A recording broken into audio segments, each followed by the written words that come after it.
Chapter 174. The moon was gradually setting in the west. Asterisk bang.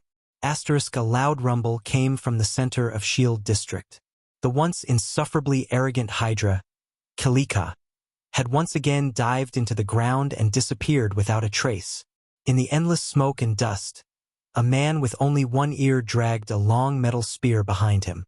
He limped and rushed up a slope made of ruins at an extremely fast speed. His posture was strange.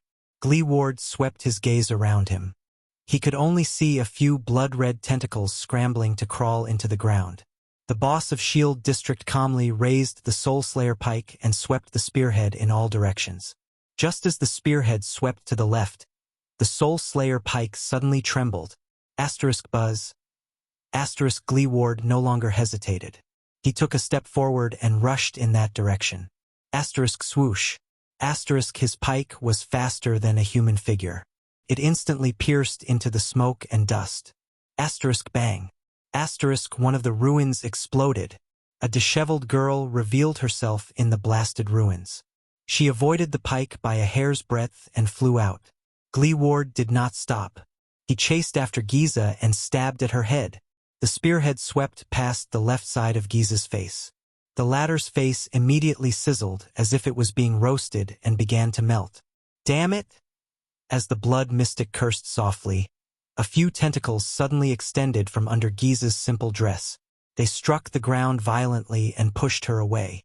Away from Gleeward's pike. Very well. Gleeward stopped in his tracks. His eyes were filled with coldness, and he said calmly, "Hide. Run. Hide. This is the attitude you should have. Calamity." Giza gritted her teeth and glared at Gleeward with a furious expression. Then the latter charged at her again. Giza moved. She rushed through a ruin without stopping. The many tentacles under her dress swung swiftly, allowing her to leap as if she was running on flat ground. Gleeward chased after her relentlessly. At that moment, asterisk boom. Asterisk a blood-red monster with 4 tentacles and 2 sharp pincers crawled out of the ground beside Gleeward. Asterisk thud. Asterisk the lame man's footsteps came to an abrupt halt, and he abruptly stepped on a large rock to stop himself, narrowly avoiding a sharp pincer that swept past the tip of his nose. This weird and disgusting creature was actually made up of blurred and sticky limbs. On what seemed to be its head, there was a huge eye that was spinning. Gleeward frowned. "These are your warriors?" Giza did not say a word. She just looked at him coldly. In the next instant, the monster expanded into a strange form that was several people tall and several people wide. It attacked the man with the gun from 6 directions at the same time. The tentacles curled around his limbs, one of them stabbing towards his crotch, the other reaching for his head. But Gleeward still did not move. He had no intention of dodging even in the face of a fatal encirclement. He just stared at the mystic. "That's a bad idea." Gleeward was unmoved. His tone was flat as he continued to observe his opponent. A second later, the crippled man's eyes flickered, and he swung the Soulslayer pike in an arc. The moment his opponent's killing move was about to reach his body, the pike lightly brushed past one of the monster's tentacles. Asterisk shick. Asterisk the monster shuddered violently. Its shockingly powerful tentacles and sharp pincers began to tremble uncontrollably. Giza's expression changed as she witnessed all of this. Then, her body swayed as well. In the next moment, Gleeward quickly rushed down the slope. Behind him, the monster had already changed its shape and color as it trembled. It cracked open like a piece of charcoal and fell down. 5 meters away from Gleeward, Giza screamed uncontrollably again. She covered her face with her hands as she trembled and contorted. Her face, which was starting to turn black, was filled with pain. "How does it feel to be killed?" Gleeward's voice was heavy, and his footsteps were steady as he swiftly approached his inhuman opponent. "Whether it's Kalika or these monsters you created, they're all essentially you, right?" In pain, the blood mystic raised her left hand with great difficulty and extended it towards the dying monster. She gritted her teeth in hatred. Asterisk shick. Asterisk before it completely turned into black ash.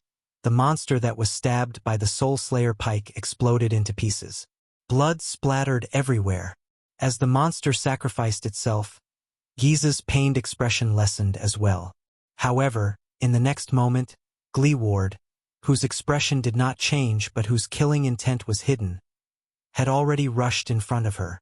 He thrust the pike mercilessly. Giza's expression was ferocious. She screamed and quickly retreated. But it was too late. The power of eradication in Gleeward's body surged freely. His pike suddenly sped up.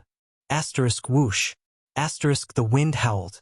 In the next moment, the Soul Slayer pike's black pike twisted in the air in a bizarre manner as if it had a life of its own. The body of the pike bent in a terrifying arc. It stabbed Giza's left hand. Aya! The blood mystic screamed in pain. This time, her screams were far louder than before. A visible blackness spread from her left arm to her entire body. Gleeward rotated the pike with ease. He knew that extermination had taken effect. The moment she was stabbed by the Soul Slayer pike, Giza did not hesitate. Her right hand immediately turned into a blood-red blade. Asterisk crack. Asterisk before the blackness spread to her chest. The blood mystic's expression was fierce. She chopped off her left arm. Her left arm fell to the ground. Then, before it completely turned into charcoal and ashes, it swelled and exploded. Giza clutched her severed arm and took a painful step back. Beautiful, but do you feel pain as well? Gleeward was the one who praised her, but he did not have any intention of showing mercy. His cold eyes reflected the girl's image. It also reflected the black pike he was thrusting towards the girl. The wind howled. The pike was raised again. The pike was pointed at the disheveled Giza. It was about to pierce her face. Giza clutched her left arm weakly. She gritted her teeth and stared at Gleeward with a mournful gaze. A satisfied smile finally appeared on Gleeward's face. But it was also at that moment that a few blood-red lines that looked like the branches of a tree and blood vessels slowly rose on Giza's face. The pike thrust forward. It was unstoppable. In the next moment, a figure burst out of the ruins on the ground. Asterisk boom. Asterisk it stood between Giza and Gleeward. Asterisk thud. Asterisk it was a dull thud, not the muffled sound of metal-piercing flesh. Gleeward, who held the pike with both hands, frowned deeply. The tip of the Soul Slayer pike stopped right before the tip of Giza's nose. It was only half a second away. The Soul Slayer pike that the crippled man used to take the mystic's weapon was currently held by a short and muscular figure who was using both arms to hold the pike. Even though the latter's hands were already bleeding from the friction of his grip on the pike. The weak Giza panted. The blood-red lines on her face trembled slightly. She stared at the pike before her with the ghost of a smile. Her expression was complicated and subtle. But Gleeward's expression quickly changed. How? Gleeward stared in disbelief at the short and muscular man who was holding his pike in a death grip. The man's attire, figure, and appearance were no different from a normal Northlander. How could it be you? You are. Gleeward stared at the man in front of him, whose face was filled with despair. He called out his nickname in shock and bewilderment. Glacier Sentinels. Big leather belt? Giza revealed a long-lost smile when she saw Gleeward's expression. At the edge of Shield District, Nicholas turned a gigantic tentacle into ashes with a smooth slash.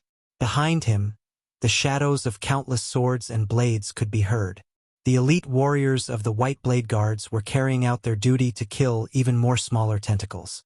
The Star Killer frowned and walked down the battlefield. In the distance, King Nuven, who was tightly surrounded by a dozen guards, narrowed his eyes and looked at the captain of his personal guards. "Your Majesty!" The sound of horse hooves came from afar, along with the loud reports of the cavaliers on the horses. "The secret room has sent news. Kalika has disappeared." "Very good." King Nuven's expression changed. He nodded and said to a noble behind him, "This proves that our strategy is effective. That calamity. It does not dare to face the Soul Slayer pike head-on." Nicholas, who had just gotten rid of a tentacle, came forward. "We used the best strategy against the blood calamity. On one hand, we used a small number of elites and legendary anti-mystic equipment to attack its vital points. On the other hand, we divided and surrounded it to cut off its source of power. Your Majesty. The Star Killer's expression became solemn and his eyes shone. We suppressed it. King Nuvan nodded heavily. Behind the king, a few Northland soldiers rode over on horseback. They brought along a few noble bureaucrats who were in charge of delivering the news. They continued to deliver the news. Also, Your Majesty, we still do not have any news about the Prince of Constellation and your granddaughter. King Nuvan's expression did not change, as if he did not care about his granddaughter's life or death.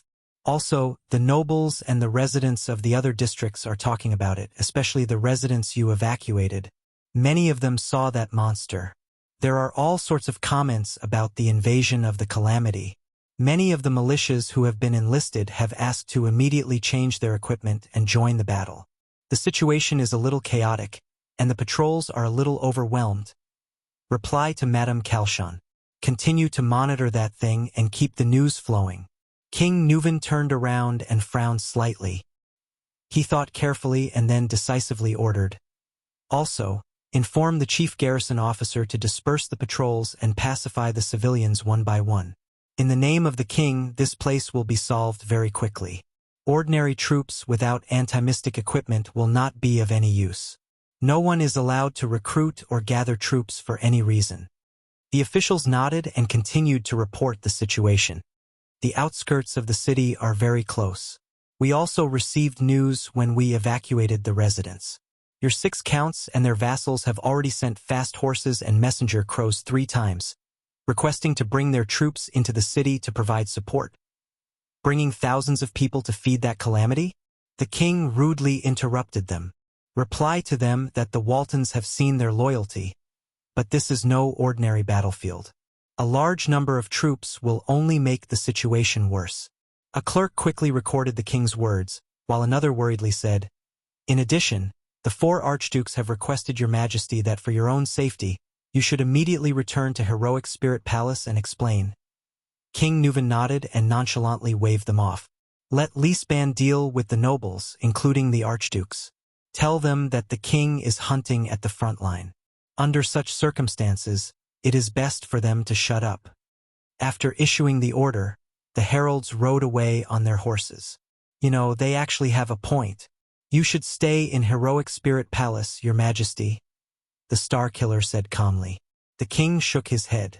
Almost all the White Blade Guards have been mobilized, and we can't summon troops into the city. Staying in the empty Heroic Spirit Palace with 4 archdukes and their personal guards with ulterior motives? King Nuvan snorted coldly. Your king just killed an archduke not long ago. I think I know which option is safer. Nicholas nodded and shook off the blood on the severing soul's blade. At this moment, Your Majesty, boss. Look, a White Blade Guard pointed at the sky and shouted. In the night sky, a spark flew high into the sky above Shield District. What followed was a sharp sound. The White Blade Guards shuddered in unison. A signal arrow. This means. Nicholas' gaze flickered. It's the first group from the east. They found a big guy that's hard to deal with. We have to immediately. At the same time, a similar spark bloomed in the sky from another direction. At the same time, there was a sharp whistle. King Nuvan frowned. 2 places? But in the next second, a third signal arrow rose from afar. At the same time? That's not right. King Nuvan stared at the spark and frowned. We've strictly assigned the routes. We split them into 2 directions, east and west, and gradually surrounded them from the edge of Shield District. While the 1st and 5th groups were clearing the route in front, the troops at the back shouldn't have met the big guy. Just as he spoke, a 4th signal bolt appeared not far away.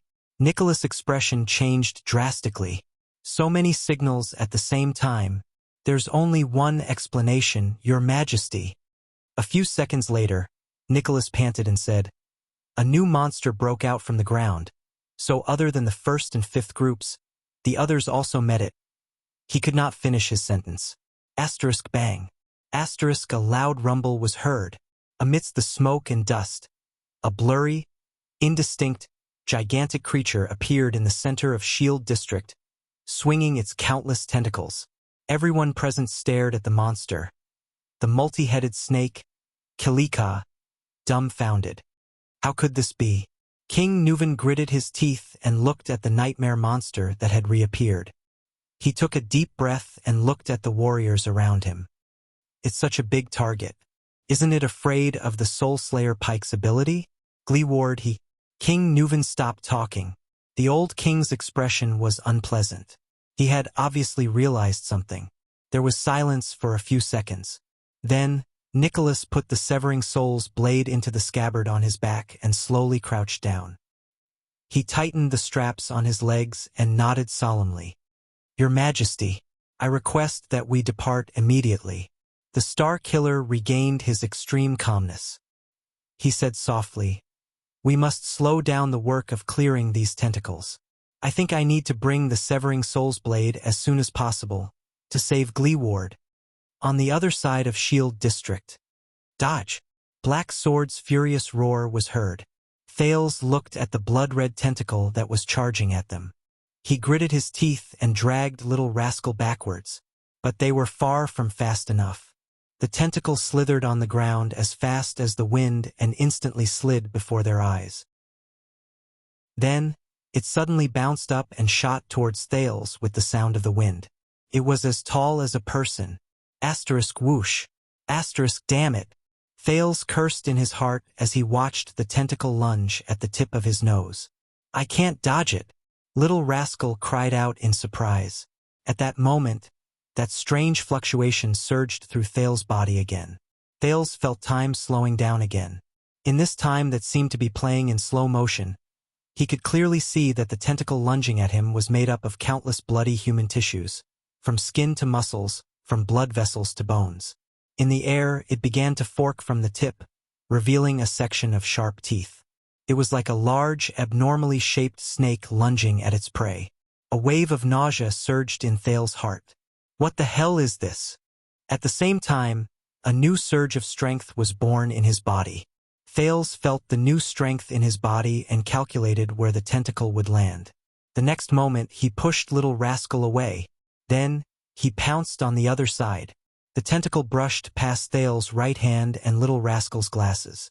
The two children rolled to the sides and fell to the ground. Asterisk thud. Asterisk the blood-red tentacle missed its target and crashed into a wooden plank in the ruins. It no longer had a chance, because in the next moment, a small red sword pierced through the air and spun towards it. Asterisk thud.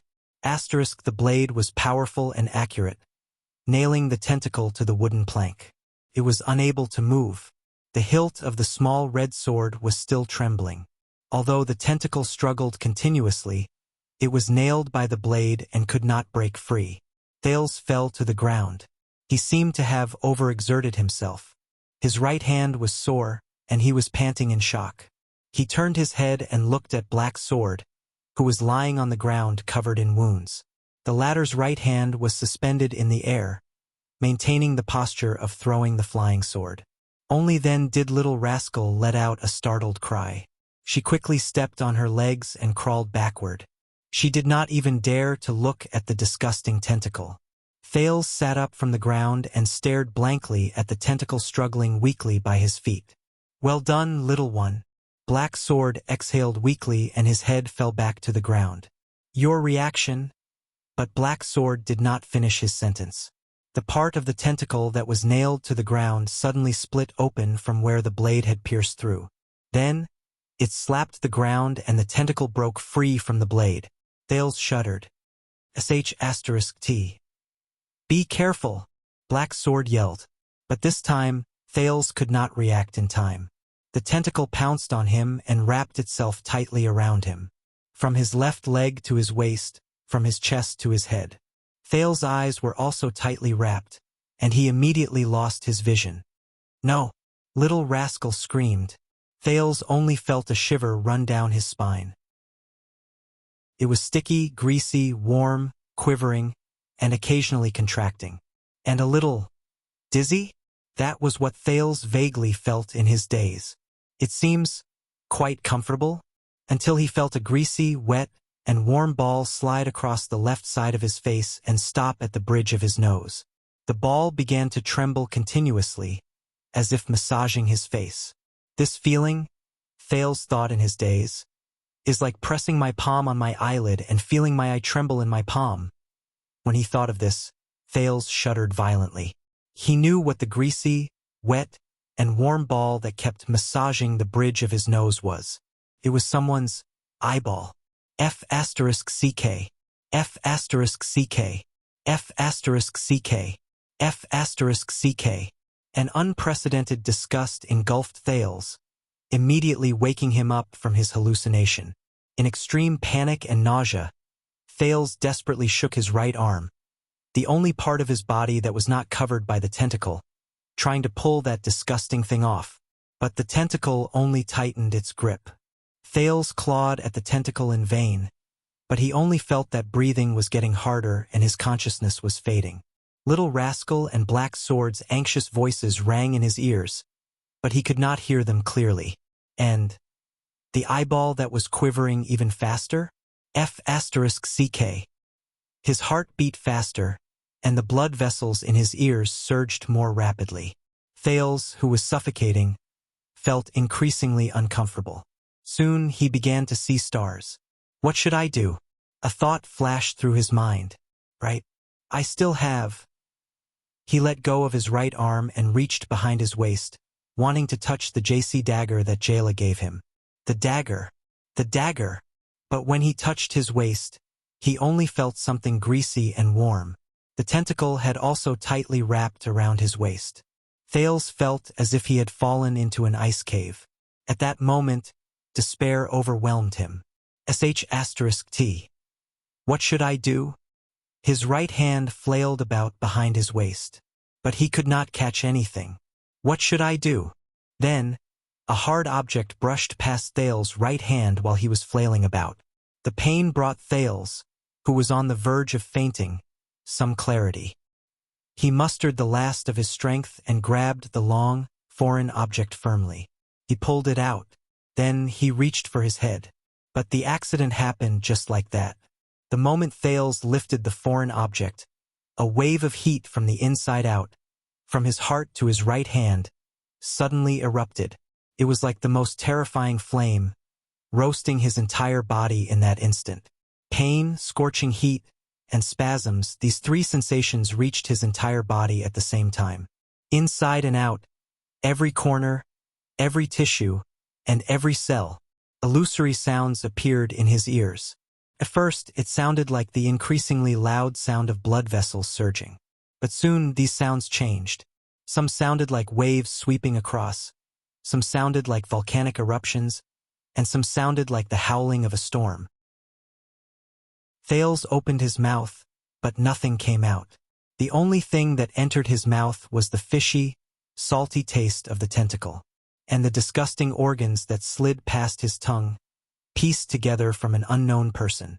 But at that moment, he no longer paid attention to the disgusting tentacle and the restraint. There was only a burning sensation left in his senses. But in the next moment, Thales felt his entire body tremble. Then he relaxed and his vision reappeared.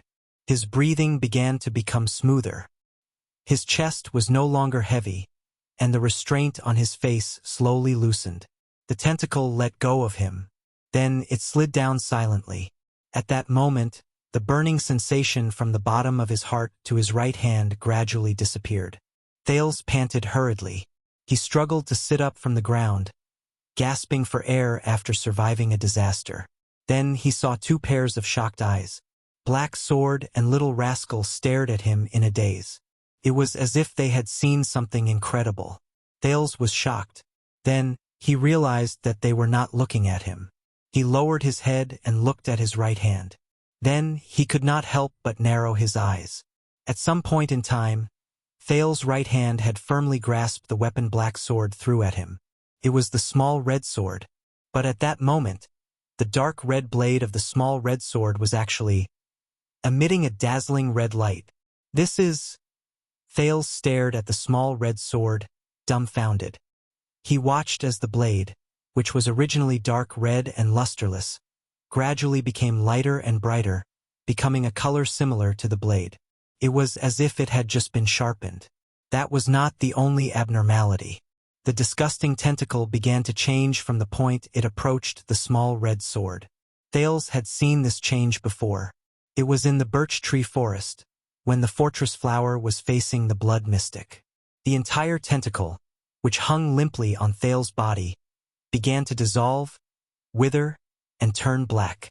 Then, it turned into ashes and dissipated in the air. It was as if it had met its natural enemy. All that was left on Thales' body was black ashes. "What did you do?" Black Sword frowned. He stared at the sword in Thales' hand and murmured, "Could it really be a legend? A legend?" Little rascal blinked. She did not understand. At that moment, before Thales could react, he heard the sound of a raging tide, which resembled the surging of blood vessels. Whoosh! It seemed to be surging from afar. But the raging tide soon changed, turning into a low murmur of a human. Thales shuddered and jumped in fright. He raised his head and looked at Black Sword and Little Rascal, but both of them only stared at him in a daze. Black Sword's gaze kept shifting back and forth between Thales' face and the sword in his hand. He did not bother to hide his deep suspicions. However, the two of them acted as if they hadn't heard the voice at all. This scene is so familiar. Thales looked around in panic. Aside from the ruins, the night sky, and the glow of the small sword in his hand, he saw nothing. What's going on? What's going on? Staring at the glowing small sword in his hand, Thales was at a loss. Just as he was about to speak, the single syllable became clearer. It began to form words and sentences. "My name." The voice rang slowly, like an old man from afar. "My name." It sounded like it was coming from countless wooden planks. Thales could not tell what language it was, but he clearly understood the meaning of the voice. "My name, Blade of Purification." Thales opened his mouth wide and stared at the glowing small sword in his hand in utter shock. "Purify, Blade of Purification?" Thales was completely stunned.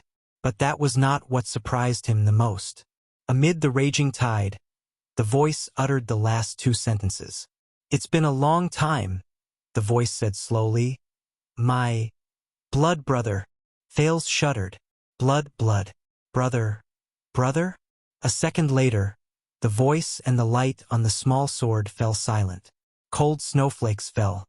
It was as if nothing had happened just now, except for the tip of the small sword. It had turned from a dull red to a pure crimson. It was the color of blood. Chapter 175. Dragon Cloud City, the border between Armor District and Shield District. A series of loud roars came from the direction of Shield District, as well as faint tremors. "We should evacuate together with the residents." A valiant swordswoman with black hair, light armor, and thick black gloves stood on a roof. She frowned as she stared at the tall figure in front of her. "It's not our duty to be nosy, and it's not in line with our principles to look for trouble." But the figure just stared at the sky of Shield District in the distance, taking in the crazily rampaging, unusual giant blood-red monster. "Is this the reason Raphael asked us to leave?" Cohen pursed his lips with a worried expression, his eyebrows constantly moving. "This is what the Secret Intelligence Department wants to do. Did you hear what the residents said? That's the legendary Hydra, Kilika." Cohen clenched his fists tightly. Displeasure flashed in his eyes. "It's those calamities, the mystics, those legends that we can only read about in family records and dossiers. Raphael?" Cohen looked at the ruins of Shield District. His breathing quickened. "Did you do this? Is this your plan?" Miranda frowned and looked at her colleague with a complicated expression. "The disciplinary officers didn't evacuate the area for no reason. This is not something you should worry about. Dragon Cloud City definitely knows how to deal with calamities." Miranda looked at the Hydra flinging out another giant tentacle in the distance, sighed and shook her head. "And no matter what Raphael did or what he wants to do, it's not something we can interfere with." Cohen was still staring at the Hydra. His golden hair was covered in snowflakes, but he did not notice it at all. That's Shield District, Big Leatherbelt lives there. We even sat in his house before. Do you remember the man who fought against the orcs in the Glacial Sentinel? Listening to the sounds of destruction, Cohen's eyes were filled with sorrow. Him and his daughter. Miranda did not say anything, only lowered her eyelids slightly. After a while, she said quietly, "We can't do anything." Cohen was silent. In the distance, as the Hydra Kilika's movements intensified, the tremors grew stronger. Do you know what's the most ironic thing? A few seconds later, Cohen said to Miranda behind him with an expressionless face, "On the day you, me, and Raphael became seeds, what Master Shao said to the 8 of us on the Night Colossus." Hearing this, Miranda subconsciously put her hand on the hilt of her sword. The mission of the Tower of Eradication is to preserve the last, purest, and most transcendent spark for mankind. Against the backdrop of the Hydra wreaking havoc in the distance, Cohen continued to speak calmly. To pass on the power of eradication, and to pass on the spirit and mission of our ancestors. Cohen's eyes flashed with mixed emotions. Be alert and ready at all times. The day they make a comeback, the swords of eradication will be unsheathed once more. Miranda raised her head and gritted her teeth as she stared at the Hydra's terrifying figure. Regardless of race, country, or seniority, we will resume the mission that belonged to our predecessors, and we will recreate the glory of the Calamity Hunters. In the darkest days, in the hellish battlefield, in the last moments of mankind, we will carry our swords and hope, go against the crowd, face death calmly, and press forward. Charge towards the almost invincible calamities. This is the original and final mission of the Tower of Eradication. Raphael, as a seed with high hopes, Cohen sighed when he said this, turned the calamities. Stop your meaningless and baseless guesses. Miranda interrupted him coldly. We don't know what Raphael and the Secret Intelligence Department did. Maybe the Secret Intelligence Department has a more important political purpose. Maybe if they didn't do this, the Hydra would have appeared in Eternal Star City instead of Dragon Cloud City. Cohen sneered, which was rare. Politics. The blonde police officer shook his head in disappointment. The Tower of Eradication passes down skills to protect mankind, and is above politics. This is also the most valuable thing about it. No matter how bad the relationship between the Tower of Eradication and Constellation is, it has never rejected students from Constellation. Cohen lowered his head and said in a low voice, "But we use these treasures, which have been passed down for thousands of years, to kill each other. Swordsmen are proud to be born in the Tower of Eradication. But over the past 600 years, how many swordsmen of eradication have truly died in the hands of the calamities? Died while guarding the path of mankind? And how many died under the swordsmanship and powers of eradication that were also passed down from the tower?" Miranda's expression did not change, but her voice was a little ethereal. Not every student can escape the shackles of politics. Not every student has the same ideals and goals as the Tower of Eradication. But, Raphael? Cohen sighed heavily. With his status, compared to us, he should be the most detached from these things, shouldn't he? Miranda looked at his back in silence. A few seconds later, the swordswoman put away her solemn expression and chuckled softly. Cohen. Miranda looked at Cohen, who turned around in surprise and curled up the corner of her mouth. Has anyone ever told you? Maybe you're not suited to be a suzerain, or even a noble. The swordswoman flashed a thought-provoking smile and asked meaningfully, the ideal and kind heir to the Count of Walla Hill. Hearing that, Cohen was stunned and stared at Miranda in a daze. He tilted his head and stared at the roof under his feet. Desolation and loneliness flashed in his eyes. This time, Cohen was silent for a longer time than he had ever been. Finally, the police officer's voice rang out absent-mindedly. I know. From the first day I could remember things. I knew it. Cohen's voice was calm, but it made Miranda's heart darken for no reason. I can't be a good suzerain. I can't. Miranda did not speak. At this moment, the two of them looked up as if they had sensed something. In the next second, the two swordsmen jumped off the roof at the same time and hid behind the wall with agility.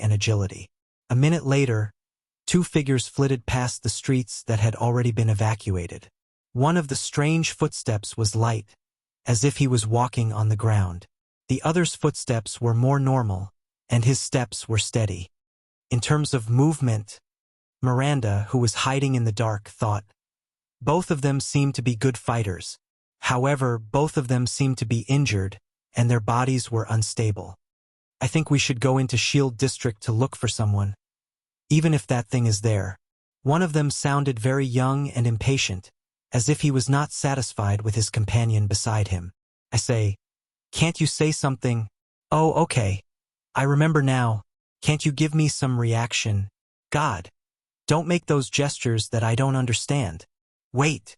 Miranda's pupils constricted when she saw the two figures. In the next second, Cohen watched in shock as Miranda stood up, left her hiding place, and blocked the two people who passed by. The two uninvited guests stopped in their tracks warily and adjusted their postures so that they could attack easily. But their hostility was quickly broken. You are, at that time, beside Lady Cecere. Thale's attendant, Wuxia, held his saber and stared at the swordswoman. His eyes widened in shock. Broken Dragon Fortress. Lady Miranda. Why are you here? Wuxia asked in astonishment. It's a long story. What about you? Miranda frowned. What are you looking for? Is it related to that calamity? This? Wuxia was stunned at first. Then he turned his head hesitantly. He was a noble of the Arund family, and even the heir of the Duke of the Northern Territory who had once tried to usurp the throne. The disappearance of the prince. But in the next moment, Wuxia frowned slightly. He saw that Miranda's expression was also not right. Both of them felt the tension in the air at the same time. They turned their heads. The companion behind Wuxia, a man with a silver half-mask and metal prosthetic limbs, was trembling. Ralph, the phantom wind follower, fixed his fractured hand on his body. His eyes were bloodshot as he stared at the blonde police officer. His hands could not stop trembling. He touched his throat with difficulty, then abruptly let go as if he was scalded. Soon, Ralph's gaze was filled with hatred and anger. Cohen narrowed his eyes in puzzlement as he looked at the strange short-haired, silver-masked man. His gaze swept across the man's lower body, which was covered by clothes, but he could still hear the prosthetic limbs. He scratched his head. Why are you looking at me like that? Do we have a grudge? Excuse me. Under the other person's extremely unfriendly gaze, the police officer asked cautiously and confusedly, have we met before? Cohen soon no longer had to be confused. In the next second, Ralph coldly swung his right hand, and a hidden blade popped out from his arm. Looking at the familiar hidden blade, Cohen's gaze tensed. A memory from not too long ago flashed through his mind. It was that night. Disaster sword, Groudon. The girl with dual blades. He himself. And the police officer frowned. He bent down and placed his hand on his saber. Miranda and Wuxia were both stunned. They looked at the two people who were about to fight, puzzled. So you're not dead yet, my old friend from Red Street Market. Cohen vigilantly took half a step back. His gaze was as sharp as a sword, and his tone was cold. Scum of Blood Bottle Gang. The expression on the other half of Ralph's face, which was not covered by the mask, became more and more unpleasant. He let out a low, guttural growl and clenched his fists tighter. The rustling sounds of flesh scraping against each other came from all directions. It was as if thousands of snakes were swimming wildly in all directions. How many threats, enemies, and dangers do these scraping sounds signify? In the midst of the strange rustling sounds, Nicholas, who was under the eaves of a dilapidated house, opened his eyes gently. The power of eradication in his body began to circulate in a strange manner. It surged through his entire body in waves. In the next moment, the Star Killer descended like a bolt of lightning. He broke through the eaves with an astonishing momentum. Asterisk bang. Asterisk as Nicholas' figure appeared, A dozen blood-red tentacles of various sizes appeared in front of him. The tentacles trembled in unison and attacked him from different angles. Nicholas, who was in the air, should not have been able to dodge. But his figure strangely began to flicker and blur. All the tentacles that were stretched out towards Nicholas curled, whipped, struck, and stabbed at him from front to back. These life-threatening tentacles brushed past his ears, armpits, soles of his feet, and waist in the air, but without exception, all missed his body by a hair's breadth. The air was torn apart by the tentacles. The howling wind glided past the surface of the Star Killer's body. In that second, the unscathed Nicholas' gaze was calm. He swung the severing soul's blade in the air. The trajectory and arc of the blade formed countless ellipses in the air as Nicholas' body descended. Asterisk thud. Asterisk Nicholas landed steadily on the ground. Behind him, many broken tentacles fell and turned into ashes. Nicholas stood up. Without changing his expression, he stabbed the severing soul's blade into the large tentacle in front of him. Soon, Kalika's severed limb disappeared from the world. It's much easier than parrying the weapons coming from all directions on the battlefield, Nicholas thought to himself. After all, I only have to face one enemy. He broke through from the edge of Shield District all the way here, and the worry in his heart did not decrease. Instead, it increased. The number of enemies on the road was getting denser, and the Hydra's figure was also getting bigger. Clearly, he was already close to Gleeward. Hopefully, nothing will happen to him. As one of the few Supreme-class warriors who had fought their way out of piles of corpses on the battlefield, Drew Gleeward had an indomitable will, rich experience, and resolute determination that matched his exquisite fighting skills. This kind of warrior seemed to be born to exist on large-scale battlefields. Regardless of whether it was a favorable or unfavorable situation, they could create unimaginable miracles. When he thought of that person, Nicholas could not help but frown. The kingdom's wrath in the south. This was also why, even though Gleeward's temper was terrible and his relationship with the officials of Dragon Cloud City was bad, he was still chosen as the wielder of the Soulslayer pike 10 years ago, even though he was still cursing and insulting Nuvan VII and the other archdukes of the Walton family and their parents on the first day he received the pike. Of course, it was also because of his bad temper that Gleeward, a heavy swordsman, lost his title, official position, and wealth after he retired. His name was also not among the 5 war generals. Instead, he became a famous boss in Shield District and Hammer District. The Hydra was right in front of him. Nicholas gritted his teeth. Before new monsters or tentacles reached him, Nicholas did not stop moving. He moved forward quickly. When he bypassed the ruins of a collapsed mill, Nicholas was stunned. He saw Gleeward. Gleeward was not suppressed to the point where he could not fight back as he had expected, nor had he fallen. This was the worst-case scenario he had expected. Gleeward stood in front of him, perfectly fine. His back was facing Nicholas. The Soul Slayer pike was still in his hand, and the spearhead was still trembling. What really stunned Nicholas was not Gleeward. Instead, it was his surroundings. Behind Gleeward were countless corpses. Adults, children, old people, men, women. Most of them were dressed in rags and had serene smiles on their faces. But their faces were as black as dried wood. Nicholas stared at the corpses all over the ground with an unpleasant expression. He had seen this kind of death before. It was the effect of being hit by extermination. But Nicholas stared at Gleeward in disbelief. "Gleeward!" Nicholas shouted loudly. Gleeward shuddered slightly and turned around slowly. Nicholas tightened his grip on the severing soul's blade in his hand. Gleeward did not even notice that he was behind him. This was unimaginable in the past. There's something wrong with his current state of mind, the Star Killer thought to himself. The lame former heavy swordsman turned around while trembling and looked at the Star Killer. Nicholas stared at Gleeward's face in shock. It was covered in tear stains. "It's you." Gleeward bit his lip, and another tear fell. He said hoarsely and weakly, "Walton's lackey." When he heard the familiar and rude form of address, Nicholas felt slightly at ease. But he still stared at the corpses all over the ground and asked in puzzlement, What happened? These people. What happened? Glee Ward shuddered violently, and his voice rose sharply. What happened? Glee Ward clenched his teeth tightly and closed his eyes in pain. Didn't you see it? Nicholas walked forward and stood next to Glee Ward. He faced the young girl in front of him.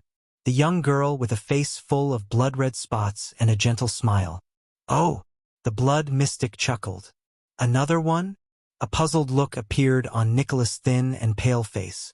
It's okay. Giza shook her head.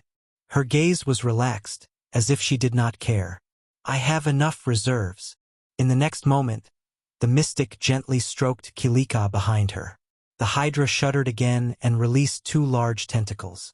The tentacles trembled continuously on the ground, then slowly tore apart, creating 2 openings that were as tall as a few people. Nicholas' pupils shrank. From the 2 openings, 1, 2, 3 people slowly walked out. There were dozens of people. The person who walked toward them was an old woman with a face that looked like she had gone through the vicissitudes of life. She was puzzled at first, then confused, and then terrified as she looked at her own body.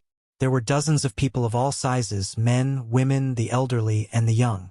After their initial bewilderment, they became astonished. Then, they all walked towards Glee Ward at the same time. Nicholas turned his head abruptly and looked at Glee Ward. Could it be? Glee Ward shook his head laboriously. His eyes were filled with tears of grief, indignation, and desolation. Glee Ward? The old woman who led the group opened her fearful eyes. She seemed to know Glee Ward. Good child, what is going on? I remember that just now. Ah! The old woman lowered her head in surprise. She looked at her thin and shriveled legs, one in front of the other, as she dragged her body forward. How did I stand up? My legs are healed? Granny Daval. Glee Ward looked at the old woman's figure and closed his eyes in grief. He stabbed his spear into the ground. Bastard. No. The old woman immediately realized something. She said in panic, My body. Why can't I move? Why am I walking? Granny Daval was not the only one who reacted this way. Among the dozens of people, almost everyone had the same reaction. Panic, fear, and shock appeared behind the crowd. What's going on? My hand? Ah! I can't walk so fast. I'm too old. I'll fall. Oh my God. Look, it's a monster. It's the monster I saw before I fainted. However, the crowd continued to move forward. At that moment, Nicholas, who was in a daze, understood something. They can't help themselves. Tears flowed out of Glee Ward's tightly shut eyes again. His voice was intermittent. These civilians of Shield District, after they were eaten by that monster, that bitch, I don't know what she did. Now she's controlling their bodies? Nicholas watched the crowd move forward towards them in disbelief. He watched as they continued to quarrel, question, argue, and even cry, shout, and roar, just like the most ordinary residents of Shield District. I didn't eat them. They are perfect, independent individuals. The blood mystic sighed. Every single one of them is a life? Nicholas looked at the corpses on the ground beside Glee Ward and completely understood. He took a step forward, and his palm unconsciously twisted due to anger. The Soul Slayer Pike? Glee Ward swallowed hard and shook his head in pain. She's different from the other tentacle monsters. The crippled, one-eared man suppressed his grief. Extinction can't hurt her directly. It can only kill these people themselves. The blood mystic smiled like a flower. That's right. Didn't you say that you're in charge of this district? At that moment, the demon-like maiden smiled. The blood-red stripes on her face were especially strange and terrifying. Then, let me see your determination. I have thousands of people. The terrified crowd quickened their pace and blocked the path between the 2 supreme-class warriors and the mystic. Ah! Glee Ward let out a furious roar. Nicholas took a deep breath and calmed down. They're just ordinary civilians, or we can break through them without stopping regardless of the cost. The Star Killer swung the Severing Soul's blade in his hand and said coldly, Go straight for that monster. Under the Star Killer's gaze, Glee Ward still shook his head laboriously. Nicholas frowned. He suddenly noticed that Glee Ward had many wounds all over his body. The mystic answered his doubts. Ordinary civilians? Giza smiled softly. No. There are thousands of them. Their thoughts are clear. Their minds are clear, and they can even speak on their own. But they're not afraid of death. They're not afraid of pain. They don't cower. They don't stop. They don't hold back. They don't hesitate. The blood mystic tilted her head, swiped her finger across her lips, and smiled charmingly. Flesh and blood dolls. As she finished speaking, Granny Daval, who was leading the group, suddenly cried out in surprise. The next moment, the old woman suddenly lowered her body and got down on all fours. The crowd behind her instantly burst into an uproar.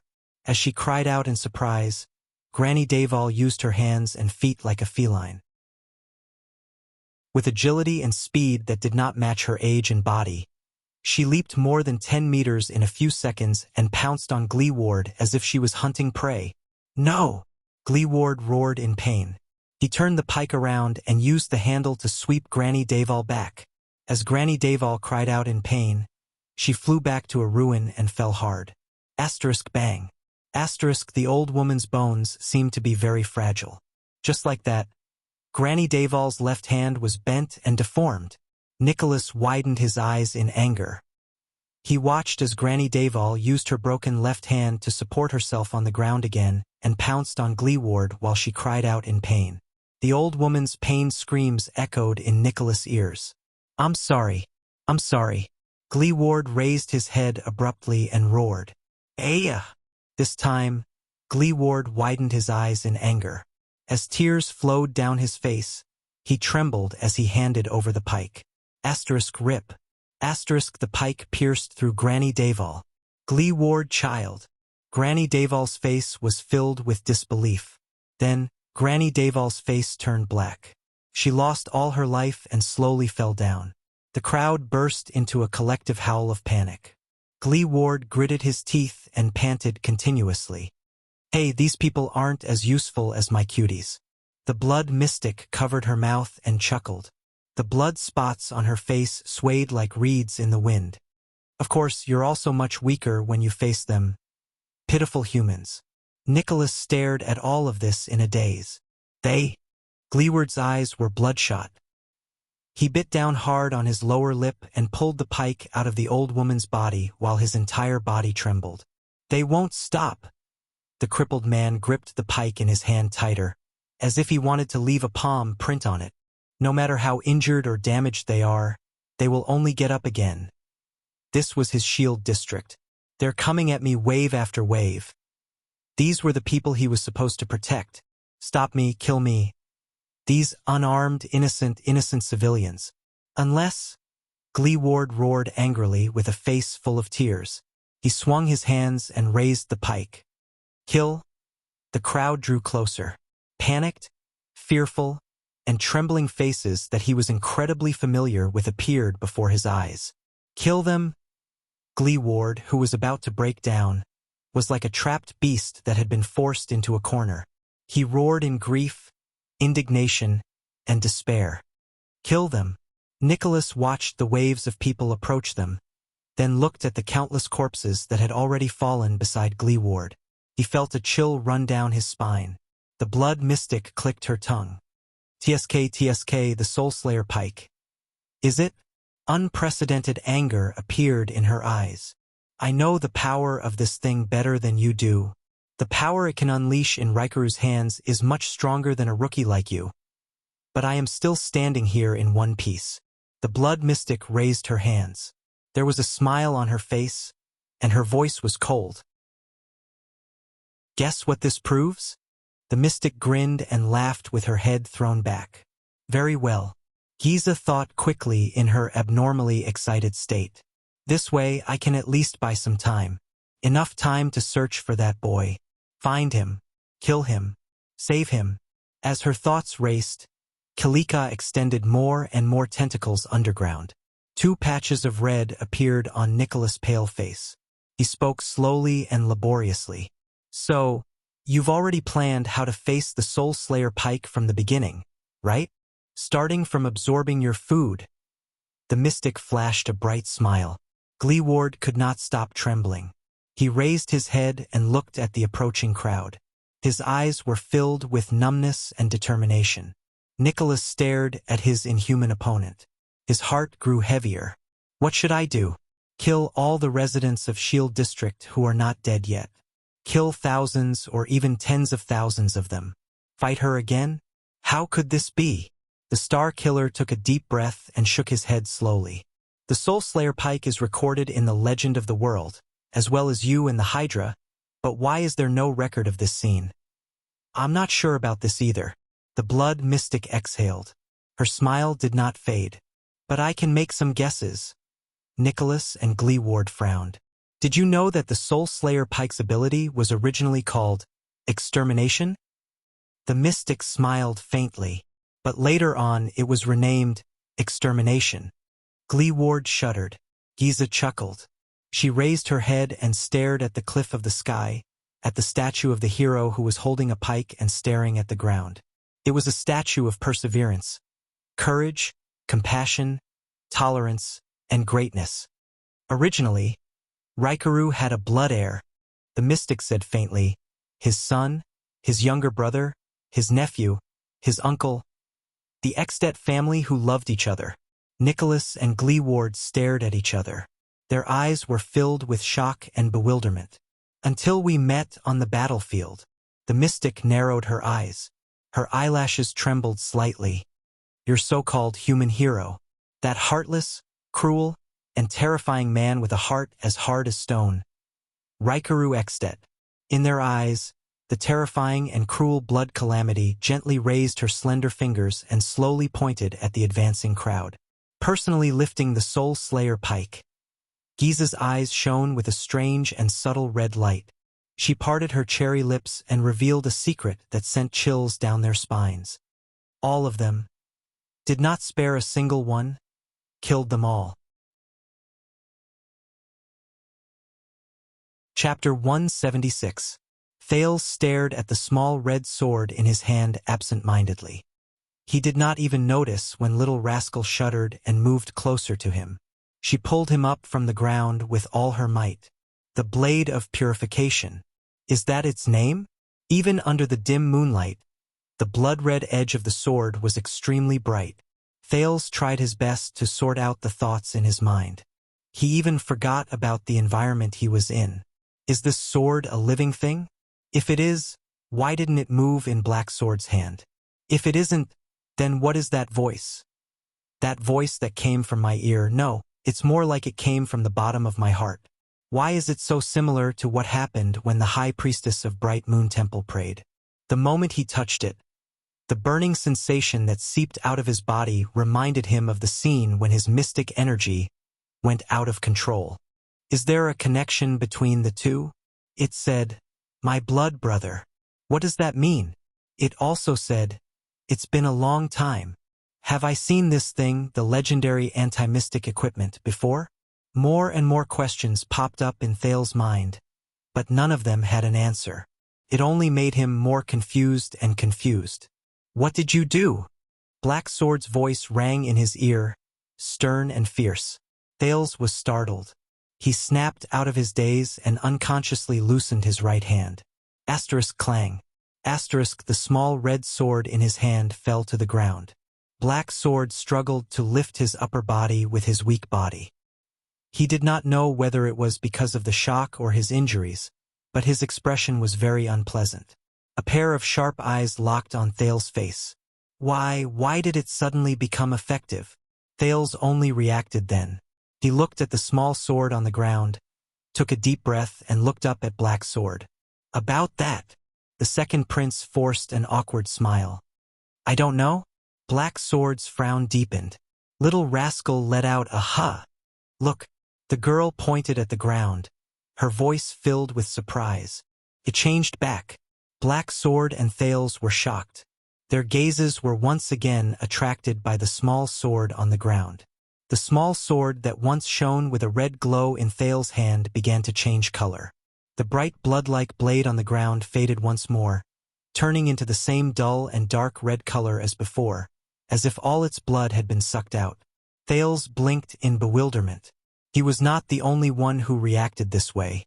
The legendary assassin of the Brotherhood shook his head shakily, his expression puzzled. What exactly is this? If only Ramon was still here. Black Sword looked at the dimming small sword. He lowered his head and gritted his teeth. His eyes were filled with indignation. Right at this moment, another loud explosion sounded from afar. Bang! Before anyone could react, a dilapidated house not far away suddenly turned into dust. A terrifying giant blood-colored tentacle soared into the sky. In the distance, the Hydra's silhouette was faintly discernible in the smoke. Both Thales and Little Rascal shuddered. They watched in astonishment as the tentacle split into countless tiny limbs. Like a group of densely packed, wriggling snakes, they swept towards them from all directions. What are you waiting for? Black Sword roared anxiously. Run! Thales shuddered. Without saying a word, he grabbed the pale-faced Little Rascal. Ignoring everything that had just happened, he dashed in the opposite direction of the tentacles. This kind of tentacle again. So, Thales gritted his teeth. Did Asda really lose? Aren't mystics immortal and indestructible? Then how did he lose? Damn it, I have to keep running. As for Black Sword, who was still on the ground, unable to move, he could only wish him luck. However, this time the tentacles seemed to be exceptionally swift and powerful. They flooded the corpse-strewn street like a tidal wave. Everywhere they went, there was a terrifying sizzling sound. When Thales heard it, he felt a chill run down his spine. He was scared out of his wits. Without Asda's protection, they had barely taken 4 or 5 steps when the first small tentacle caught up to them. This time its target was only Thales. In an instant, Thales felt a weight under his feet. His ankle was tightly entangled by the tentacle that came first. Thales felt a chill run down his spine. Thud! He staggered and fell to the ground. The tentacle began to twist and drag him backwards. No! Little Rascal screamed. She turned around and grabbed Thales' arm tightly, trying to save him from the entanglement of the tentacles. However, how could the strength of 2 children struggle against the multi-headed snake's tentacles? They were dragged towards the snake-like tentacles. Damn it! Thales felt his scalp tingle as he watched his ankle being entangled tighter and tighter. He glanced behind them and saw other tentacles getting closer and closer. In just a few seconds, they were right in front of him. The melted, broken, and stuck limbs of the tentacles were clearly visible before his eyes. Thales shuddered. He quickly turned around and yelled, "Run!" However, Little Rascal only bit her lower lip and refused to let go of his arm. She shook her head violently. They were dragged a few meters back. Sizzling, the terrifying sound of flesh rubbing against each other came closer. Thales felt a chill run down his spine. *T. It's too late. Soon, countless tentacles blotted out the sky and the moon. Like a raging wave, they swept over slowly. The first tentacle wrapped around Little Rascal's left arm. The second covered Thales' back.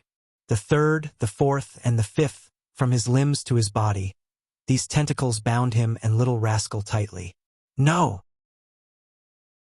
The sticky, warm, yet nauseating tentacles covered Thales' eyes as he roared, blocking Little Rascal's tear-stained face from his line of sight. Little Rascal screamed and let go of Thales' hand as he was pulled.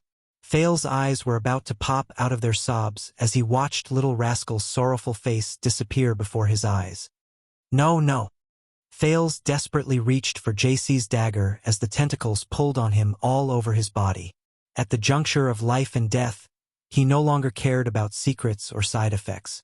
He had to use mystic energy, or what he thought was mystic energy. However, just as the second prince was about to stab himself with the dagger, another tentacle came from behind and bound his right arm. Then, it dragged him backward.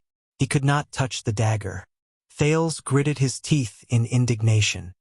No, he was like a prey hunted by a spider, trapped in a spider's web and unable to move.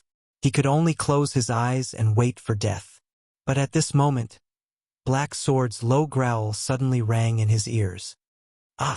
Then, the sound of flesh being torn apart could be heard one after another. Asterisk swoosh. Asterisk Thales shuddered. He felt the momentum of his being dragged suddenly lessen. In the next moment, the tentacles wrapped around his head and face were suddenly released. Blood splattered everywhere. Black Sword, who was covered in wounds, appeared in Thales' sight. Thales was instantly invigorated. Before he could speak, Black Sword roared and swung the red small sword in his hand amidst the surging group of tentacles. Asterisk whoosh. Asterisk the wind howled. Flesh and blood splattered everywhere. The blade of the sword drew circles and circles on the flesh and blood of the tentacles. It cut and severed the tentacles one after another. The tentacles trembled, and like a pot of boiling oil, they madly attacked Black Sword. With a body riddled with wounds, Black Sword displayed a speed that did not match his physical condition. His body sometimes trembled to break free from the entanglement, and sometimes he turned to dodge the attacks. He fought with all his might in the group of tentacles that surrounded him from all directions. Black Sword dodged a tentacle that reached for his left shoulder. His right arm trembled, and with a strange rhythm, he shook off a tentacle that was resting on it. Then he roared and cut off a tentacle that was binding Thales' left leg. Black Sword's expression was unpleasant. He stepped on the ground full of tentacles. His legs had been unknowingly entangled, but he was still oblivious. The small sword in his hand never stopped swinging. Sometimes it would cut off a tentacle that was binding Thales, and sometimes it would cut off a tentacle that was trying to stop him. Black Sword stood in front of Thales amidst the group of countless tentacles. His gaze was firm, and his body moved. At that moment, he was like a restless bug that had fallen into a spider's web. He was stubborn and unyielding, struggling with all his might and trembling incessantly. Thales watched the scene in a daze. "Hold on to me!" Black Sword roared. His left arm, which was wrapped in a thick cloth and had a thick bloodstain on it, grabbed Thales' shoulder in a death grip. Then, he swung the small sword again and instantly cut off 3 tentacles that were binding Thales. Asterisk rip. Asterisk the next moment, Black Sword's expression was fierce. Like pulling a carrot, he forcefully pulled Thales out from the mass of tentacles. Thales hugged Black Sword's arm tightly and coughed continuously. Black Sword swung with great force and threw Thales out of the tentacle's range. Thales rolled on the ground and panted rapidly. A few tentacles wanted to follow Thales, but they were mercilessly cut off by Black Sword before his eyes. As for Black Sword himself, he was increasingly entangled by the tentacles. Thales did not even have the time to catch his breath. He quickly turned around and saw Black Sword, who was almost drowned in the tentacles, struggling bitterly after saving Thales with a burst of power. Thales instinctively wanted to crawl backwards, but when he raised his head and saw Black Sword's gaze, he could not help but stop in his tracks.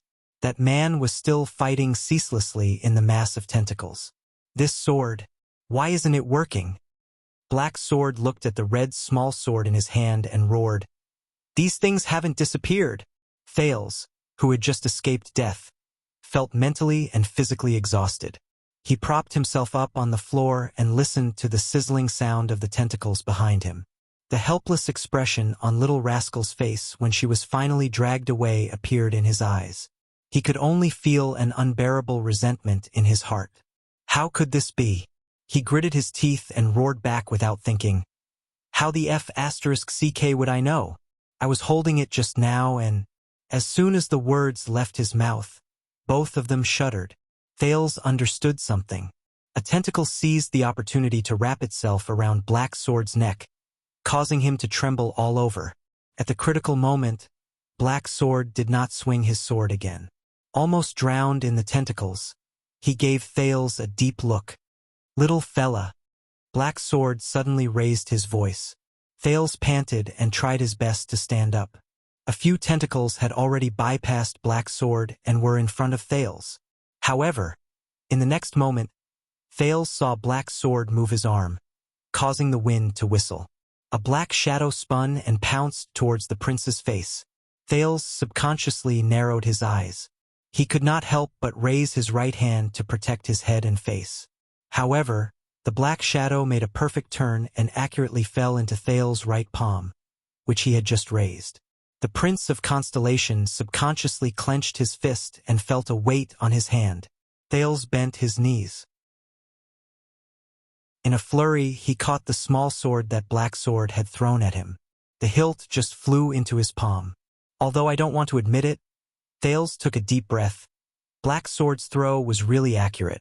Black Sword took one last look at Thales before he was completely drowned by the tentacles. The tentacles that wrapped around Black Sword lifted the prey and swept it backwards. Thales breathed in a daze, but he knew what he was going to do. Please. He gritted his teeth and brandished the small sword. Stepping on the ruins and snow, he ran forward. Hurry up and give it to me. Make it work.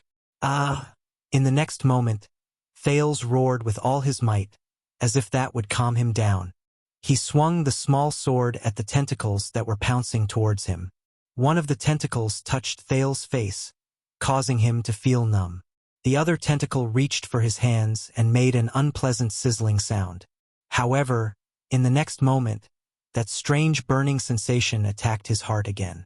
His blood vessels began to surge endlessly again. Thales' small sword changed. As if it had been injected with some kind of power, its dull, dark red blade, starting from the hilt in Thales' hand, gradually changed color and glowed. It became bright red again, as if it had been revitalized just like before. Red light spread out. The two tentacles that were closest to Thales immediately trembled before the small sword's blade. In just a few seconds, their warm and strong flesh curled up and withered into dull gray limbs. With the sizzling sound of roasting flames and red steam, they were turned into ashes. Thales was shocked. It's effective. He did not stop. Instead, he charged forward without a care for his life.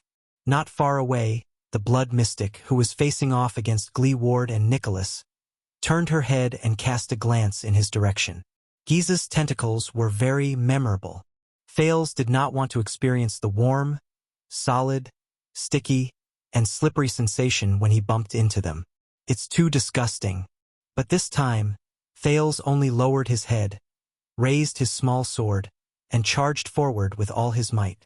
Surprisingly, Thales did not run into any substantial obstacles that could stop him for more than a few seconds, even though the group of tentacles looked so terrifying. Thales stared at the ground, not letting the surging tentacles in front of him affect his vision. With just one breath, he continued to run. His entire body crashed into the mass of tentacles that wrapped around the black sword in a disorderly manner. The wall of flesh and blood formed by the tentacles crumbled the moment he touched it. Ashes fell continuously in front of him. If he was entangled by a tentacle, Thales would subconsciously lean the blade against that spot. In just a few seconds, the tentacles would tremble slightly, then loosen and turn into ashes. Like ripples on the surface of a lake, the tentacles trembled, retreated, and dispersed in front of him. At a speed faster than when they came, they curled towards the roots. But Thales still did not care. He just raised his sword and charged forward. The next second, he felt the ground beneath his feet become empty. Thales panicked and fell to the ground. But he did not fall. Asterisk thud. Asterisk a dull thud was heard. Thales felt a pain in his head. He felt as if he had crashed into a thick wall. Something caught him just in time. Enough! Black Sword's cold voice rang in Thales' ears. Thales shuddered, and only then did he raise his head. Freed from his predicament, Black Sword's expression was unpleasant. He grabbed Thales' wrist tightly and held the red small sword in front of his neck. "That's enough," Black Sword said coldly, and let go of Thales' arm along with the small sword. Thales, who was still in a state of shock, finally found his breath. Having survived the disaster, he looked around. He saw the tentacles retreating in defeat. They curled back in a sparse and sporadic manner, either withered on the spot or disappeared into the darkness. It was as if nothing had happened. The only thing missing was a person's figure. Thales ran 2 steps forward in a daze. He saw nothing but corpses and withered tentacles all over the ground. It's too late. Black Sword's sharp eyes stared into the darkness in the distance. His voice was a little weak. We can't catch up. Thale's heart trembled. Clutching the red small sword, he slid weakly to the ground and bit his lower lip. However, his left hand accidentally pressed against something. A hard object. Thales lowered his head and was immediately shocked. It was Little Rascal's glasses. The pair of black-rimmed glasses that did not suit her. One of the lenses had been worn off. But its owner Thales could not help but feel a pang in his heart. Little Rascal. He had dragged her away from King Nuvan, away from Asda, and away from Giza's tentacles. But now, in the end, she was... When he thought of this, Thales felt a lump in his throat. It was as if a huge rock was stuck in his heart. No. Thales picked up the badly damaged glasses and bit his lip hard. In his mind, he could not stop the image of Little Rascal hugging his arm tightly. Then, she was drowned in the tentacles, screaming as she was dragged away. No. Black Sword clutched his chest, swayed, and sat down. He spat a mouthful of blood on the ground. After he regulated his breathing, he raised his head. Thales shut his eyes tightly and lowered his head. Black Sword heaved a deep sigh when he saw Thales behaving this way. Looks like you really did something. Black Sword stared at the tentacles that had withered and turned black around him. Some of the tentacles had even scattered into ashes. He said slowly, "It only reacts to your touch. That sword seems to only be effective in your hands, to restrain mystics." Immersed in indescribable grief, Thales shuddered slightly. Thales glanced at the bright red weapon in his hand with a blank gaze. "Do you have anything to explain?" Black Sword shook his head and put away his previous expression as he calmly asked. Thales furrowed his brows. He stared at Black Sword with a mixture of resentment and annoyance. Why is he still concerned about this? Thales was silent for a moment before he spoke. "Explain." Thales sneered mournfully. "Explain my ass." Black Sword ignored what he said.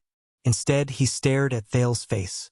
A few seconds later, Black Sword suddenly spoke. "Azure Ambition." Thales replied absent-mindedly. "What? What do you have to do with that place?" Black Sword asked seriously. At that moment, Thales felt a surge of resentment in his chest. He had no intention of paying any attention to Black Sword. He said coldly, "What the F***ck do I have to do with it?" Thales lowered his head and gritted his teeth. He closed his eyes and tried his best not to look at the corpses on both sides of the street. After being attacked by the tentacles just now, they were unrecognizable. Black Sword did not answer him. He only tilted his head and frowned as he looked at the darkness in the distance. A moment later, Black Sword's tone turned cold. "Don't you know? She's in this state because of you." Thales trembled and raised his head. His eyes flickered as he looked at Black Sword. "Everyone here, including Ramon, thousands of people, died because of you. You should know this very well," Black Sword said indifferently. "How do you feel?" Thales breathed without realizing it. His eyes were empty and lifeless.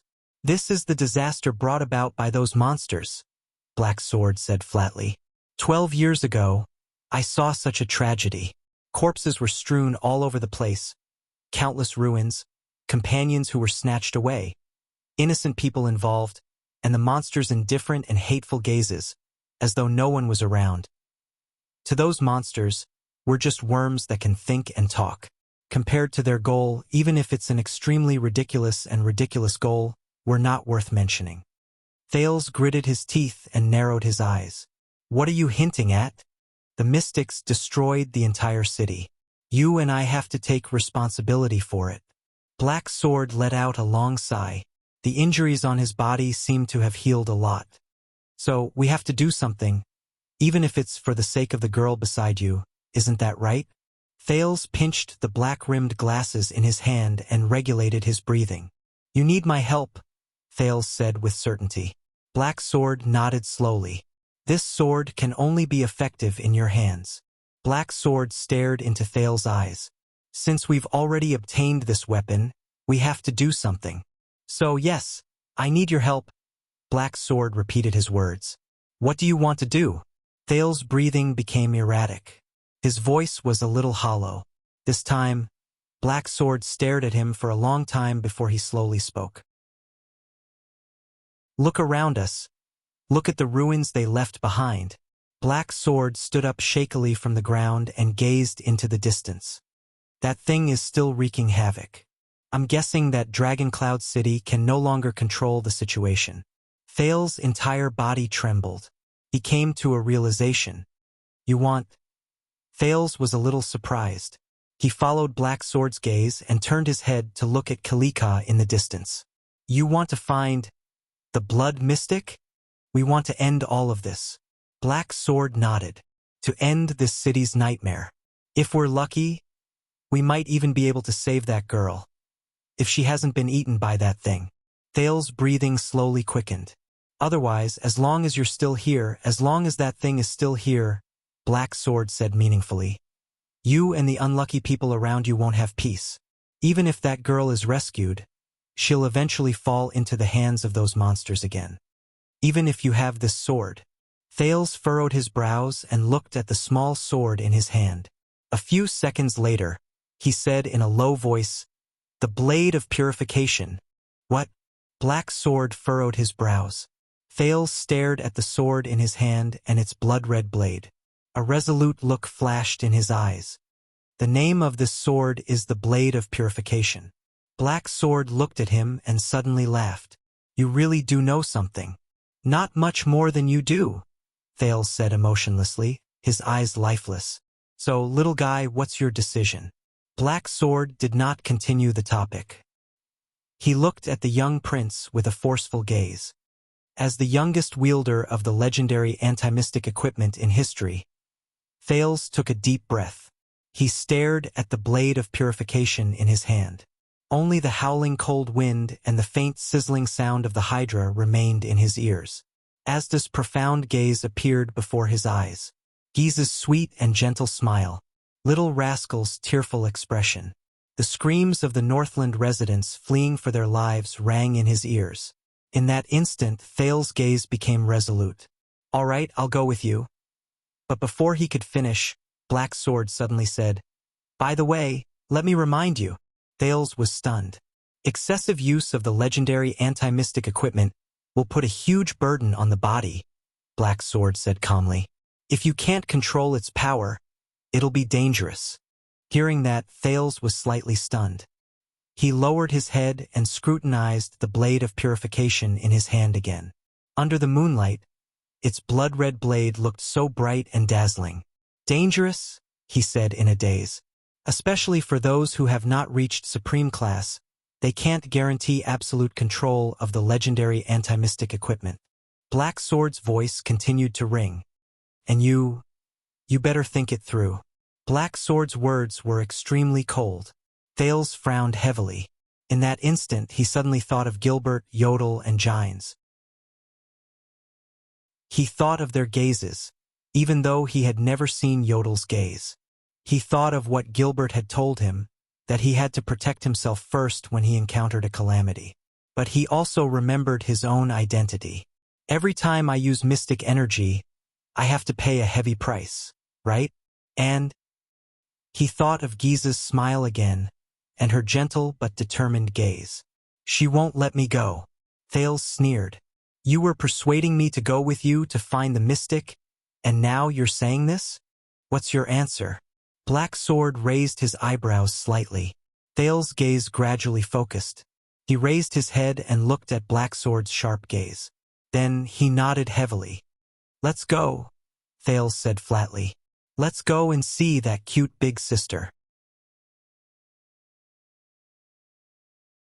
Chapter 177. Black Sword stared at Thales' determined face for a very long time. Not bad. Finally, Black Sword nodded slowly and flashed a very ordinary smile. You are indeed a Jade Star. At that moment, Thales was shocked and his eyes widened. He tightened his grip on the blade of purification in his hand. You? Black Sword shook his head with a faint smile. If I still can't guess your identity at this moment, how can I talk about finding a mystic? Prince Thales. The next moment, Black Sword picked him up with his right arm. Hold your sword, Black Sword said coldly. He quickly jumped onto a half-collapsed roof in Kilika's direction and leaped away. In his astonishment, Thales felt the wind whistling past his ears. He knew his identity. Thales could not help but recall King Nuvan and Asda's words. The mercenary leader's skills are strange, carrying a strange longsword. The map of Renaissance Palace. You're the assassin who killed the crown prince, aren't you? Thales' heart pounded. What would he do? But there was no turning back. An earth-shattering explosion came from afar. It was as if Kilika was angry. What should we do? Thales only reacted after a long while. He forcefully suppressed the nervousness and shock in his heart and asked with a trembling voice, "What should we do?" Black Sword held him in his arms with his uninjured right arm. His feet did not stop and he continued to advance with his weakened body. The blood mystic. The second prince frowned. That person, I saw it with my own eyes. She can't be sealed by the legendary anti-mystic equipment. If we can't seal her, if we have to fight her face to face with those strange abilities. Thales could not suppress the worry in his heart. Of course there is a way, Black Sword said with certainty. There has never been an enemy that cannot be defeated. That kind of creature only exists in night novels. They are called protagonists. Huh? Thales was stunned. What way? First of all, Black Sword nimbly turned and avoided a tentacle that vaguely appeared in front of him. You have to change your mind. Thales was slightly stunned. Change my mind? You think you're weak, don't you? Black Sword lowered his head and allowed his voice to travel with the wind into Thales' ears. Do you think that your chances of winning against that person are very small? Thales opened his mouth, sucked in a mouthful of cold air, and spoke with a trembling voice. Isn't that the case? Thales hugged the blade of purification tightly in his arms and said in a rather dejected manner, I'm very weak. Facing an enemy like that, other than you, not to mention me, even a transcendent magus would be insignificant. When Black Sword heard that, he sneered without a doubt. Actually, I'm far from finished what I said to Asda just now. Black Sword's tone suddenly became a little solemn. Now listen to me. Black Sword paused and stopped in front of a low wall.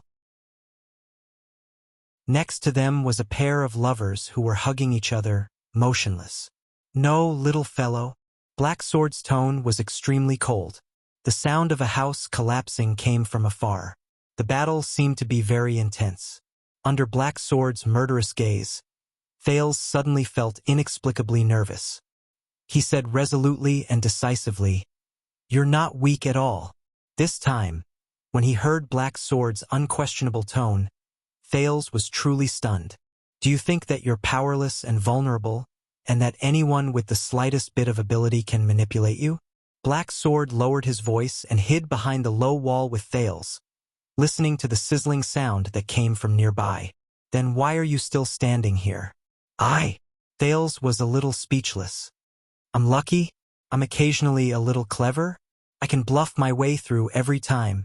Black Sword's eyes narrowed into slits, but the light that shone from them was unprecedentedly threatening. A few seconds later, the leader of the Brotherhood said in a casual but unquestionable tone, Only a truly weak person would use pure strength as proof of their strength. Thales' eyebrows twitched. For a truly powerful person, strength is but a decoration. True strength does not lie in how many heavy axes you can swing, how fast you can stab with your sword, how sturdy your bow is, or how accurate your blade is. When he saw Thales frown, Black Sword only paused for a moment before he continued expressionlessly. In fact, it does not lie in how many tens of thousands of soldiers you can command, or how many sturdy cities you can break. I've seen famed supreme-class elites die in humiliation in a beggar's sack. I've also seen powerful suzerains fall hopelessly under their servants' axes. Black Sword's pupils narrowed, and his words were cold and threatening. I've also seen an insufferably arrogant mystic being frightened by a frail and sickly girl, panicking and at a loss for what to do. Thales took a deep breath and raised his head. His eyebrows were tightly furrowed as he whispered, "Supreme class, suzerains, and even mystics, those are just coincidences. Under very rare circumstances, coupled with some impossible luck, they only have the chance to die in the hands of the weak." However, as Thales spoke, his voice slowly became weaker. He stared at Black Sword, who was shaking his head slowly.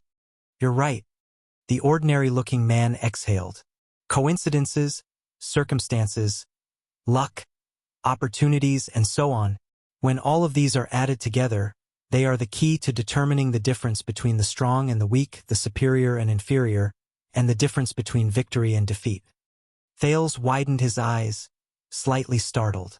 "You mean—" The corners of Black Sword's lips curled up slightly, as though he was looking at a mischievous student.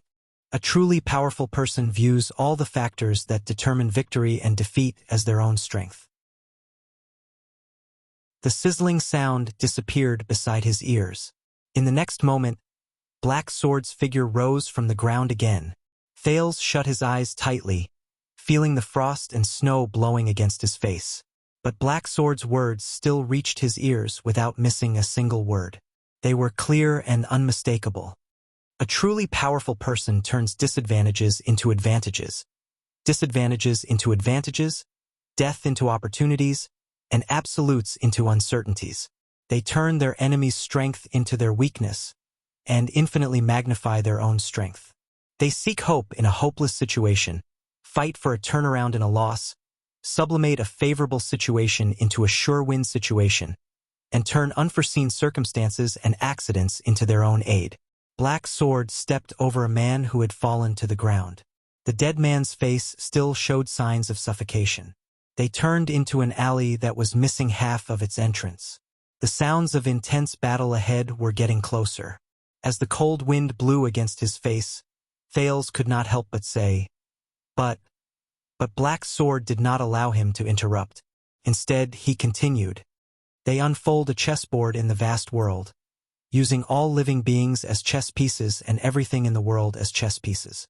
They turn a seemingly simple duel into a supreme game of chess to determine the outcome of the battle." Black Sword took a deep breath and looked up at the sky.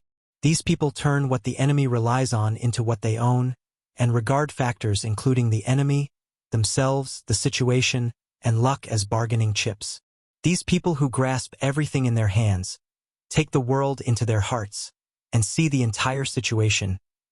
Only they are qualified to be called. Black Sword lowered his head. The profound meaning in his eyes made Thales subconsciously freeze, and he quietly listened to him finish. A true powerhouse. Kalika's sizzling sound could be heard clearly, and it was even getting closer. There was a moment of silence between the two of them. Only the snow that scraped against their faces reminded them of their situation. Thales slowly opened his mouth. After gritting his teeth and hesitating for a while, he finally spoke. But Thales revealed a bitter smile, which made him look rather haggard. For a mystic who breaks the rules, no matter what kind of scheme or how many factors are considered, their effects are limited. "You're wrong again," Black Sword said with a cold expression. Black Sword made a sharp turn and held Thales in his arms. With a slide shovel, he slid across a dry and frozen ditch. The action was a little rushed, and Thales only felt dizzy. Even those who seem to have unparalleled power, who can destroy cities and countries with a wave of their hands, who are invincible in the world, and who are even immortal. At this point, Black Sword seemed to intentionally look around at the ruins around him. But Thales could only squint and try his best to reduce the impact of Black Sword's movement on his sense of balance. Black Sword slammed his left palm on the ground and leaped up. He raised his head and snorted softly. "If you can't do this, then you're still a weakling, at best a relatively strong weakling." The Hydra in the distance was already right in front of them. It was clearly visible. Didn't it notice us? Thales was a little nervous. "I have my ways." Black Sword glanced at him indifferently. "How do you think I survived the Blood Mystic's attack?" They stopped again. Black Sword extended his hand and touched a spot on the ground. He closed his eyes slightly. It was as if he was feeling something. but his words rang out again. In short, in the eyes of the truly powerful, even those calamities, even their seemingly unstoppable power, are nothing more than a slightly larger chess piece on the chessboard. As long as this large chess piece is gently removed from their chessboard because of you, Black Sword retracted his hand from the ground and gently tapped the blade of purification in Thales's hand. His eyes were filled with wisdom and shrewdness. These so-called invincibility will be useless, and even laughable and despicable. Thales lowered his head thoughtfully. Black Sword took a deep breath. His gaze was unfocused and profound, as if he was immersed in his past memories. He spoke in an ethereal tone. Have you ever seen a supreme-class swordsman who lost both his arms break down in tears after waking up? Thales was slightly taken aback. Black Sword continued. Have you ever seen an elite scout who can travel thousands of miles in a day get drunk and depressed after his leg bones are completely shattered? Have you ever seen a high-ranking official who lost his power and status spend his days in the countryside and go crazy every night? Have you ever seen a famous general who was convicted after commanding 1,000 troops, lose hope in prison, and die of depression? Have you ever seen a 1,000-year-old noble who was stripped of his family name and gave up on himself like the most desperate beggar? Have you ever seen a terrifying calamity who is unparalleled and has boundless power tremble in front of a small legendary anti-mystic equipment and flee? I have, the man said faintly. Thales's breathing became heavier and heavier. Ah! Thales exhaled softly and flashed a tired smile. Cheat factor dependence. But I've seen more than just them. Black Sword did not understand what he said. He only took a deep breath as if he was concentrating. I've seen a prince who fell into the enemy's hands overnight. His legs were broken, his reputation was tarnished, and he was reduced to a lowly slave. In 2 years, he overthrew his slave master and led a new army to travel thousands of miles back to the capital. I've seen a weak woman who has been deprived of all her strength, but she is able to maneuver among the malicious enemies like a gust of wind. She is able to kill people without leaving a trace and destroy an army in an instant with her sweet laughter and graceful gestures, as well as her eloquence and eloquence. Thales did not speak. Black Sword frowned slightly and pressed his palm on the ground in another direction. Black Sword's keen senses gave him invaluable information about the battlefield. Someone was confronting and dealing with the blood mystic. 2 of them. Based on this situation, it's highly likely that they have a legendary anti-mystic equipment. Good chance. But it's not the best chance. I have to wait patiently. That's a true powerhouse. Black Sword, who was distracted, came back to his senses and nodded slowly, as if he had confirmed that the path ahead was safe. The existence of this kind of person is free from the shackles of all power, authority, and status. No matter where they are, they can shine. Even the smallest ant can shake the supreme gods. Thales frowned slowly. Are you also this kind of person? Black Sword fell silent. No. The man's tone was low. I can only be considered as one of the people who strives to catch up to them. But you, young man, you have this kind of potential. Black Sword turned his gaze. His gaze was like a blade that cut through Thales's face. Your performance on the cliff surprised me. Thales widened his eyes. You have fewer chess pieces than everyone else, but you try your best to seize all useful and useless factors. You hold on to every possible bargaining chip and place the most crucial piece, thus changing the entire battle. Young man, just based on those few points just now, you are stronger than most people in this world. Black Sword observed the scene in the distance. Kilika's figure was already right in front of him. You're a powerful person. You were able to find a way to escape from that adversity just now and stand firm. This is something that many so-called supreme-class powerhouses can't do, Black Sword said in a low voice. Then you have to believe in this even more. You have to uphold the attitude of a true powerhouse. Thales revealed a doubtful expression. That was your plan on the cliff. The second prince defended himself.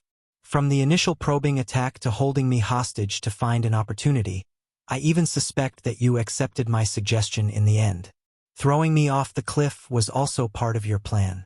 Don't forget that you prepared the climbing rope beforehand. Don't comfort me when you talk about the crucial piece and whatnot. Thales pursed his lips.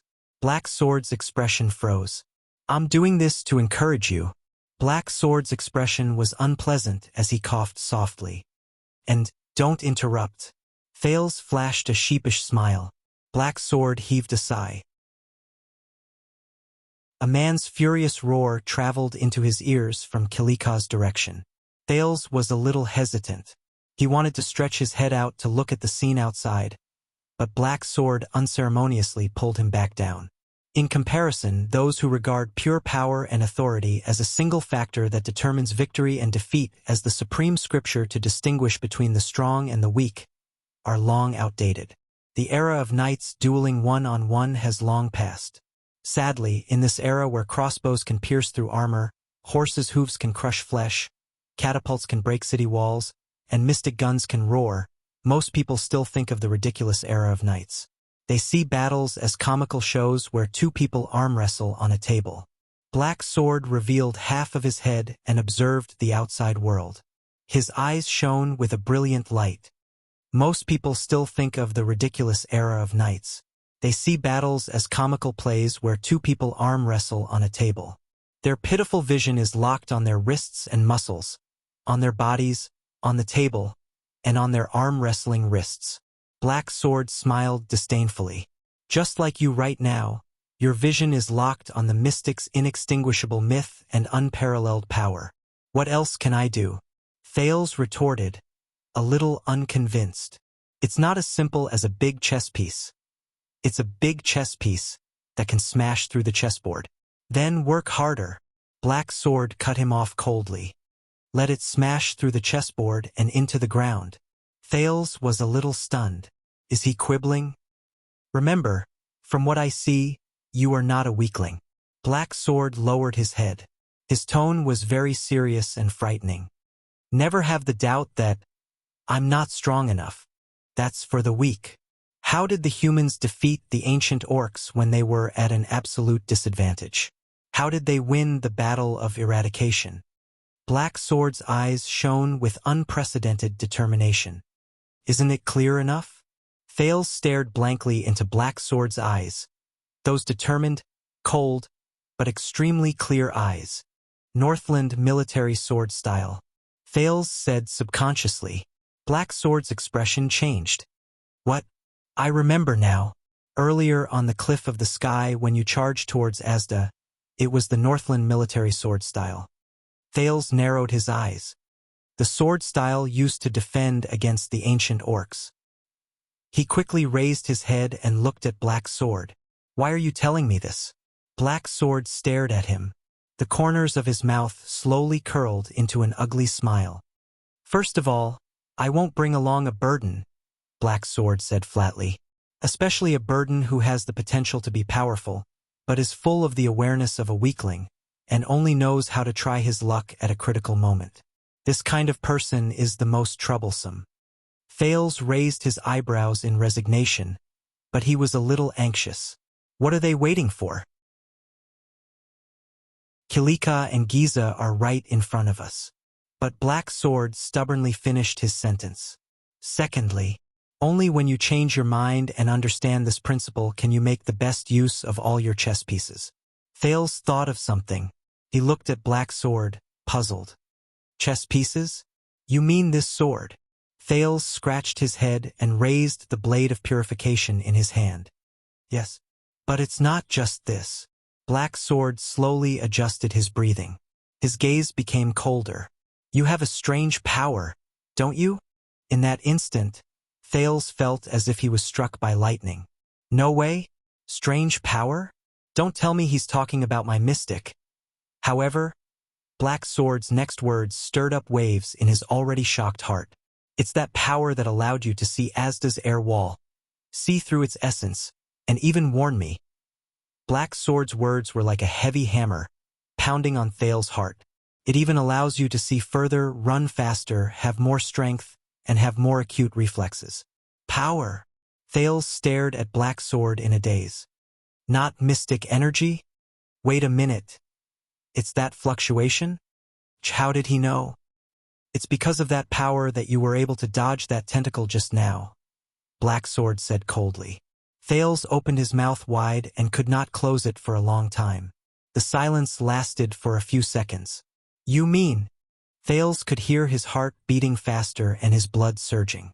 He could not help but frown. That power, that's the power of eradication. Black Sword answered his doubts straightforwardly. It's an extremely rare power of eradication. The sin of Hell's River. Thales widened his eyes. His pupils kept shifting between focusing and unfocused. Power of eradication? Hell's River. Hell's River?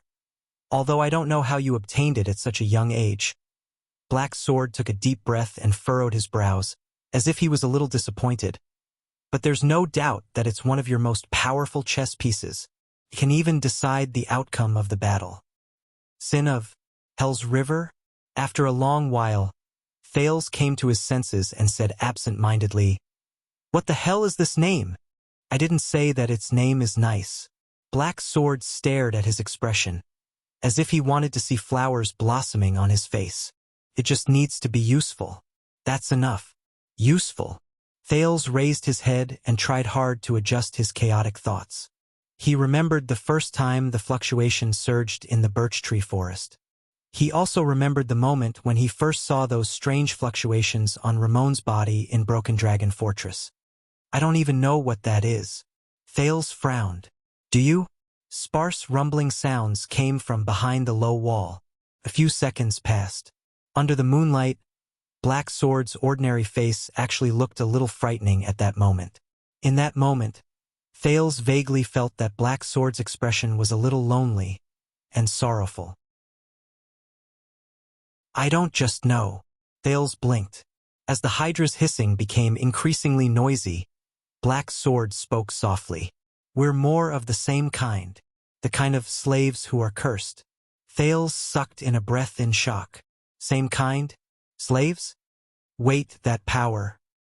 But Black Sword did not give him any chance to ask. Listen carefully.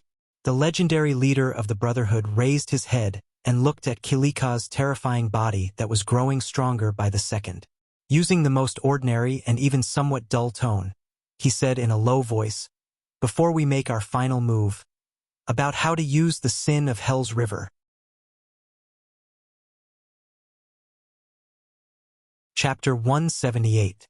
At 6 in the morning, in the center of Shield District in Dragon Cloud City, the moon had already set in the west. The darkest hour of the day was about to arrive. The Hydra, Kilika, seemed to be very excited. Its gigantic body emitted a chilling sound of flesh rubbing against each other. It could not help but make people think of the scene of someone grinding pork with a millstone. It waved its limbs and tentacles in a frenzy, continuously releasing wave after wave of people to surround Nicholas and Gleeward, the two Supreme Class elites, who held legendary anti-mystic equipment, fought with all their might in the crowd controlled by the mystic and advanced with all their might. With great willpower, the two of them endured the cries and screams of the residents as they killed their way through a layer of the crowd. With great difficulty they managed to get closer to the mystic. However, the girl with a bright smile only shook her head slightly. A gigantic tentacle reached out from behind her and sent her 20 meters away. More people who were controlled walked out of the tentacle in confusion and surrounded the two Supreme Class humans. They could not help but block the space that the tentacle had vacated. Just a dozen meters away, under an inconspicuous low wall, Thales listened attentively to Black Sword's explanation with shock and astonishment. The power of eradication originates from the untapped potential in the human body. We use special methods, such as specific martial arts and sword styles, to guide it into usable power. Black Sword's words seemed to carry a faint sense of authority, causing people to unconsciously perk up their ears to listen. It can more or less increase a person's abilities for a short or long period of time, or adapt to certain battles. He stared at Thales sternly and fiercely. The forms of existence of the power of eradication vary from person to person. There are many types of power of eradication. Some will form visible light, some will fuse with organs and tissues, some will even circulate around the body day and night, some will be used on special parts, and some will permeate the entire body. Even if it's the same type of power of eradication, when used by different people, there are often great differences. Thales frowned. If there are great differences, how should I teach him? Black Sword seemed to have heard his thoughts. As the Hydra roared from its flesh, he said calmly, "But they still have something in common that can be used as a reference. Most of the powers of eradication have a specific form and function at the moment of awakening." Black Sword exhaled. His muscles trembled, as though he was doing his final warm-up. He said, "For example, the glory of the stars, which greatly increases nerve excitement and human endurance. The thawing of glaciers, which continuously increases one's resistance to pressure and senses. The Pegasus music, which maximizes the resonance with the external environment. And the death of the sword, which instantly breaks the human body's self-protection mechanism. The people who awaken these powers of eradication will naturally form biases and habits based on the specific forms of their powers of eradication." When Thales blinked, Black Sword changed the topic. "But the sin of Hell's River is different." Black Sword's expression turned cold. "It is one of the least recorded powers of eradication. Based on my and some of my predecessors' experiences, it comes from the most unbelievable potential of life," Black Sword said slowly. "Survival." Thales' heart tightened. He remembered the encounter in the birch tree forest. Serena strangled him in midair. So, the sin of Hell's River exists to prolong a dying life. Black Sword inhaled slowly and adjusted his breathing. "It is a final struggle at all costs." He gave the prince a profound look. "This is also the prerequisite for us to awaken the sin of Hell's River. It awakens at the moment of death, and it will stimulate all the essence of life. Because of this, it is different from most powers of eradication. The sin of Hell's River does not have a specific form. In other words, it can exist in any form and be effective." Thales' pupils shrank. Any form of existence for the powers of eradication. Thales' pupils shrank. Any form? He somewhat understood what Black Sword meant. "That's right." Black Sword smiled and nodded. He looked at Kilika in the distance. "That's right. The sin of Hell's River." Black Sword narrowed his eyes. "It's the omnipotent powers of eradication." While the two of them spoke, Nicholas and Gleeward were struggling to hold on. "We can't go on like this." With a cold expression, Nicholas chopped off a woman's head with the severing soul's blade. Her terrified gaze before she died made the battle-hardened warrior's chest feel heavy. Then, he faced the next old man with a dazed expression. "With the legendary anti-mystic equipment, we won't have to worry about protecting ourselves." Nicholas gently swung his slightly sore arm. He glanced at the corpses around them and could not help but frown. "But in the end, we will be exhausted to death." The Star Killer glanced at Gleeward, who had a crazed expression and whose eyes were filled with rage. "Or Gleeward will have a mental breakdown after he reaches his limit." Gleeward roared and brandished his spear. The spear had slashed through 3 people, but his left arm was scratched by a little girl who attacked him from behind. The civilians of Shield District who were scratched by the spear died under the effect of extermination. Gleeward tried his best not to look at their expressions before they died, but his entire body was trembling violently. "Do you have any way to break through?" Gleeward gritted his teeth and took a step back. He was very agitated. "Don't tell me that you're actually the kingdom's wrath. We can't break through." Nicholas stared at the girl standing in front of the Hydra and drew a blade. "But we can make it so that she can't retreat." Gleeward's expression changed. In the next moment, the Star Killer's aura changed. 2 patches of red appeared on Nicholas' pale face. He retracted his arm and stopped attacking the densely packed crowd in front of him. He stroked the severing soul's blade with his finger. In an instant, with a loud crack, the severing soul's blade, which had 2 curved sections, broke into 2 halves from the protruding part of the blade's spine. The blood mystic raised her eyebrows as she watched all of this. She instinctively felt that something was wrong, and the blood-red stripes on her face shuddered. The cut on the blade seemed to be very regular. The Star Killer held the broken blade in one hand and the remaining half of the Severing Soul's blade in the other. He revealed a mysterious smile. "World break, begin," he said softly. In the next second, Nicholas moved. The power of eradication in his body began to tremble. He turned his body sideways and squeezed past the 3 civilians controlled by the mystic in front of him with unbelievable movements. As they screamed involuntarily, he tapped the ground lightly, stepped on their shoulders, and leaped into the air. If Ida was here, she would immediately recognize that this was the same movement Nicholas displayed when they first met. It was the kind of footwork that allowed him to weave through the crowd perfectly, yet it was impossible to dodge. Giza's expression changed slightly. Immediately, a few controlled civilians bent their knees and jumped like monsters, pouncing towards Nicholas in the air.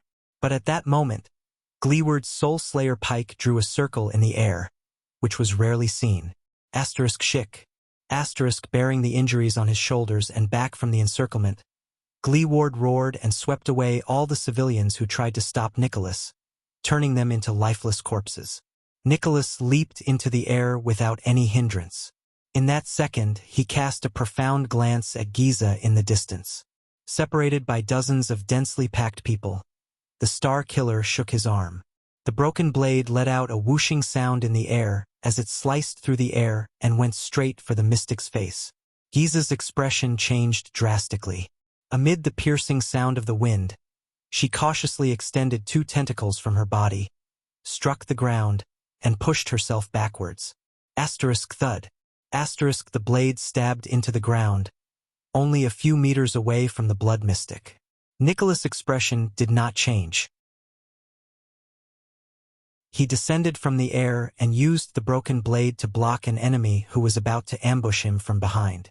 Giza narrowed her eyes and stared at the broken blade on the ground. She did not say a word. However, a second later, Nicholas swung the blade lightly. His eyes shone brilliantly, and he said coldly, "World break completed." The mystic's expression did not change. He did not even look puzzled. But at that moment, Nicholas suddenly let out the most emotional roar he had since the start of the battle. "Charge!" As if he had received a supreme order, Gleeward opened his mouth and brandished the trembling pike with a ferocious expression. He pierced through the 2 innocent enemies in front of him and charged forward with tears in his eyes. "Wuh!" As Gleeward roared, Nicholas did not show any signs of weakness. The half-broken blade in his hand shone with a glint so bright that it was difficult to see with the naked eye. In an instant, he slit the neck of a wailing teenager and charged towards the mystic. "There's only one chance. Break through." In the blood mystic's eyes, the 2 Supreme-class mystic charged forward without caring about the cost, injuries, and defense. The dense crowd of dozens of people was crushed by their charge. Giza tilted her head slightly. More people walked out of the tentacles and surrounded the vanguard. However, Nicholas and Gleeward's charge did not stop. Both of them had scratches and cuts all over their bodies, but they burst forth with their most ferocious forms and charged at the mystic at the same time. They were getting closer and closer to the mystic. In the end, Giza still closed her eyes. Soon, Kilika stretched out a giant tentacle from behind her, grabbed her waist, and swept her backwards. But an accident happened at that moment. The mystic on the tentacles retreated no more than 10 meters. The blade of the Severing Soul's blade that was stabbed into the ground suddenly shone brightly. The broken blade shone with the most dazzling yellow light. The tentacles that protected Giza continued to drag her backwards, but a yellow light that was identical to the one on the blade suddenly appeared behind Giza. Giza's expression changed. The tentacles were still retreating, but Giza seemed to be held back by an invisible hand from behind. She was forced to a stop in front of a barrier formed by the yellow light. No matter how hard the tentacles tried, they could not drag Giza out of the area of the yellow light. It was as if it had been stuck by something. Giza raised her head abruptly and looked at the broken blade of the Severing Soul's blade on the ground in front of her. "It's that broken blade. There's something wrong with it." Giza did not have much time to think, because in an instant, The two Supreme-class elites broke through the densely packed crowd. Covered in blood, they charged fiercely towards the mystic, who could not retreat even a single inch. 10 meters, 5 meters, 4 meters, 3 meters. The distance between the two of them and Giza was getting closer. Attack! Nicholas roared and elbowed an enemy to his left. Then he turned around and swung his blade decisively. As blood splattered, he cut down 3 or 4 people, protecting Gleeward at all costs. With tears still on his face and a heart full of resentment, Gleeward swung the fatal Soul Slayer pike and stepped within 3 meters of the mystic. Then, he thrust the pike forward. The yellow light behind the blood mystic flashed faster and faster. It still obstructed her and prevented her from retreating or dodging. The tip of the pike approached the spot between Giza's eyes. Asterisk thud. Asterisk at that critical moment. The body of the Soul Slayer pike was once again gripped tightly by the veteran Big Leather Belt, who suddenly appeared beside Giza. Chief Gleeward. Big Leather Belt held the Soul Slayer pike with a face full of tears. I'm sorry. Nicholas' figure flashed again. The broken blade flew and clanked against metal. In a short period of time, Gleeward was protected so tightly that not even a drop of water could escape. It's nothing. Gleeward gritted his teeth and glared at Big Leather Belt, who was forced to stand between the mystic and the Soul Slayer pike. It's just another unlucky battle. The 3 of them were locked in a stalemate. The crowd surrounding the 3 of them seemed to have received some sort of order. They stopped abruptly and retreated in unison amidst the terrified howls of those who were being controlled. Only then did Nicholas get a chance to catch his breath. He took a step back and leaned his back against Gleeward, who was holding the Soul Slayer pike against the mystic. Giza lowered her head. Her lips moved slightly, and her voice rang in the ears of the 2 Supreme-class individuals. What is this? The mystic asked flatly. This is the ability of the Severing Soul's blade. Nicholas clutched his chest. He glanced at the blade on the ground, then at Big Leather Belt, who was blocking the Soul Slayer pike. His expression was unpleasant. With the separated blade as the center, it can isolate an area that is completely isolated from the outside world for a short period of time. It only allows entry and no exit. Gleeward gritted his teeth. His eyes were full of hatred. It's enough to trap you here, bam. Giza narrowed her eyes. She did not seem to mind at all. Without moving her lips, she asked, How rare? It's another equipment I've never seen before. This ability has a terrible name. Nicholas' face twitched a little. In the end, he took a deep breath and said somewhat stiffly, It's called, You Can't Escape. Humph. The blood mystic snorted coldly. It sounds like the work of that B*TCH. Blood spike. Nicholas looked at the crowd around him warily. Without batting an eyelid, he nudged his companion behind him. The Blood Spike Empress originally forged this equipment to fight against the Void Mystic, that kind of illusory, untraceable existence. The Hydra, Kalika, let out an enraged and indecipherable roar. Just to deal with Zarkal? The Blood Mystic shook her head slowly. You don't know how sad that fool will be when he hears you say that. Nicholas turned his head and fixed his gaze on Giza. Of course, we later realized that if the Severing Soul's blade is used with other equipment, it will be quite effective against most calamities. For example, right now, it's You Can't Escape. The Blood Mystic fixed her gaze on them. Her expression became more and more stiff. Game over, bitch. Wielding the Soul Slayer pike, Gleeward's expression was terrifying. He looked as if he wanted to cut the mystic into pieces with his gaze. Do it. Nicholas urged his companion behind him in a cold voice. Let's end this. Are you ready, Big Leather Belt? Gleeward nodded. Staring at his former comrade who was being controlled, anger and reluctance flashed in his eyes. Of course, boss. Big Leather Belt smiled miserably at first. Then, his expression stiffened and he said sorrowfully, I still have a daughter. Hearing that, Gleeward frowned slightly. Shield District is almost completely destroyed. Only a small number of residents in the periphery were evacuated. My daughter is probably But Gleeward still took a deep breath, gritted his teeth and said, "I'll take care of her for you." Tears flashed in Big Leatherbelt's eyes. At that moment he flashed a serene smile. "Thank you." In the next second, under Big Leatherbelt's relieved gaze, Gleeward's entire body let out a terrifying crackling sound.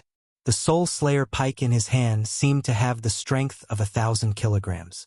Trembling, Gleeward's hands, which had been freed from Big Leatherbelt, thrust forward.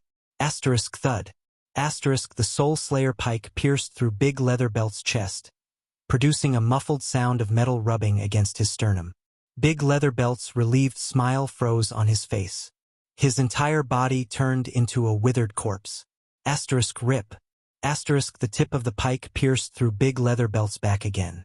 Then, it pierced right between the mystic's eyes. Came out from the back of her head. At that moment, the mystic opened her mouth wide and trembled, but no words came out. It was as if she was experiencing endless pain. Behind her, Kilika let out a terrifying sizzling sound. His huge body slowly fell limp. The crowd around them stopped moving. Giza's face began to turn black and brittle. Like cracked, dead wood, pieces fell off. Nicholas exhaled. Panting, he staggered 2 steps forward, picked up the blade that was stuck in the ground, and slowly fastened it to the broken severing soul's blade. A dazzling yellow light flashed at the broken part. Then, the 2 pieces of metal fused together seamlessly. It was as clean as new, as if it had never been broken. Gleeward closed his eyes. Leaning on the ground with the pike, he knelt down on one knee in exhaustion. "It's over." Nicholas turned around and looked at the tottering Hydra. "Wait!" Gleeward's violent roar rang in the air. Nicholas immediately cast him a surprised and bewildered gaze. "What? The Soul Slayer pike is still vibrating." The lame veteran opened his mouth in disbelief. He stared at Giza, who was shattering like broken pottery. With all his might he pulled the pike out. "This isn't her." Gleeward roared in grief and indignation. "It's not that bitch." Nicholas was instantly shocked. Under their shocked gazes, the shards on Giza's face fell off piece by piece, revealing a pretty but lifeless gray face. Once the mystic's appearance was stripped away, an innocent girl appeared before their eyes. "This is just a civilian," Gleeward roared at the top of his lungs. The battle-hardened Nicholas' expression was cold. He spread his arms like lightning and turned to the crowd around him, but it was too late. Countless people instantly moved and pounced on Nicholas, who had just relaxed. They drowned him in the crowd. In the next moment, a tentacle was quietly flung out from the crowd and reached him in an instant. Asterisk bang. Asterisk unable to react in time. Gleeward was struck by the tentacle. Under the boundless force, the lame veteran flew more than 10 meters away. Asterisk thud. Asterisk like a broken sack, Gleeward crashed into a ruin. Dirt and stones flew everywhere, and he rolled a few times before he fell to the ground, motionless. He seemed to have lost consciousness. His Soul Slayer pike flew in another direction and rolled on the ground with a dull clang. "No!" Nicholas' sorrowful and indignant roar pierced through the crowd. He fought his way out of the countless people whose strength, speed, and reflexes surpassed that of ordinary people. He was covered in wounds. Blood splattered everywhere. The Star Killer rolled a few meters away. With one hand on the ground, he lifted his head weakly and looked at Gleeward, whose fate was unknown. The multi-headed snake, Kalika, who was on the verge of collapse, became active again. It sent out a tentacle and split it open. A gentle and beautiful girl, the real blood mystic, appeared in the tentacle with a pleasant smile on her face.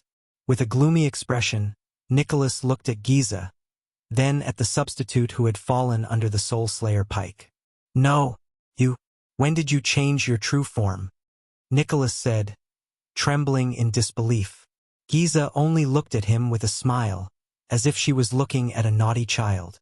Nicholas closed his eyes, punched the ground, and howled in grief at the sky. It was his fault. He should have thought of it earlier. From the beginning, the mystic had never smiled, never moved her lips, and never had much of an expression on her face. Now that I think about it, that was just a substitute. The blood mystic's gentle voice came from afar. Look, it's not that difficult to change a person's appearance with a bit of dead skin tissue, right? Giza shook her head mischievously. It saves my little cuties the danger of being attacked by the Soul Slayer Pike, which would affect me. I can also enjoy the wonderful expressions on your faces when you get tricked. Giza giggled as she looked at Nicholas' resentful expression and waved her hand. And I only need to stand in a straight line with the substitute. Even the Soul Slayer Pike, which can locate mystics, can't tell whether it's a substitute or the real one. The Soul Slayer Pike is out. The mystic narrowed her eyes and looked at Glee Ward in the distance. Listen up, this is a lesson from the bitch. At that moment, Giza's expression became extremely cold. Never let your guard down at any moment. In the next moment, countless tentacles and the controlled crowd pounced on the unconscious Glee Ward and the injured Nicholas like a raging flood that broke through a dam. They covered the sky and the earth, and they blotted out the sky and the moon. In the end, the two controllers of the legendary anti-mystic equipment were defeated by the mystic. Nicholas gritted his teeth. The hand that held the blade trembled in anger. He staggered to his feet and looked at the enemies attacking him from all directions. He lifted the blade helplessly. The blade sliced through a tentacle and turned it into ashes. The hilt knocked away a wailing child who pounced on him like a hunting eagle. Goodbye, Glee Ward. Nicholas felt the blood trickling down his forehead and thought in despair. We failed. But at that moment, the blood mystic's expression suddenly changed. She turned her head abruptly and looked in another direction. There, Kilika's two giant tentacles trembled at the same time. Then they turned into ashes simultaneously. Giza narrowed her eyes. The legendary anti-mystic equipment? The third one? Soon, the mystic saw the figure who attacked her. It's you? Giza's eyebrows twitched. It was her old acquaintance. Black Sword's figure appeared vaguely in the middle of the tentacle's encirclement. He was less than 20 meters away from her. But wherever he went, the blood mystic's creations of flesh and blood were all reduced to ashes. Remember, Black Sword charged towards Giza with an indomitable will. He whispered to Thales, who held the blade of purification in his arms. We only have one chance. It's time. Thales took a deep breath. His gaze was firm as he nodded slowly.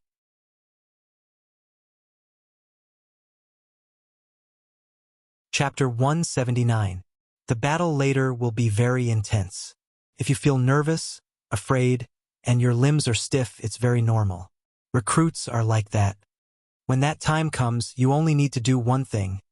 Repeatedly think about what I'm saying now to focus. Black Sword charged through countless obstacles and rushed towards the blood mystic at an astonishing speed. The shadow of the Northland military sword style could be vaguely seen in his movements. Thales was held in Black Sword's embrace with one arm. He tried his best to look up as the air whistled past his ears. He held the strange blade of purification tightly in his hand. Following Black Sword, he charged forward at high speed. Those two men, even if they are rare Supreme Class elites, even if they both have powerful legendary anti-mystic equipment, I still have a feeling that they will lose in the end. The Blood Calamity, that seemingly harmless little girl, is an extremely terrifying opponent. Over the past 12 years, she is the only existence that can make me feel fear and anxiety at the same time.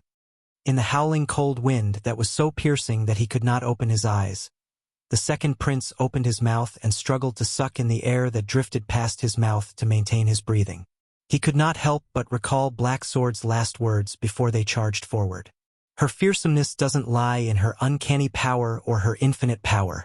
Instead, it lies in the fact that she truly possesses the heart of the strong.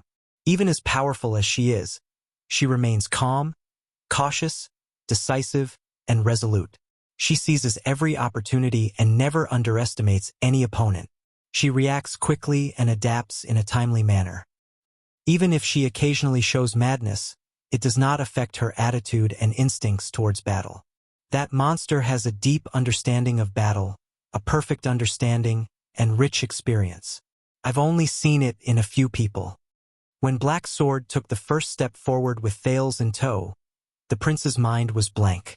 It was as if he had returned to the cliff of the sky and was rapidly falling to the bottom of the cliff hundreds of meters below. Until the first Hydra's tentacle appeared before his eyes, he heard the terrifying sizzling sound of flesh and blood rubbing against each other. Black Sword calmly grabbed his hand and swung the blade of purification. Shik. The tentacle turned into ashes flew past his eyes. Thales finally regained his breath. A variety of emotions instantly surged into his heart. Nervousness, fear, apprehension, and a little excitement and agitation. We need to understand one thing first. That monster, the Blood Calamity, has never faced us in her true form.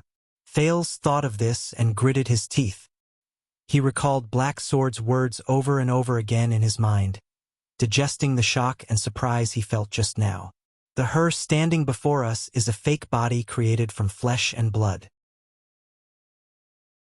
This is the information I obtained after fighting her twice, treading the line between life and death. I exchanged my blood for it. In other words, it is not as you said. The legendary anti-mystic equipment cannot seal that monster. It's because the person who tried to seal her was unable to lock onto her true body amid the countless pieces of flesh and blood. Thales frowned a little and looked at the gentle girl in front. Not her? In the distance, Giza raised her head and stared at them with a strange expression. This, Giza, who appeared after defeating 2 legendary anti-mystic equipment, is also a fake. So, in the birch tree forest, when Sonia shattered her under the supreme shield, how could she appear unscathed? Swoosh. A sharp whistle cut through the air. 2 medium-sized tentacles, one above and one below, swept towards them.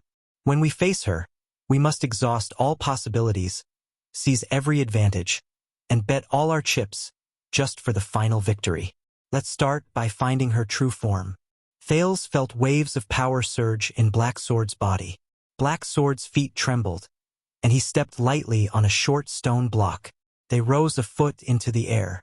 Black Sword turned in the air in disbelief and slid through the middle of the 2 tentacles. First, it's the time to attack. When the 2 men completely fail and she kills them, it will be the moment we step into the battlefield. At that time, whether she hesitates, is bewildered, or is simply distracted, it will be a precious, weak advantage for us. Even if it can only save us half a second to charge and get close to her fake body. In the air, Thales looked up and watched as one of the tentacles flashed past his eyes. In the distance, he could vaguely see Nicholas, who had fallen to the ground. The Star Killer fought with all his might, and in the end, he was drowned in the mass of tentacles. There was a piece of tissue that looked like half a tongue in the tentacle. It brushed past Thales' nose and gave off a nauseating smell of blood and acid. Thales suppressed the discomfort in his stomach and throat and forced himself not to close his eyes. He wanted to see his enemy clearly. All possibilities. All advantages. All my chips. He gritted his teeth and repeated Black Sword's words in his heart. Next, it's our offense. Once the battle starts, we will immediately reveal the legendary anti-mystic equipment, which is the natural enemy of mystics. While intimidating her, we will make her immersed in shock and doubt for even a second, which will expose more flaws. We will also attract more of her attention on me. Black Sword gripped his sword-wielding hand tightly. The blade of purification danced in the air and slid past the 2 tentacles, leaving 2 wounds on them. The tentacles quickly withered and turned black, as if they were instantly burnt, and finally turned into ashes. They were only 30 meters away from Giza. In the distance, the blood mystic, who had been paying attention to them, let out a soft "huh." Giza inhaled slowly. The blood-colored patterns on her face began to tremble slightly. That's right. Aside from the Soul Slayer Pike and Severing Soul's Blade, the 3rd legendary anti-mystic equipment. What a night full of surprises. The flying ashes stained Thales' face and mixed with the melted snow. In the next moment, Thales felt his entire body freeze. Black Sword landed on his feet. He supported himself with his left hand and regained his balance. He did not lose his momentum and continued to press forward. The oncoming cold wind quickly turned the melted snow on Thales's face into ice crystals. The little prince grimaced and the ice crystals slid down his almost frozen face. A huge tentacle attacked out of thin air. In an instant, it split into countless small tentacles and intercepted the black sword from all directions and angles. It looked as if it wanted to stop them at all costs, and they could not avoid it. Thales was already prepared. Black Sword was going to use his blade of purification to carve out a path of survival that would be filled with flesh and blood and ashes. Then, Black Sword lowered his body and faced the hundreds of terrifying tentacles that resembled snake tongues. The power in his body surged, and he immediately spun around. In his shock and bewilderment, Thales suddenly felt dizzy. We must also carefully consider the direction of our breakthrough. Find a path filled with ruins and obstacles. It will provide us with the best field of vision and cover for our defense, even if it can only cover an inch of our bodies and block one attack. Black Sword chose a rocky road filled with obstacles. Houses that had collapsed due to the fierce battle between the two mystics could be seen everywhere. They turned into a low house that had been destroyed. A wall of earth stood between them and the countless small tentacles. The tentacles attacked in a large area, covering a far larger area than the wall of earth. The tentacles that were scattered all around quickly swept past the wall of earth. Bang. The tentacles that were concentrated in the center mercilessly exerted force and smashed the wall of earth. Soil and stones flew towards Thales's face. Black Sword raised his arm and blocked some of them. However, just as the wall of earth shattered and the momentum of the tentacles that smashed it weakened, Black Sword moved again. A strange power spread through his legs. With a calm expression, Black Sword instantly sped up. Swoosh.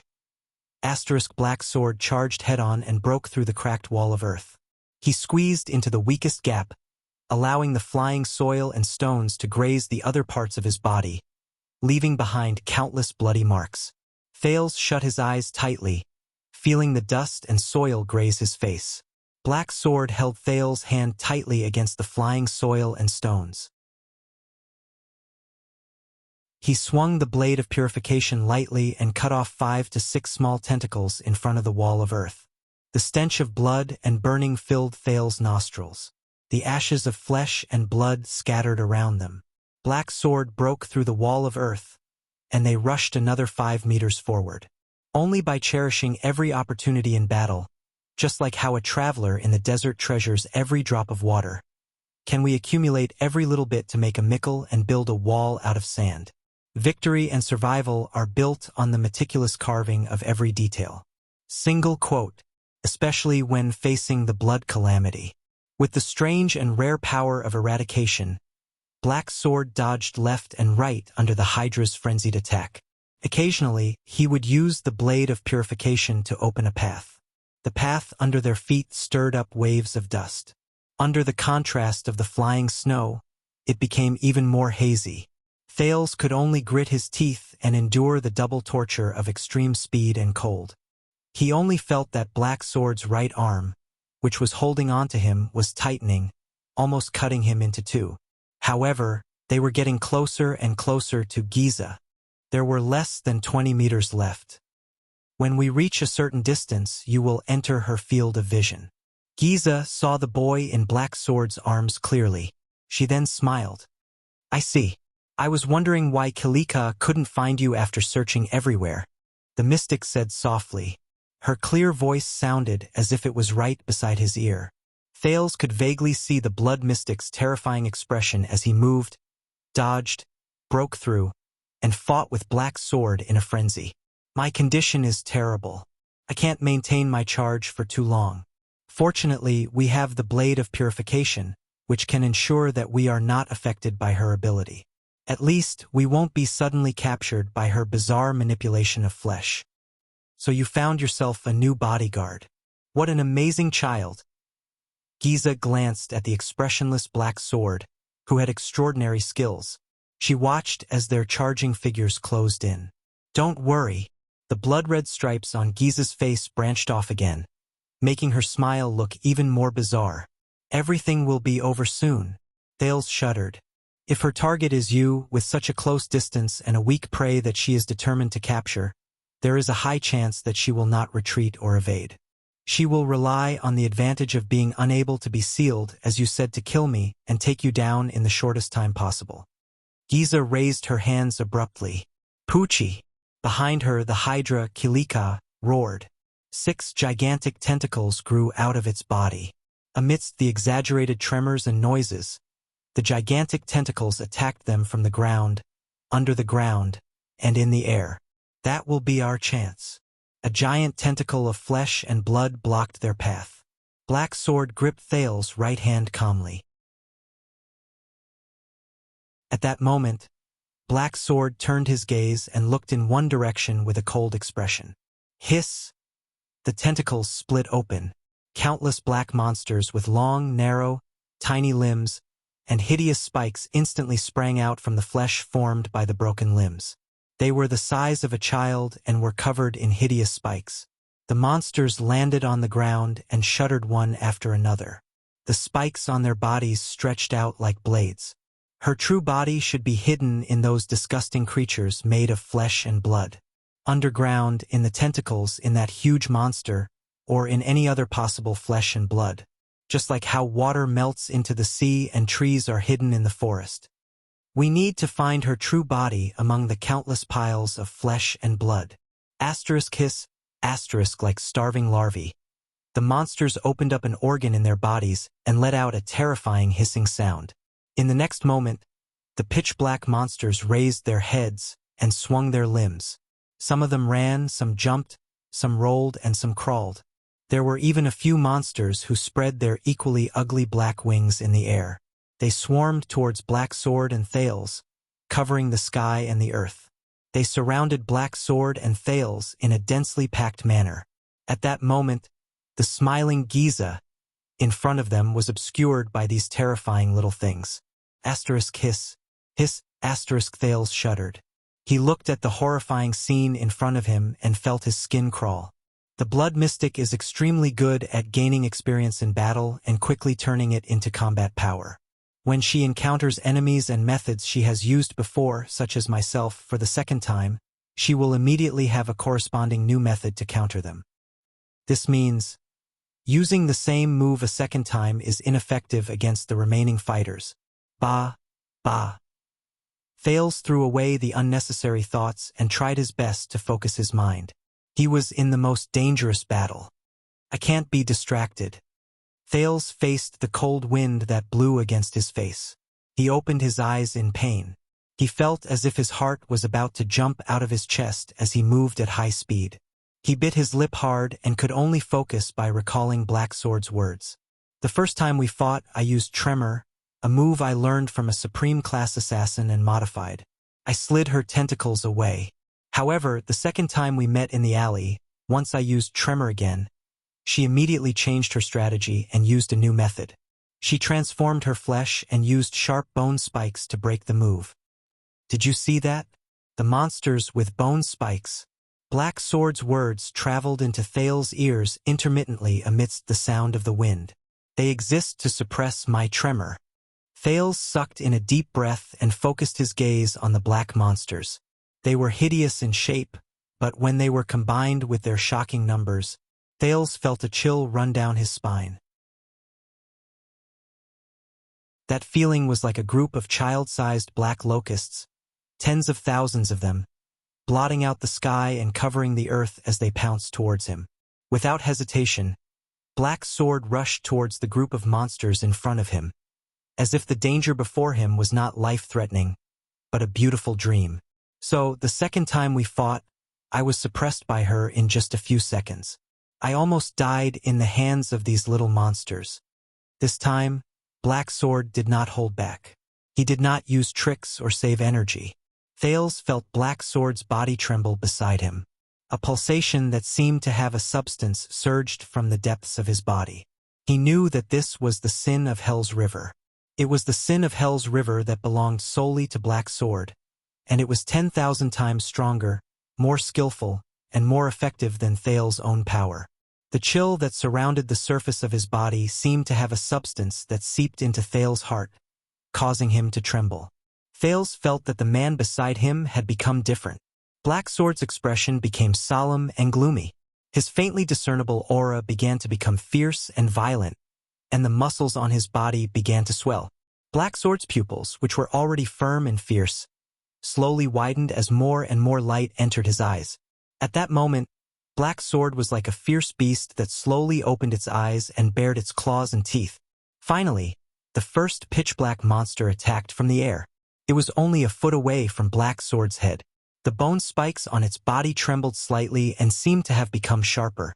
Behind it were countless ferocious and terrifying monsters of the same species. Amidst their roars, they swarmed towards Black Sword from all directions. Compared to them, the size of the blade of purification seemed insignificant. At that time, I had no choice but to use instant death in the midst of those monsters. I extinguished all signs of life to avoid her senses and snatched my life back. I think when we meet for the third time later, she will immediately have a way to counter instant death. Hiss. The spider-like monsters surged towards Black Sword like a huge, pitch-black wave. They wanted to capsize this powerless boat in an instant. Thales sucked in a sharp breath and held it tightly. He clamped his left arm, which was trembling unconsciously, under his armpit. No matter who the man beside him was, at this point, he could only trust Black Sword. Trust him. But at that moment, when she transformed her tentacles into countless bone spikes, I sensed. In the next moment, Black Sword let out a low growl as he faced the boundless wave formed by the pitch-black monsters. He pressed Thales into his arms with his four limbs and held the blade of purification tightly in front of his chest. Just before the first monster pierced its bone spikes into Black Sword's head, Black Sword instantly restrained his entire body. Then, he tilted and fell forward, towards the monsters. He was like a small boat that was capsized in a huge wave. In an instant, Thales felt everything around him spin. The countless pitch-black monsters that belonged to the mystics also began to spin in his field of vision. They were getting closer and closer. Thales was also getting more and more dizzy. Then, a wave that belonged to him surged into Thales' brain in a timely manner and calmed his dizziness. I sensed a vigorous wave coming from a certain direction in the flesh she had underground. Black Sword's body had long since shrunk into the shape of a ball. He rolled towards the aggressive pitch-black monsters with ferocious bone spikes. They continued to roll forward. In my senses, that wave is extremely obvious. It's almost impossible to hide. Black Sword's right elbow hit the ground hard. Thud. It landed on a low stone block. I believe that's her true form. I'm sure. In the next moment, Thales felt Black Sword's right arm, which was wrapped around him, vibrate intensely. Bang. A muffled cracking sound came from the ground. It sounded like an explosion in a stew pot. Then, the stone block shattered in an instant. A huge slab of stone strangely rose from the ground. The moment the stone slab flew into the air, Black Sword's tumbling body suddenly stopped. Thales felt nauseous. He saw stars and was about to vomit. Black Sword then stomped his feet on the ground. Using inertia, he formed a sharp angle with the ground and charged forward at an accelerated angle. Black Sword used his muscular right arm to block the huge stone slab. In an instant, it was right in front of Black Sword, and he pushed it forward. This reduced Black Sword's speed. However, it provided him with protection. This is our biggest bargaining chip, the ability to lock onto the monster's true form. However, that momentary sense can only give me a rough direction. If we attack recklessly, she will only notice it in advance and evade it. So, what we need to do next is to endure her attacks and charge a certain distance away. Then, we can force out that abnormal wave of hers for the second time. This way, the place where the two straight lines intersect in two directions will be where her true form is. In that second, Black Sword pushed against the thick stone slab and charged into the group of monsters. Everything around them darkened. The monsters that filled the sky and the ground blocked their entire vision. Hiss. Countless hisses filled Thales's ears, making him agitated and flustered. Will they succeed? Yes, I guess. The first monster's spike went straight for Black Sword's cheek. Black Sword lowered his head slightly and hid his face behind the stone slab. Shing. The monster's bone spike pierced the stone slab and created bright sparks. However, it could not even scratch a hair on Black Sword's body. It could only watch as Black Sword rushed past its side. The second monster extended a barbed bone spike and slashed at Black Sword's abdomen, where Thales was. Thales watched the bone spike get closer and listened to the hissing in his ears. His mind was blank. However, Black Sword only moved slightly. The stone slab immediately changed its angle and stuck to his abdomen, blocking the monster's sudden spike. Bang. With the protection of the stone slab, Black Sword continued to charge forward. Countless black spider-like monsters swarmed around Black Sword and Thales like a swarm of locusts. Amidst the sounds of countless stone slabs and bone spikes colliding, scraping, and knocking, Black Sword held Thales, whose face had turned pale and whose lips had turned blue. He lowered his head and pushed against the stone slab as he charged forward wildly. Occasionally, one or two monsters would slip through the cracks between the stone slabs and leave trails of blood on Black Sword's abdomen, thighs, shoulders, and other areas. However, they were all reduced to ashes by the blade of purification that Thales held in his hand, or flung away with extreme speed. Thales kept his eyes wide open. In his field of vision, countless black bone spikes and appendages flashed past his eyes like flowing water. The second time we forced her to transform, force her to release fluctuations, and reveal her true form, is at the protective stone slab shattered inch by inch under the countless impacts in just a few seconds. Gravel and blood fell from Black Sword's body at the same time. However, at the same time, Black Sword's body trembled. At Shing. A black monster's spike grazed his shoulder, drawing out a streak of blood. Shing. Then, the second one pierced his left thigh. The second time I fought her, I used instant death. However, Black Sword seemed to have lost his sense of smell. His face was ashen. Other than holding Thales tightly in his arms, he did not react to the increasing number of wounds on his body. It was as if he had lost his senses. He charged forward without feeling anything. A skill that extinguishes the vitality in the body for a short period of time, thus disappearing from the enemy's senses. In an instant, Thales felt the man's muscles stiffen. He continued moving, but the strength in his body seemed to have disappeared in an instant. His breathing stopped, his skin stiffened, his movements slowed, and even his eyes lost their luster. In an instant, Thales even felt that Black Sword's figure in his field of vision. He did not know if it was an illusion, slowly became blurry. Thales knew that Black Sword's instant death had been activated. He anxiously stared at the black monsters that were still charging towards them with hissing sounds. Soon, Thales no longer had to be anxious. Countless black monsters charged towards them in a frenzy. However, like headless flies, they surged past them. Amidst the terrifying hissing sounds, the monsters that were originally charging in the same direction like a raging wave suddenly became chaotic, like disturbed lake water. Almost every monster froze on the spot and trembled madly. Like helpless children, they continuously looked around them. The monsters started jumping and circling around them, but they did not notice Black Sword, whose movements had slowed down. Black Sword was like an old man slowly crossing a river, but also like a small boat going against the current. He slowly advanced through the densely packed black monsters on the ground. It made Thales' skin crawl. From time to time, Black Sword was tripped by a monster, bumped into his shoulder, and even got scratched. However, he still carried Thales and walked among the monsters, unscathed. All the way forward, Thales exhaled slowly. Black Sword, along with himself, had completely disappeared from the monster's senses. At the same time, he remembered Black Sword's warning. Double quotes, she has seen instant death before. She will definitely have a new way to counter me, whether it be transformation, rampage, amplification, proliferation, or instigation of that big monster to transform. In the distance, Giza's figure paused for a moment. The mystic's lips twitched slightly. In the next moment, the Hydra Kilika behind her roared again. At that moment, all the black monsters beside Black Sword transformed simultaneously. Thales watched in astonishment as 1 to 3 bone spikes on the back of these little monsters let out cracking sounds before they turned into soft, straight, and thin limbs. The limbs became smaller, sharper, and softer. Like antennae?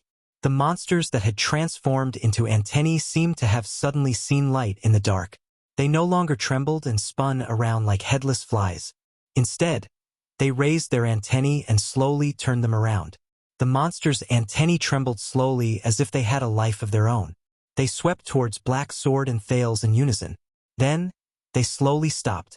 They seemed to have sensed Black Sword's location. It was as if they were making a final confirmation. *T. Thales was shocked. As expected, even though it had only been 15 minutes since their last fight, Giza had already prepared a way to counter instant death. And it seems to be quite effective? He anxiously looked at Black Sword, who was still holding him and struggling to move through the horde of monsters. However, the latter only closed his eyes and moved slowly like a dead tree. Thales was extremely anxious. Giza has already moved, shape-shifting or some other method. So, Black Sword, isn't it time for you to wake up? When that time comes, I will be able to sense her true body's location for the second time and completely lock onto her. Thales hugged the blade of purification in front of his chest and watched the little monsters gradually aim their antennae at Black Sword. His heart thumped furiously. In the end, he could not help but extend a finger and poke Black Sword's chest. But this time, it was as if he had poked a hornet's nest. In an instant, all the black monsters seemed to have suddenly awakened from their slumber. They carried trembling antennae on their backs and ferocious bone spikes. Once again, they let out a terrifying hiss and stomped their hind legs together. They pounced towards Black Sword and Thales. Hiss. At that moment, Thales had goosebumps all over his body, but it was also at that moment Black Sword, who looked like an old man with 1 foot in the grave, suddenly moved. As if it was the first breath of air he had taken since he was born, Black Sword took a deep breath. Then, his entire body trembled as if he had just woken up from a nightmare.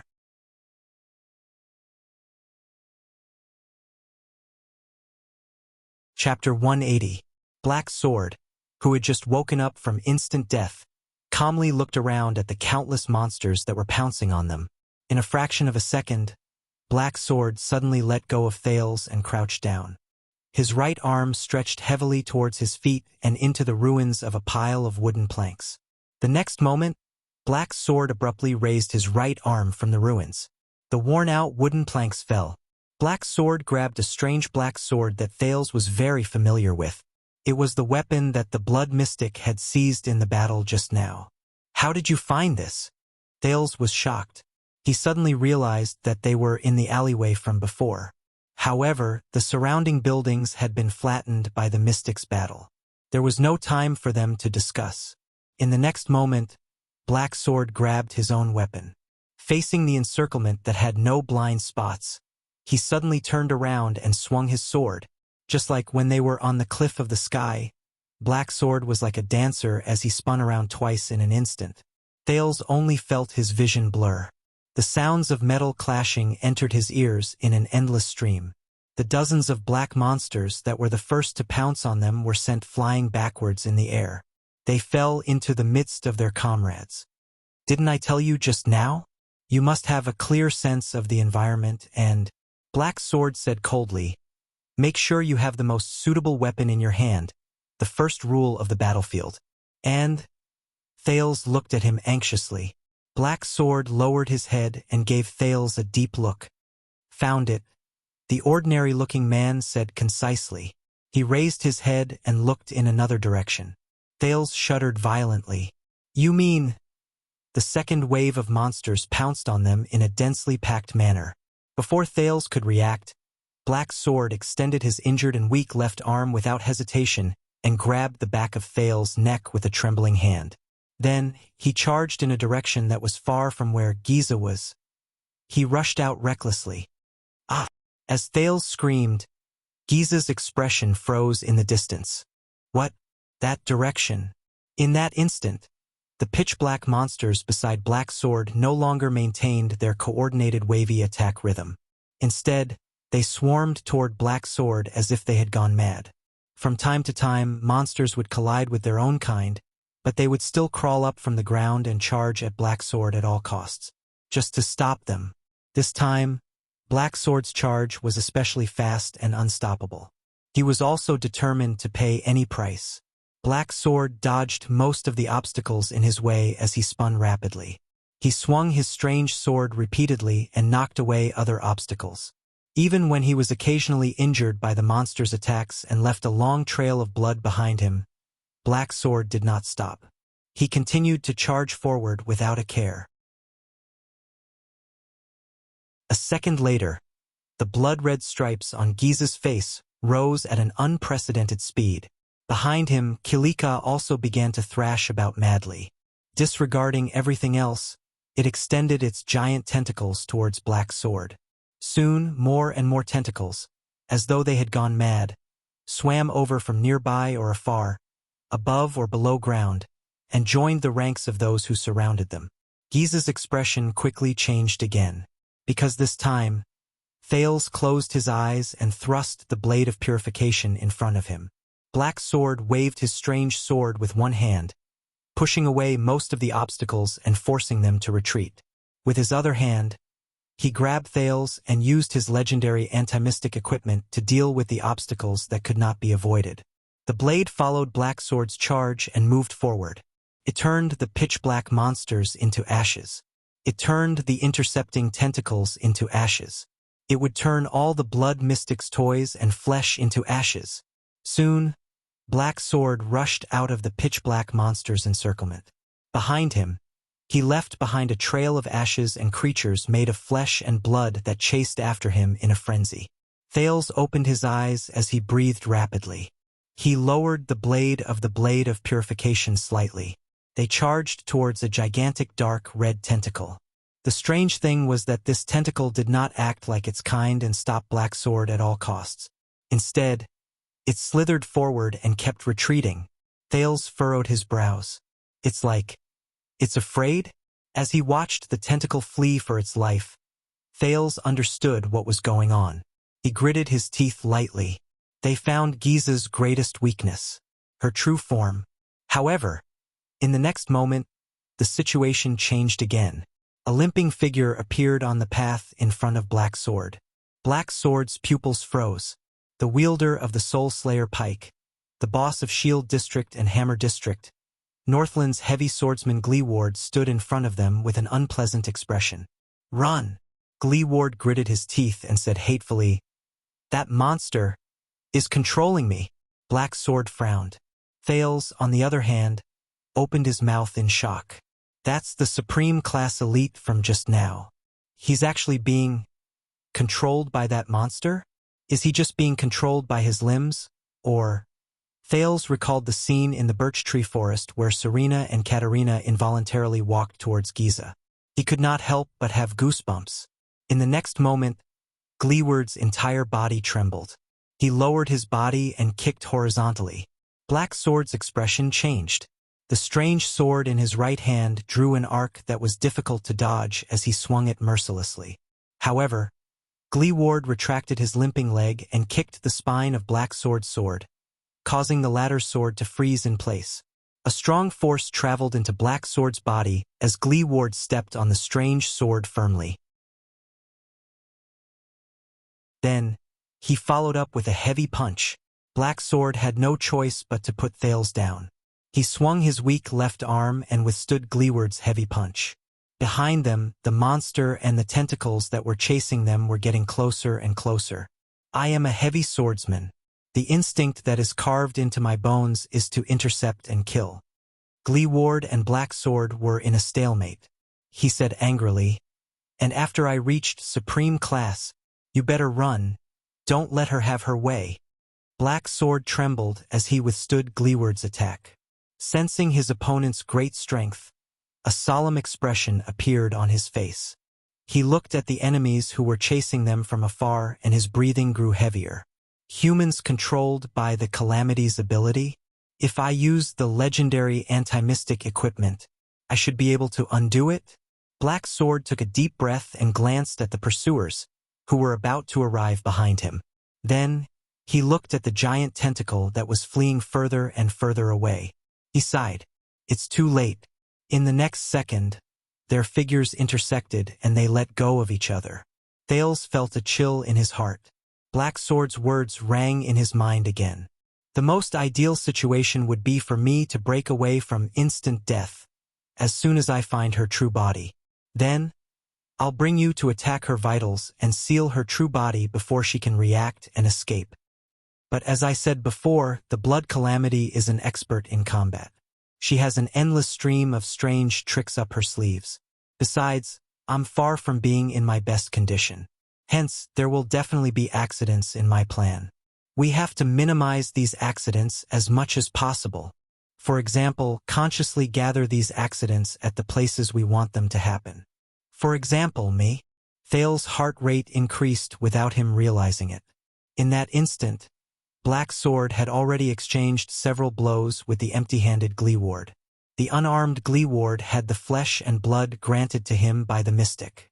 He fought with his life on the line, and with his combat instincts, he actually managed to suppress the injured Black Sword to the point that he was in a dire situation. She doesn't know that you're the user of the legendary anti-mystic equipment. She'll focus all her attention on me. So once an accident happens, once I'm held back by the Blood Calamity and can't. You, little one, you're our final trump card. When I'm held back, restrained, suppressed, or even directly killed, you have to take over my role. Take the Blade of Purification and continue with my unfinished goal. Thales took a deep breath and heard Black Sword suddenly speak. I'm counting on you, little one. The next moment, Thales felt his collar tighten. Wait! Thales was so shocked that he could only spit out one word. Then, the scene before his eyes instantly changed. It was only when the whistling sound of wind brushed past his ears that Thales suddenly realized that he had been thrown out by Black Sword once again. Thales could only hold the Blade of Purification tightly in his bosom. It fell towards the tentacle that might contain the Blood Mystic's true body. In that instant, the sin of Hell's river surged into Thales' brain, making him shudder. Everything around him slowed down again. Thales watched himself float in the air and slowly descend towards the giant tentacle. Black Sword's words lingered in his ears. To ensure that nothing goes wrong, I hope that you can also do this. Use the sin of Hell's river and the Blade of Purification to identify and seal the Blood Calamity. I've said it before, the sin of Hell's river is an omnipotent power of eradication. It can instantly increase or strengthen your agility, reflexes, explosiveness, speed, strength, perception, vision, willpower, nerves, thinking, recovery, endurance, everything you can think of. Thales took a deep breath and felt the sin of Hell's river fluctuate under his skin and blood vessels. He felt its waves of agitation. That's right, this is the feeling. Just like the time when he fell towards Katerina in the birch tree forest, the sin of Hell's river gradually strengthened his sense of balance in the air. In the distance, Thales trembled as he saw Black Sword and Gleeward's figures being drowned in the tentacles and the group of pitch-black monsters. Precisely because of this, the sin of Hell's river is often not easy to control. When you need to increase your agility, the sin of Hell's river may give you the agility of an acrobatic boy, but it may also turn you into a Scud, a Hercules, and a Lookout at the same time. This involuntary dispersal of power will greatly reduce its efficiency and durability, as well as your ability to control it. Hence, as the controller of the sin of Hell's river, your first lesson is to learn how to summon. Summon. Unlike other powers of eradication, you need to consciously guide the sin of Hell's river to focus on something you want to accomplish. Don't treat it as a tool. Instead, treat it as a companion that you can talk to. Tell it, As the master of life, what do you want? While in midair, Thales gently closed his eyes and let the cold wind blow past his ears. Very good. The sin of Hell's River. It was an instinct that came from between life and death. Right now, I am faced with such a choice. What was needed was seal the blood mystic. So, I need your help. The sin of Hell's River. At that moment, Thales could clearly feel the sin of Hell's River, which was originally scattered all over his body. It was fading away. That strange wave gathered in his heart, and a moment later, it surged towards another place. Everyone's power of eradication is different. How far you can go with the sin of Hell's River depends on your own exploration. Tremor and instant death are the moves I completed while I was exploring. Everyone's power of eradication is different. Here, I will teach you my own experience and understanding of the sin of Hell's River. It is an extremely effective use. Perception. The perception I obtained from the sin of Hell's River originates from vibrations and waves. I named it feedback. Even the slightest breath will cause vibrations in the air, and they will be transmitted to the ground, walls, and even the pulsations in the human body. With feedback, I can sense even the slightest movement from 100 meters away. Thales inhaled one last time. He opened his eyes. His gray eyes were filled with the sin of Hell's River like never before. The moment the sin of Hell's River surged into his eyes, the effect of slowing down time suddenly disappeared. His originally agile limbs seemed to have suddenly become much slower. Thales fell hard on the top of the tentacle. His hand felt slippery. More small tentacles instantly burst out of the tentacle and bound Thales' legs tightly. Thales endured the nausea. He gritted his teeth and repeatedly thought about his mission.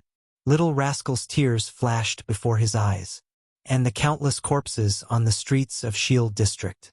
When he thought of this, Thales could not help but grit his teeth and roar to gather his spirit. Arg! But at that moment he noticed something unusual. Thales raised his head. He immediately felt that the scene before him was different. Thales was stunned. Unlike the feedback Black Sword received, which detected the waves and vibrations, the perception Thales received was in a different form. It was vision. His vision became clear again.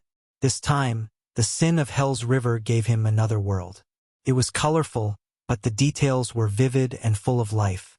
This time, the sin of Hell's River's feedback gave him another world. It was colorful, but the details were vivid, and it was full of life. It was as if the resolution had been increased by countless times. He could see every inch of flesh and blood in the huge tentacle before him clearly. Every pulse was clear to him. Thales could even guess the general flow of blood in this tentacle, the specific path of muscle contraction and expansion, and which inch of tendon he would be able to break free. He stared at the new sensory world before him, and his eyes almost popped out of their sockets. But that was not all. Thales looked at the tentacle that was emitting endless red light. He suddenly realized that these lights were layered, and some were deep and some were shallow. As he confirmed his target, the sin of Hell's River gathered in his eyes and became denser.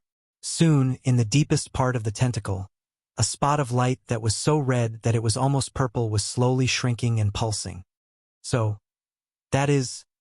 Thales felt a chill in his heart. The tentacle under his feet tightened. He did not hesitate anymore. Thales raised the blade of purification and once again felt the heat from the sword. Then, he stabbed it down. The blade pierced into the tentacle. In Thales' eyes, two similar red lights fused together on the blade and on the tentacle. Then, the latter's red light collapsed the moment it came into contact with the blade. From the spot where the blade pierced, the tentacle's flesh, which was made up of the creature's limbs, melted, evaporated, and turned into ashes. Thales only felt his feet loosen. As the tentacle turned into ashes, his entire body sank into the huge tentacle. In a panic, Thales waved the blade of purification in his hands randomly. Wherever it went, ashes scattered everywhere. The inside of the tentacle, which looked like a red cave, seemed to be whimpering in pain. The endless tremors made Thales dizzy. Finally, Thales' legs landed on the ground. The second prince panted heavily, sucking in the stinky, sour air. Damn it! This place is too disgusting, isn't it? He raised the blade of purification and stepped on the sticky and slippery flesh. He forced himself not to look at the limbs around him that were still moving slightly as if they were breathing on their own. They were heads, arms, stomachs, lungs, eyes, noses, and so on. He suppressed the desire to vomit and walked slowly towards the brightest red spot in his field of vision. Asterisk swoosh. Asterisk a few fine tentacles and spikes attacked him. But Thales only grabbed the blade in his hands, and without hesitation, he hacked them into ashes. He got closer and closer to the bright spot. Soon, Thales' target appeared in front of him. It was a purplish-red naked girl whose limbs and back were embedded in the wall of flesh and blood. The young girl's face was covered in layers of blood-red patterns that were constantly trembling. It was extremely strange. She did not have a gentle expression, nor did she have a pleasant smile. She only closed her eyes and breathed in and out slowly. Her skin was also the same strange purplish-red color. Countless thick and thin dark red blood vessels extended from the wall of flesh and blood and connected to the girl's body. He could vaguely see flowing liquid within them. Thales, who was dumbfounded, could not help but stop in his tracks. The prince stared at Giza, who was almost fused with the flesh and blood behind her. His breathing slowly quickened. What the hell is this? The girl opened her eyes abruptly. Thales, who was already restless and had goosebumps all over his body, jumped in fright. You shouldn't have come here, Giza's true form said slowly. The stripes on her face trembled slightly, like a wandering parasite. How did you find me? Thales first glanced at the blood mystic in this form in a daze, especially the countless blood vessels on her body. When he thought of the people she dragged into the tentacles, and how they might be flowing in the form of fragments or liquid, Thales felt another wave of nausea. A second later, Thales took a deep breath. Under Giza's cold and crazed gaze, he slowly walked up to her and said resentfully, About this, I can only say that you met a powerful person. Thales sighed. His gaze was firm. Well, I can only say that you met a powerful person. I'll remember this. Black Sword, a terrifying opponent. Giza slowly narrowed her eyes. I should have been vigilant when he disappeared from my senses again. How could an opponent like him use the same trick so easily? Thales slashed away two small tentacles that tried to stop him. He mustered his courage, ignored the disgusting limbs around him, and stood in front of Giza. And you, child, you will regret it. Giza fixed her gaze on the red blade. There was deep wariness in her eyes. Become a mystic, obtain power, be immortal, and be omniscient? No, it is not as good as you think. This is not a gift, but a shackle. At that moment, Giza's eyes were filled with deep loneliness. A curse? And I. Giza revealed a subtle and profound expression. Her words contained an unprecedented emotion. I only want to free you. Thales furrowed his brows. He really could not understand what she said.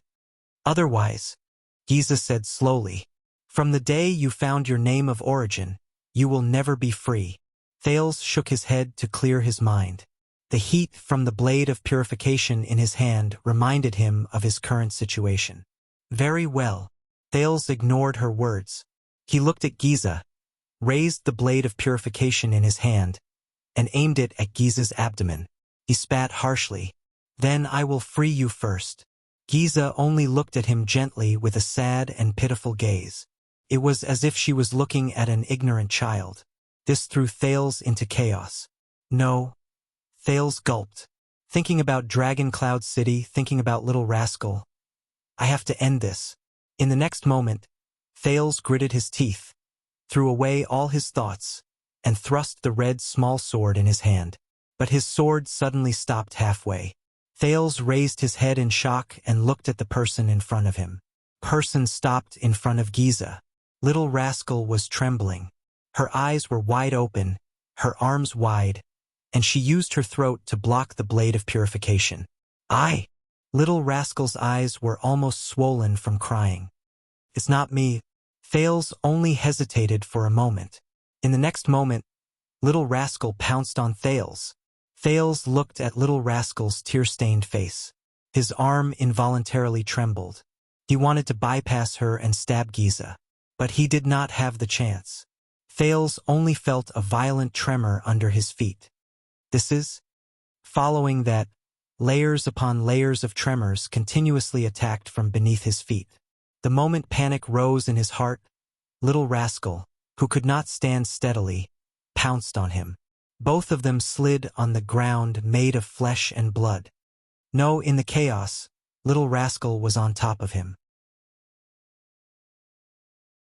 Trembling, she slapped the blade of purification in Thales' hand. Thales turned pale with fright. "No!" Slap. Thales felt a chill in his heart. The red small sword in his hand left his palm. It fell into another corner made of flesh and blood. It brought up countless ashes. Then, the blade of purification that had left his palm gradually dimmed. Could no longer be of use. In that second, Thales' mind went blank. Purification, blade of purification. Amidst Giza's maniacal laughter, the flesh on the tentacle squirmed and swallowed the blade of purification, which had lost its effectiveness. It disappeared without a trace. "This is a move I learned from Black Sword." The blood mystic on the wall smiled coquettishly again. "Unleash an extremely high-frequency tremor over a large area. If you can't even stand properly, how are you going to seal me? How do you feel?" Thales' face was pale. He pushed Little Rascal, who had regained her freedom of movement. He stared in the direction where the blade of purification had fallen. However, apart from the red light formed by flesh and blood, there was nothing else in front of him. The legendary anti-mystic equipment. The only thing he could rely on when he faced the mystic. Lost it? No. I don't have a chance anymore? Thales' heart was dead. He turned his head in a daze and looked at Giza. "I failed?"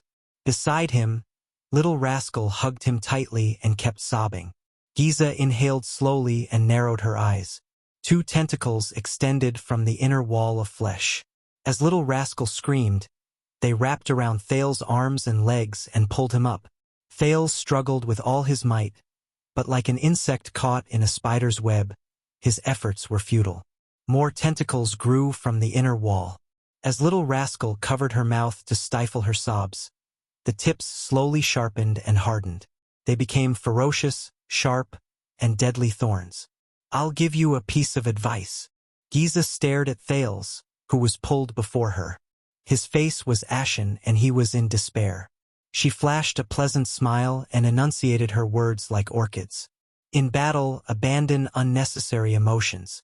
You saw it for yourself. You saw how badly it harmed you." Thales trembled all over as he stared at the blood mystic in a daze. This time there was no Sonia, no Asda, no Black Sword. He was the only one who could save himself. In that instant, Giza's face revealed tender love and pity. "As I promised, you won't feel any pain, child." Thales gulped slowly. He could only feel the tentacles wrapped around his limbs getting tighter and tighter. The tentacles with their sharp thorns slowly moved to Thales. One of them even extended a sharp thorn and stopped a few inches away from his left eyeball. The fear of death instantly struck him. Thales could even hear his heart pounding violently. He could feel his blood vessels swelling and surging. His muscles trembled uncontrollably. The heat generated from his excitement slowly spread from his chest to his entire body. Is this the end? No. I have to save myself. I have to save myself. Giza smiled faintly. The panicked Thales looked at the smiling mystic and spoke with great difficulty and pain. But this time he only spat out the first word. In the next moment, countless tentacles with sharp thorns shot out at the same time and sank deep into Thales' body. Thales shuddered violently. No, his eyes were lifeless as he stared at the blood mystic in disbelief. No, the first thorn pierced his left eye and penetrated the back of his head. No, the second thorn pierced his throat and penetrated the back of his neck. No, the third thorn pierced his heart and came out the back of his chest. No, there were even more sharp spikes that pierced Thales's body mercilessly, without any hesitation, and without reservation, but he could no longer feel it. In that second, all his senses seemed to have left Thales's Jadestar in an instant. He seemed to have sunk into eternal silence and darkness. He would never return.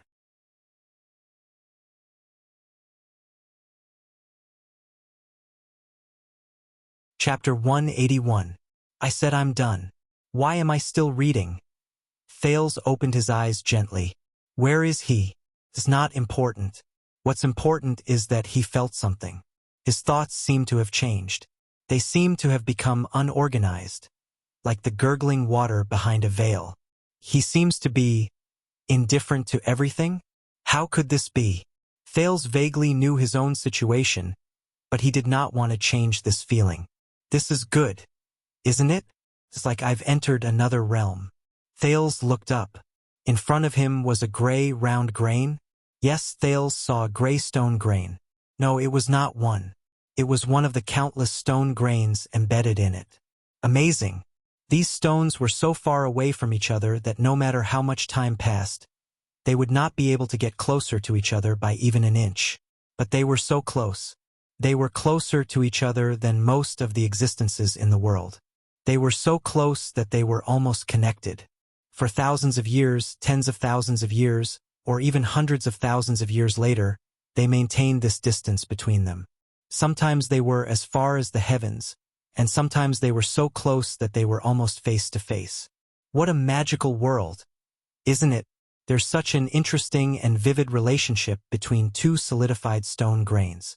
What about all the other existences in this world? Do they also have such an interesting relationship? Definitely. Why didn't I notice this before? Didn't I notice the wonders of this world? Maybe I was too stupid before. Thales thought calmly and without a ripple in his heart. He slowly lifted his gaze. The stone grains were getting further away from him, or maybe closer. That was still not important. What was important was that the distance between him and these stone grains was changing. And at every moment when this distance changed, they also became different from each other. The stone grains were him and he was the stone grains. It was the same. He continued to look up. Ah, so that's how it is. Thales suddenly understood. These stone grains formed the surface of a floor tile. A rough, uneven, and uneven surface. What a wonderful combination. They were just stone grains, but because of the special distance and position between them, they became another kind of existence. An existence called the surface of a floor tile. Just like humans, when distance and position were lost, each individual was an independent person.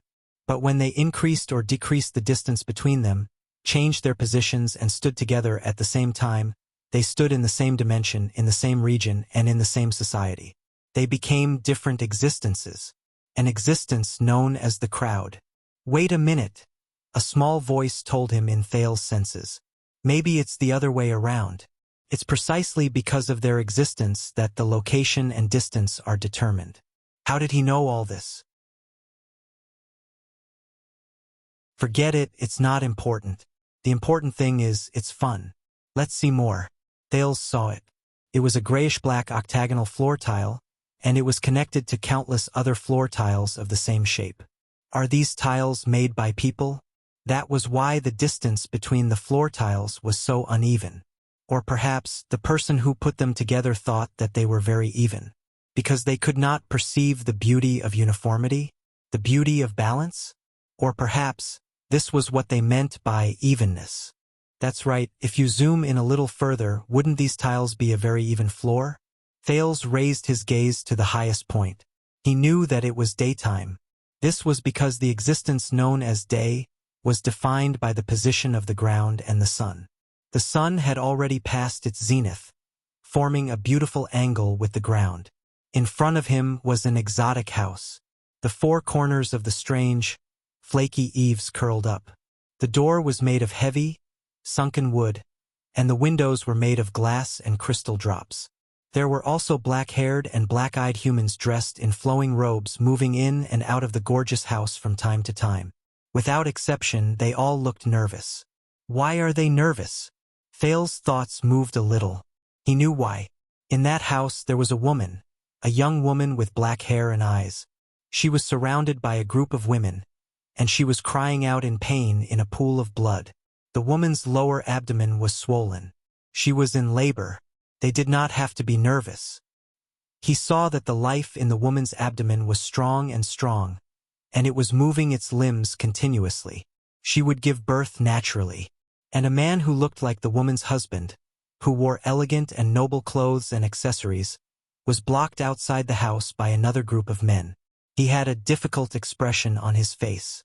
I see, Thales thought. The inside and outside of the house are isolated. This is why the inside of the house is tense and dignified, and the outside is tormented and difficult. What a pity, if only they could see each other's situation. Even if only they could see the girl in the woman's abdomen. Would they not have to be nervous, worried, afraid, and tormented? Soon, the woman's screams stopped, and her abdomen slowly flattened, and with a weak wail, a baby girl covered in blood was carried out. The man outside the house got the news.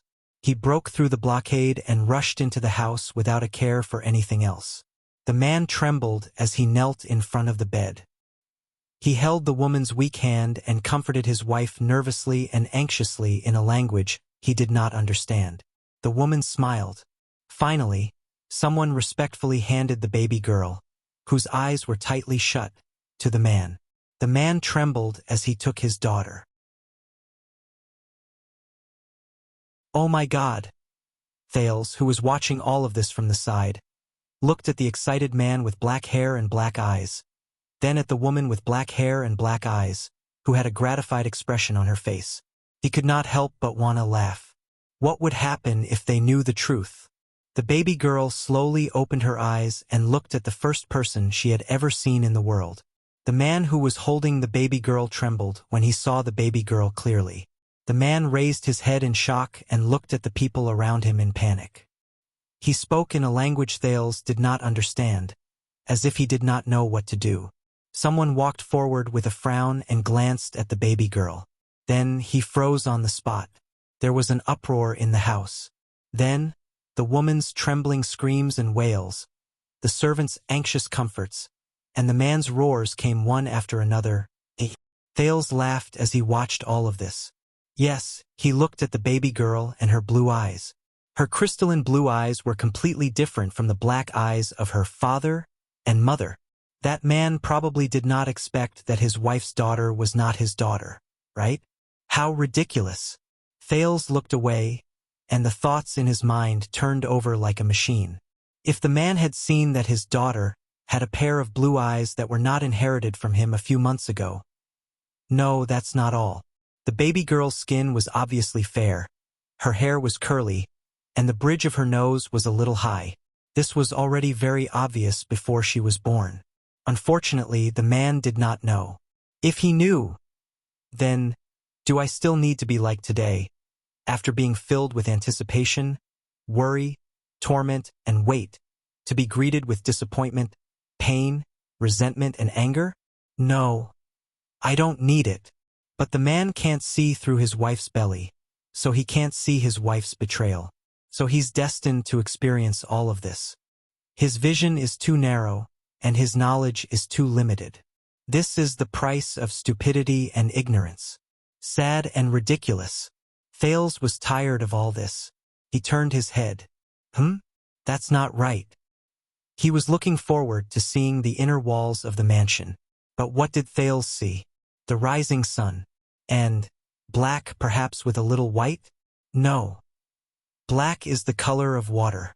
White is the foam and reflection on the surface of the water. What he saw was the ocean under the morning sun. An endless ocean. Endless? No. It's too narrow. This ocean. From one end to the other, this ocean was very small. On one side of it was a smaller island, and on the other side was a long and narrow coastline. But it was also very, very big, almost boundless. This was especially so for this long and narrow sailing ship that was like a small boat sailing in the ocean. Thales quietly looked at the flag on the ship. On the flag was a white seagull holding an anchor in its beak. Interesting. The seagull and the anchor. The sky and the bottom of the sea. The distance that seems so far away, but it's so close that it can't be separated. The sailors on the ship did their work dutifully. A young man without even a beard, dressed clean and tidy, behaving appropriately and politely. A stark contrast to the boorish sailors around him, who were covered in sweat and dirt, stood beside the rudder, chatting with the helmsman, who looked impatient. He stared at the surface of the sea in front of him with an excited expression on his face. Believe me, the previous difficulties were just Errol's test. We've already passed through the black whirlpool. According to the sea chart passed down by my ancestors, we'll soon find it. This time Thales understood. The man's common language had a rather strange accent. The rise and fall of his voice and the cadence of his voice were particularly obvious. It was different from the crude, vague, short, and forceful Northland accent and the meticulous Constellation accent. This young man seems to be someone. The captain? Or the employer of this ship? Unfortunately, Thales laughed again. Once the man turned his head, he would see the contempt and disdain in the sailor's eyes. Why would the boss listen to this brat? I heard that he's a ruffian from Valir gang. Not a noble? One of the sailors whispered to the old sailor beside him, who was tidying up the mooring ropes. He even followed him and took the risk to sail the ship to this place? Of course he's a ruffian. It's just that, a few generations ago, his ancestor was elected to one of the 36 seats. The latter glared fiercely at the young man. He owes the boss a huge debt. For some reason, not only did the boss not touch him, but he also immediately left Crystal Jade City and rushed to this cursed place. He didn't even go to Evergreen Island, which was scheduled for the voyage. The Eye of the Sea's eradication. Is this place really that unlucky? The first sailor frowned. Everyone's complexion is terrible. Of course. Think about it. The old sailor spat on the ground. His expression was unpleasant. The entire empire is buried under our feet. We don't know how deep the sea is. There are also millions of people from the empire. They've been soaked in seawater until they've turned into dry bones, and they've been bitten to pieces by the sea fishes. Legend has it that their wronged souls haven't been able to rest in peace for 600 years. They're filled with resentment and pain. Strange things happen here every year. They're very, very strange. But the young man could not see the scene behind him. Even when he turned his head, the sailors put away the emotions in their eyes and lowered their heads to do their work. Because of this, he would never know his true position on this ship. Why is he so stupid? Doesn't he know that the helmsman's heart is beating faster? His blood is flowing faster, and his entire person is becoming more and more agitated? Why is he still nagging at the helmsman? Doesn't he know that when almost everyone on the ship looks at him, their pupils will shrink, and they'll release disgust and disgust? Doesn't he know that a piece of wood at the bottom of the ship can no longer bear the weight and might be lifted by a huge wave at any moment? Doesn't he know? Of course. Thales continued to laugh. None of the people on the ship could see that in the thick fog about a few thousand meters away, a ferocious warship with a blood-red parrot flag was heading towards them. The fierce pirates on the ship opened their foul-smelling mouths. Amidst the noise and intoxication, in the midst of wine and blood, they counted their harvest from a few days ago and toyed with the shivering captives, especially the women. The leader of the pirates was still excitedly announcing that they would return to port after seizing one more ship. In the pirates' armory, polished blades, swords, crossbows, and bows were waiting quietly. That young man and the ship he's on, why are they so stupid? Why are they still sailing forward? It's such a simple and obvious thing. Why don't they know? They're in the most amazing world, but they know nothing about everything around them? What a waste. How boring. Thales could not help but feel agitated. He turned his head again. Huh?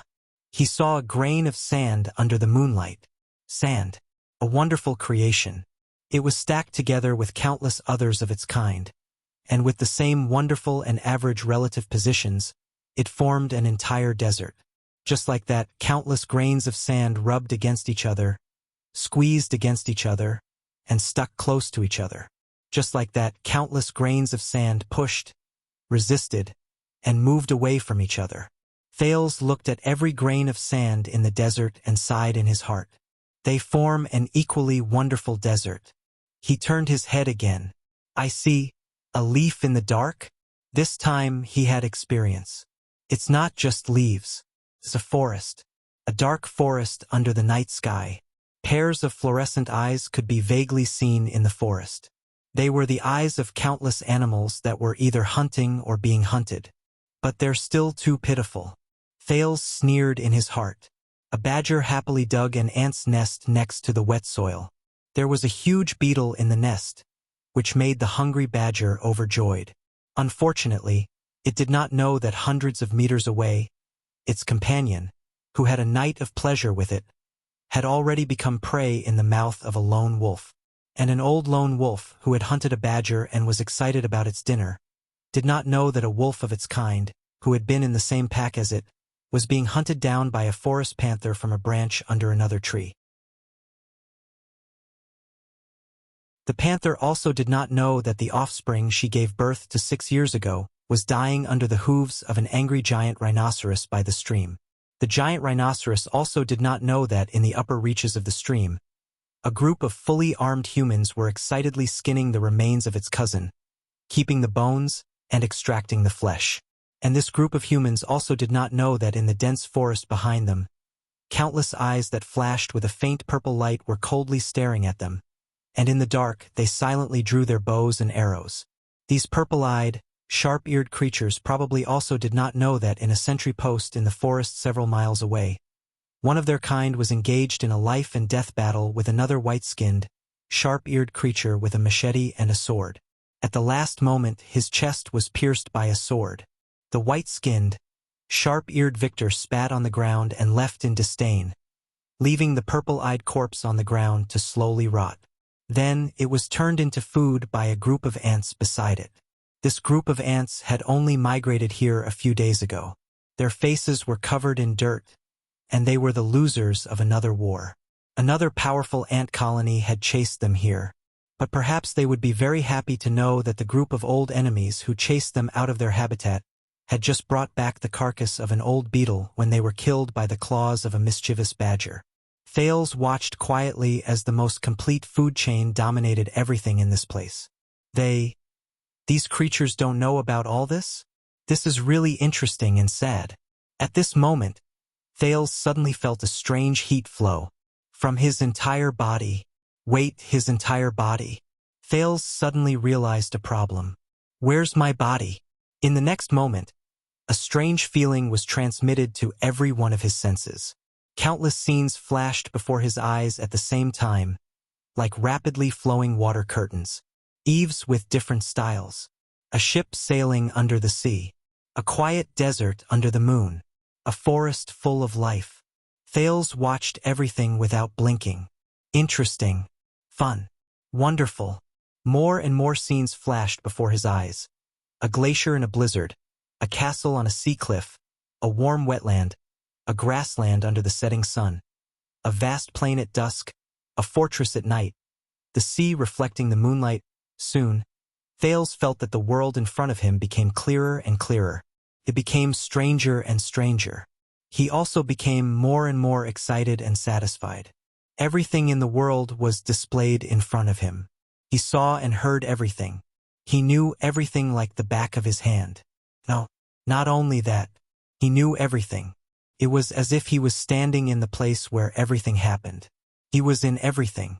He was everything. Thales became happier and happier. He was enjoying this feeling, and he wanted more. More. He wanted to see more, know more, get more. More. The scenes in front of him flashed faster and faster. More and more urgent. The scenes became shorter and shorter.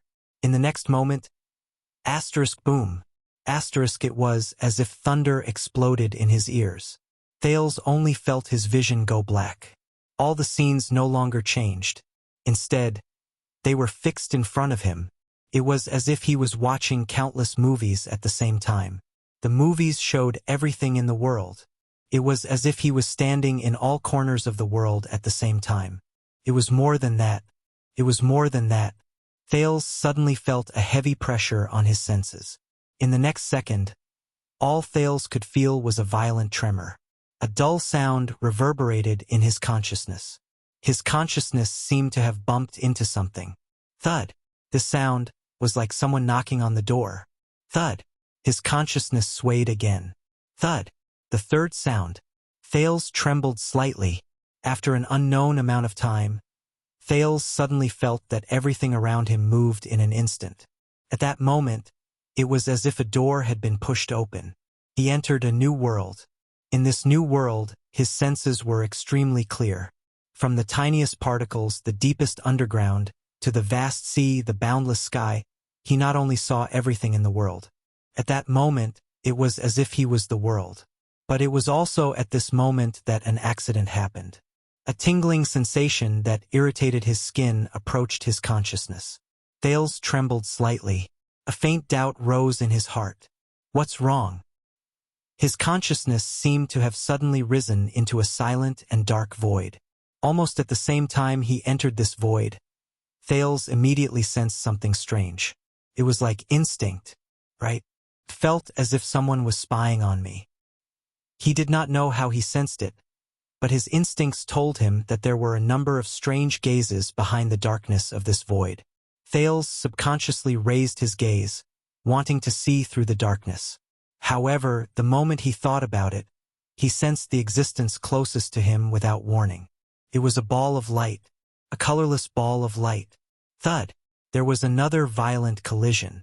In the darkness, this colorless ball of light suddenly appeared. It gave him a vague feeling as if it was shrouded by clouds and fog, as if it could not be touched. Before he could react, the ball of light moved slightly. Soon after, a lifeless sentence reverberated in his ears. Rude.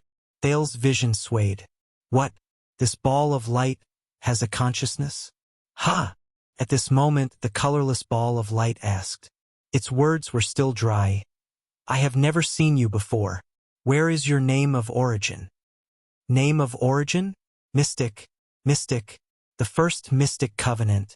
Thales recalled a few familiar terms from his memories, which seemed to be separated by a layer. He suddenly shuddered, but before he could think about it, his gaze suddenly moved away from this ball of light. Hey! The dry voice slowly became softer, as if it was shouting from afar. Who are you? Thales ignored it. His consciousness seemed to be sinking. Thud! Thales felt his vision tremble again. He encountered a pile of iron-gray, shining fragments. Unlike the ball of light just now, this pile of fragments seemed to be lifeless and unconscious. But just as Thales was confused, another puff of brown smoke appeared in front of him. But this puff of smoke also gave him the same feeling as the iron-gray fragments. It seemed to lack vitality. It also did not know how to speak. Thales' heart stirred. The pile of fragments and the puff of smoke slowly left. Thud!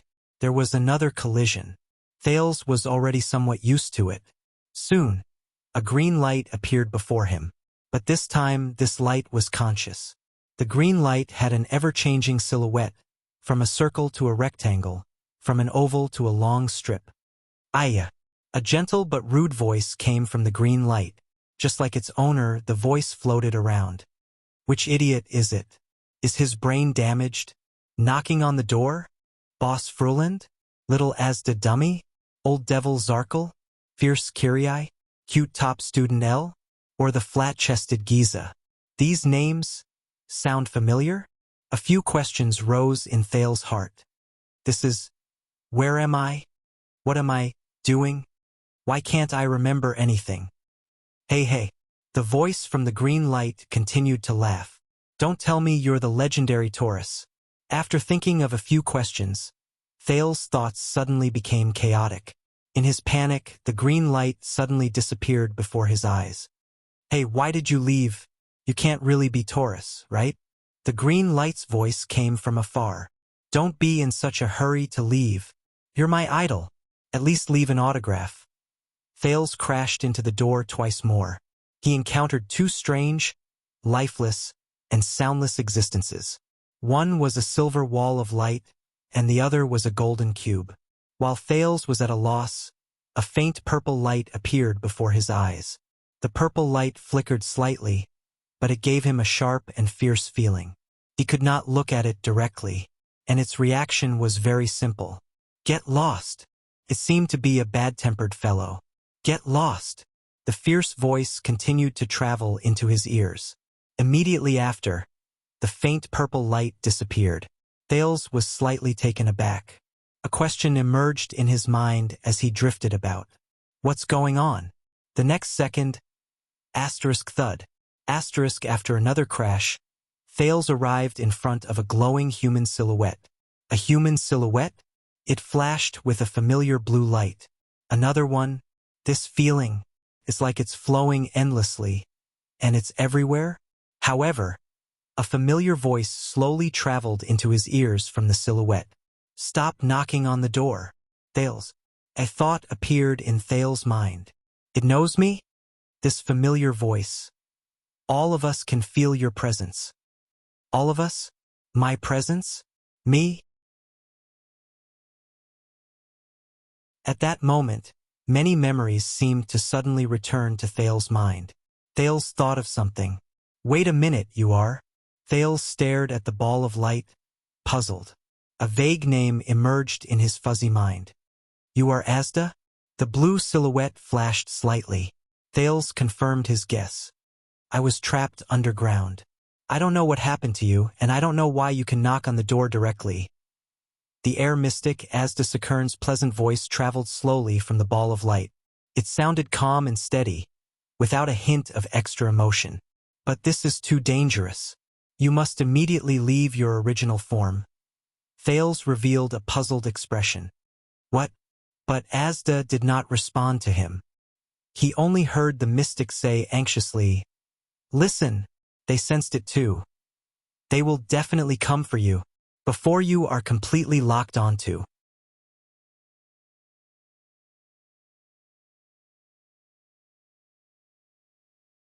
Chapter 182. What's wrong with me? Thales felt as if he was floating in the sky. His mind was extremely relaxed.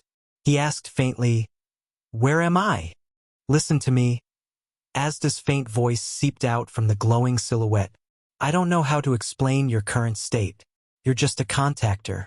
Whether it's your understanding of mystic energy or your own name of origin, you're far from becoming a mystic. No, you're still not a mystic. I can feel that you're not one of us, but you're definitely knocking on the door.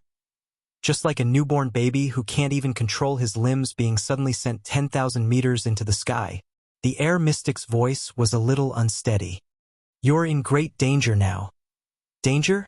Thales did not know how he spoke, but he did. What do you mean, knocking on the door? Asda sounded a little anxious. After breaking through the first threshold, a mystic will leave his physical form and enter his original form. Taurus called the moment of transformation knocking on the door. After a mystic knocks on the door, his consciousness will be connected to the other mystics in the world. The intensity of the connection is like knocking on their door. In other words, the door knocker is like lighting a torch in the dark. At that moment, he will be detected by all the mystics. Those who intend to do so will be able to directly lock onto your current location. At this moment, thud. A muffled sound similar to the one just now seemed to ring in Thales' heart. This muffled sound was ear-piercing and sharp. The lingering sound made people restless and uneasy. This is? An ominous feeling rose in his heart. Thud. Another muffled sound. This muffled sound was like the low throbbing of a heart. There was a soul-stirring shock and heaviness. In an instant, Thales suddenly felt that there was something extra in this part of the void. He felt a sense of panic for no reason. He was not the only one who felt this way. They're here. Asda's voice became extremely urgent. Go. There's no time to explain. Hurry up and return to your physical form. Thales grabbed a few strands of his vast thoughts and used them to think about the current situation. Right. Whatever they are, they're definitely not friendly to me. Thales lifted his gaze and looked at Asda, or rather, his silhouette, which was getting further and further away. At this moment, two sharp and threatening gazes were directed in his direction from the dark void. The owner of the gaze was getting closer and closer. While he was terrified, Thales' thoughts raced like flowing water. I should get going. It was time to go. Go where? Think about who you are. Think about what you should do. Think about what happened before you knocked on the door. The glowing outline said anxiously, don't immerse yourself in your original state and lose yourself. Who am I? Was that important? Just as Thales was thinking about this. Thales! A clear yet fearful, childish, and sobbing voice came from an unknown direction. His consciousness suddenly shook. In the next moment, the dark void in front of Thales was instantly cleared. Asda's silhouette disappeared right before his eyes. The countless scenes that had stayed in his mind, whether it was the sea or the desert, humans or animals, all receded like the tide. It was as if the curtain in a theater had suddenly collapsed, revealing the original wall. Snowflakes, corpses, streets that looked like ruins, Dragon Cloud City's magnificent heroic spirit palace that was built halfway up the mountain, and the multi-headed snake made of severed limbs and flesh flashed across his vision. In the end, he stopped inside a tentacle made of flesh and blood. Where is this? He thought in confusion and bewilderment. Inside the tentacle, under the horrifying backdrop of scarlet blood and severed limbs and flesh, Little Rascal knelt on the ground, sobbing in despair as she watched the boy who was hung up and impaled to death. The blood mystic, Giza Streelman, stared coldly at Little Rascal, who knelt in the flesh and cried. You killed him. Tears streamed down Little Rascal's cheeks. She stared in agony at Thales, who was bound by the tentacle. Giza frowned. The blood-red spots on her face slowly faded. Little Rascal obviously thought that Thales had met with misfortune. She sobbed and extended a hand to Thales, who was in a terrifying state. Tears rolled down her face. I'm sorry. Tears streamed down Little Rascal's cheeks as she bit her lip. Giza stared at Little Rascal. The coldness in her eyes slowly turned into gentleness. Child. Pressed against the inner wall of flesh, Giza's expression changed. As if comforting a child whose candy had been snatched away, she said gently, Don't be sad. It's not his fault. It's not your fault either. Giza closed her eyes in desolation. Two more tentacles extended from the inner wall behind her. It's our fault. The tentacles curled towards Little Rascal. Asterisk swoosh. Asterisk immediately. Little Rascal's face was filled with terror and sadness. She was pulled deeper into the flesh by the countless tentacles. She disappeared.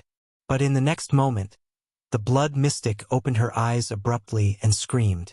She turned her head in disbelief and stared at Thales' corpse, which was tied in the air by the tentacles. Why? Giza shook her head slowly, her eyes filled with disbelief and shock. This is impossible. In her eyes, Thales, who had been pierced by countless tentacles, slowly opened his eyes. So, I'm back again. As if he had just woken up, Thales slowly raised his gaze. In his daze and dizziness, he looked at the person in front of him. His thoughts were a little chaotic, and he could not quite recall what was in front of him. That's a severed arm? Organs? Eyeball? Flesh? Thales saw the environment he was in clearly. Wait a minute. He tried his best to divert his attention and consciousness from his hazy and chaotic thoughts. He fixed his gaze on what was in front of him. It was a young girl covered in blood, and her naked body was stuck to countless pieces of flesh. With a subtle and complicated expression, she was staring straight at him. Thales shuddered all over. At that moment, as if a curtain had been suddenly lifted, all of Thales' memories from that night surged back into his mind like a tidal wave. Northland, King Nuvan, the Archduke, the Duel, Asda, the Mystic, Black Sword, Ramon, Little Rascal, Giza, the Hydra, the Destroyed Shield District, the Blade of Purification, and at the last moment, he was pierced by Giza's countless spikes. The last scene reappeared in his mind. A spike mercilessly pierced through his left eye. No. Thales shuddered. No. Fear, panic, nervousness, worry, surprise, doubt. It was as if all the emotions he had once lost returned to Thales in an instant. Seeing the mystic in front of him clearly, Thales' breathing instantly quickened. The illusory illusion just now, the isolation of all thoughts, and the indifferent attitude seemed to be just an illusion. It was just a dream. How? Thales panicked and realized that his limbs were still bound by the tentacles. What terrified him even more was countless sharp thorns were still stabbing into his body, piercing through his body. One pierced through his left eye, one pierced through his throat, one pierced through his heart.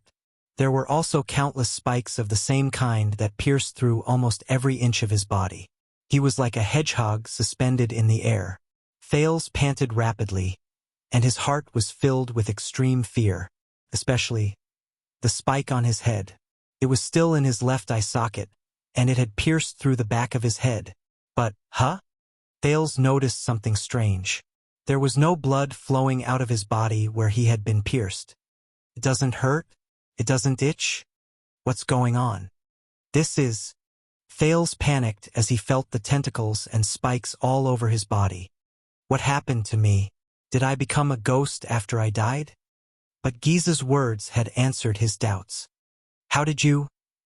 Giza looked at the second prince in surprise. Her tone was filled with confusion and astonishment. Why aren't you dead yet? Thales was stunned when he heard that. Why not dead yet? He stared at Giza nervously, and then at the spikes all over his body in shock and bewilderment. I'm not dead? Giza's expression became more and more unpleasant, and the blood-red spots on her face trembled rapidly. Then let's do it again. Wait! Thales was shocked, and his heart beat violently, but the mystic ignored him. In the next moment, the tentacle that pierced Thales' left eye, along with the spikes at its tip, suddenly retracted, and with a vicious turn, it pierced through the top of his head. Feeling the movement of the tentacle, Thales shuddered violently. But Thales still did not move. Wait, it doesn't hurt? Or not? Thales was shocked, and then slowly breathed a sigh of relief. I'm fine? It was as if he was not the one who was pierced. Impossible! The blood-red spots on Giza's body began to grow violently. She narrowed her eyes, and revealed a fierce expression that had never been seen before. Your entire body was pierced, but why are you completely fine? Can't you even feel pain? Thales was about to answer with, how would I know? Giza's expression suddenly changed. She felt something. With an unpleasant expression, Giza raised her finger slightly. Immediately, all the spiked tentacles that pierced through Thales' body moved at the same time. Thales felt his skin crawl as he watched all the tentacles on his body move continuously. This, God, sizzle, the familiar sound of flesh and blood sizzling came from these murderous weapons.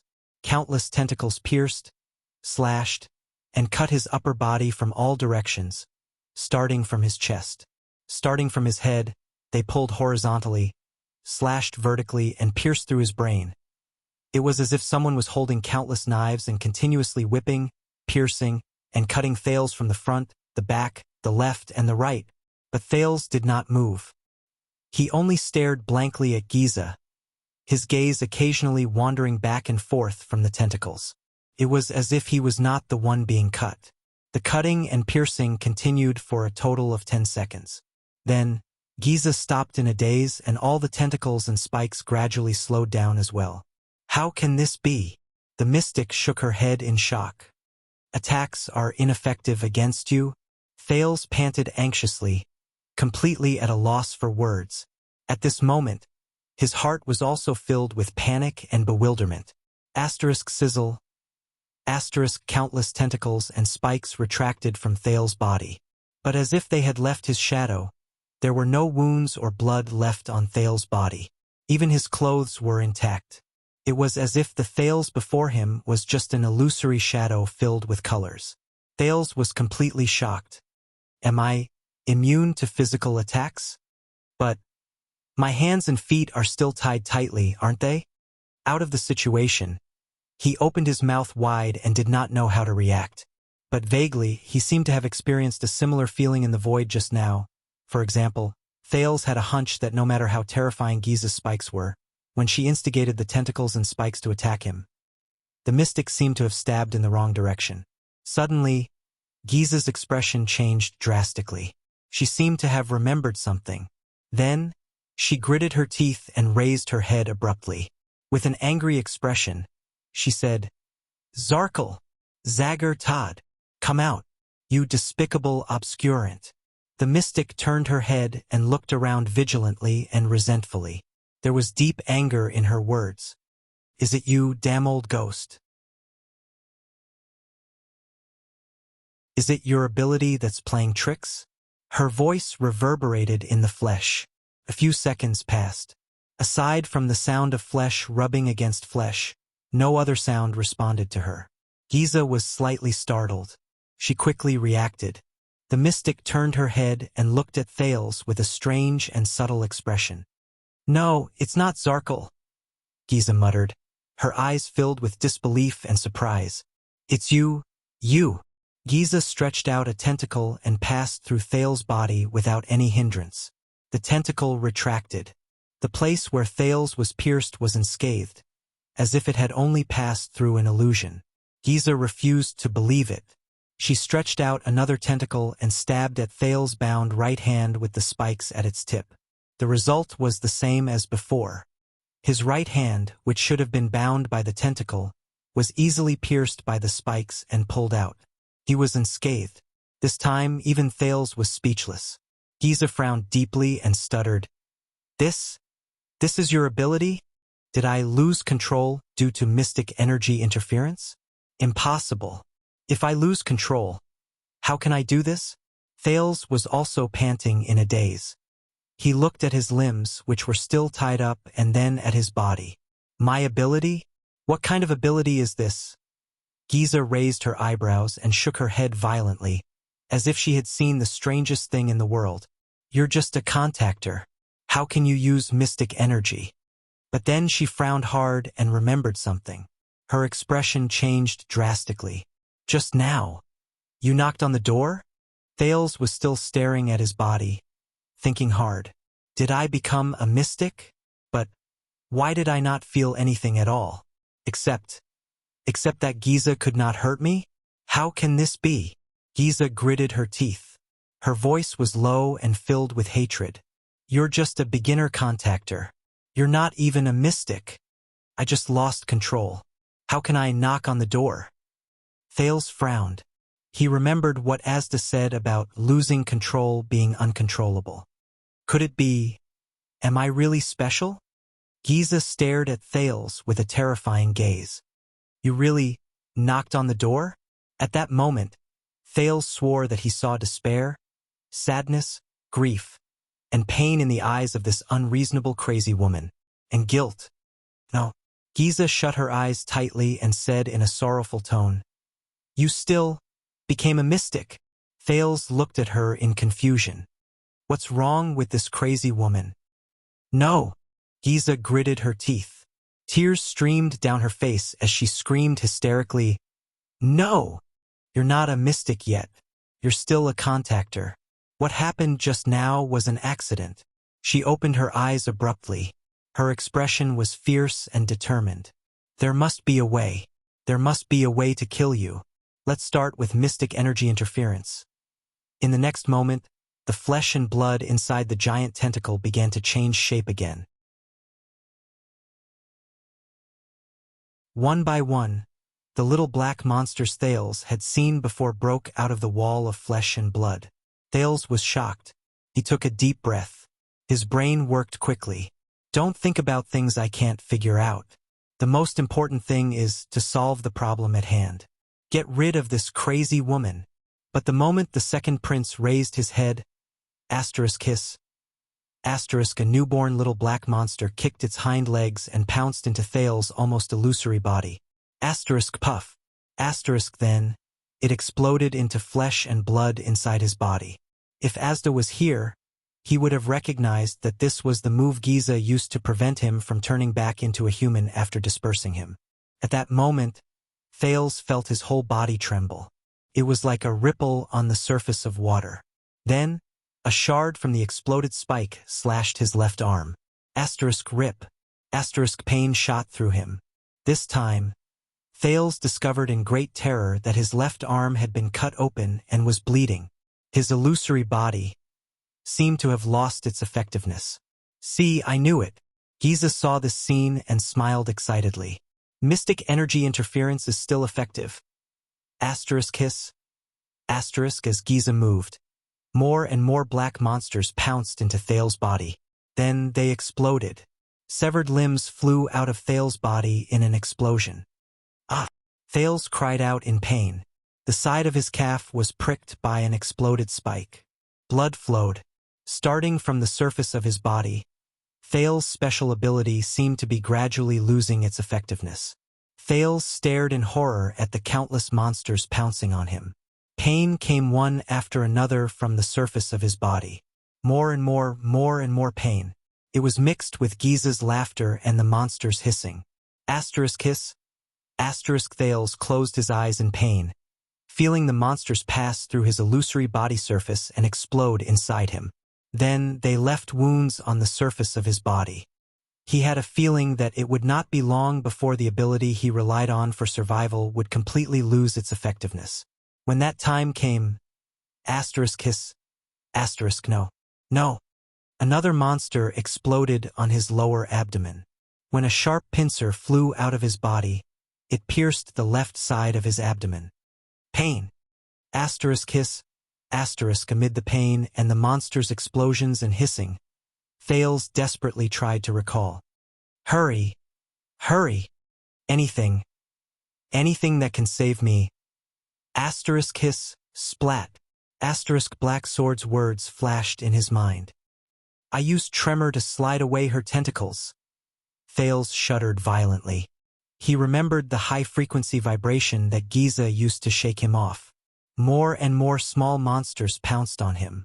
In the next moment, a black monster swept past his cheek, but it did not go through. Instead, it left a bloody mark. His illusory had officially lost its effectiveness. The blood mystic snorted softly. Thales did not have time to be shocked and terrified. He did not care. He just gritted his teeth.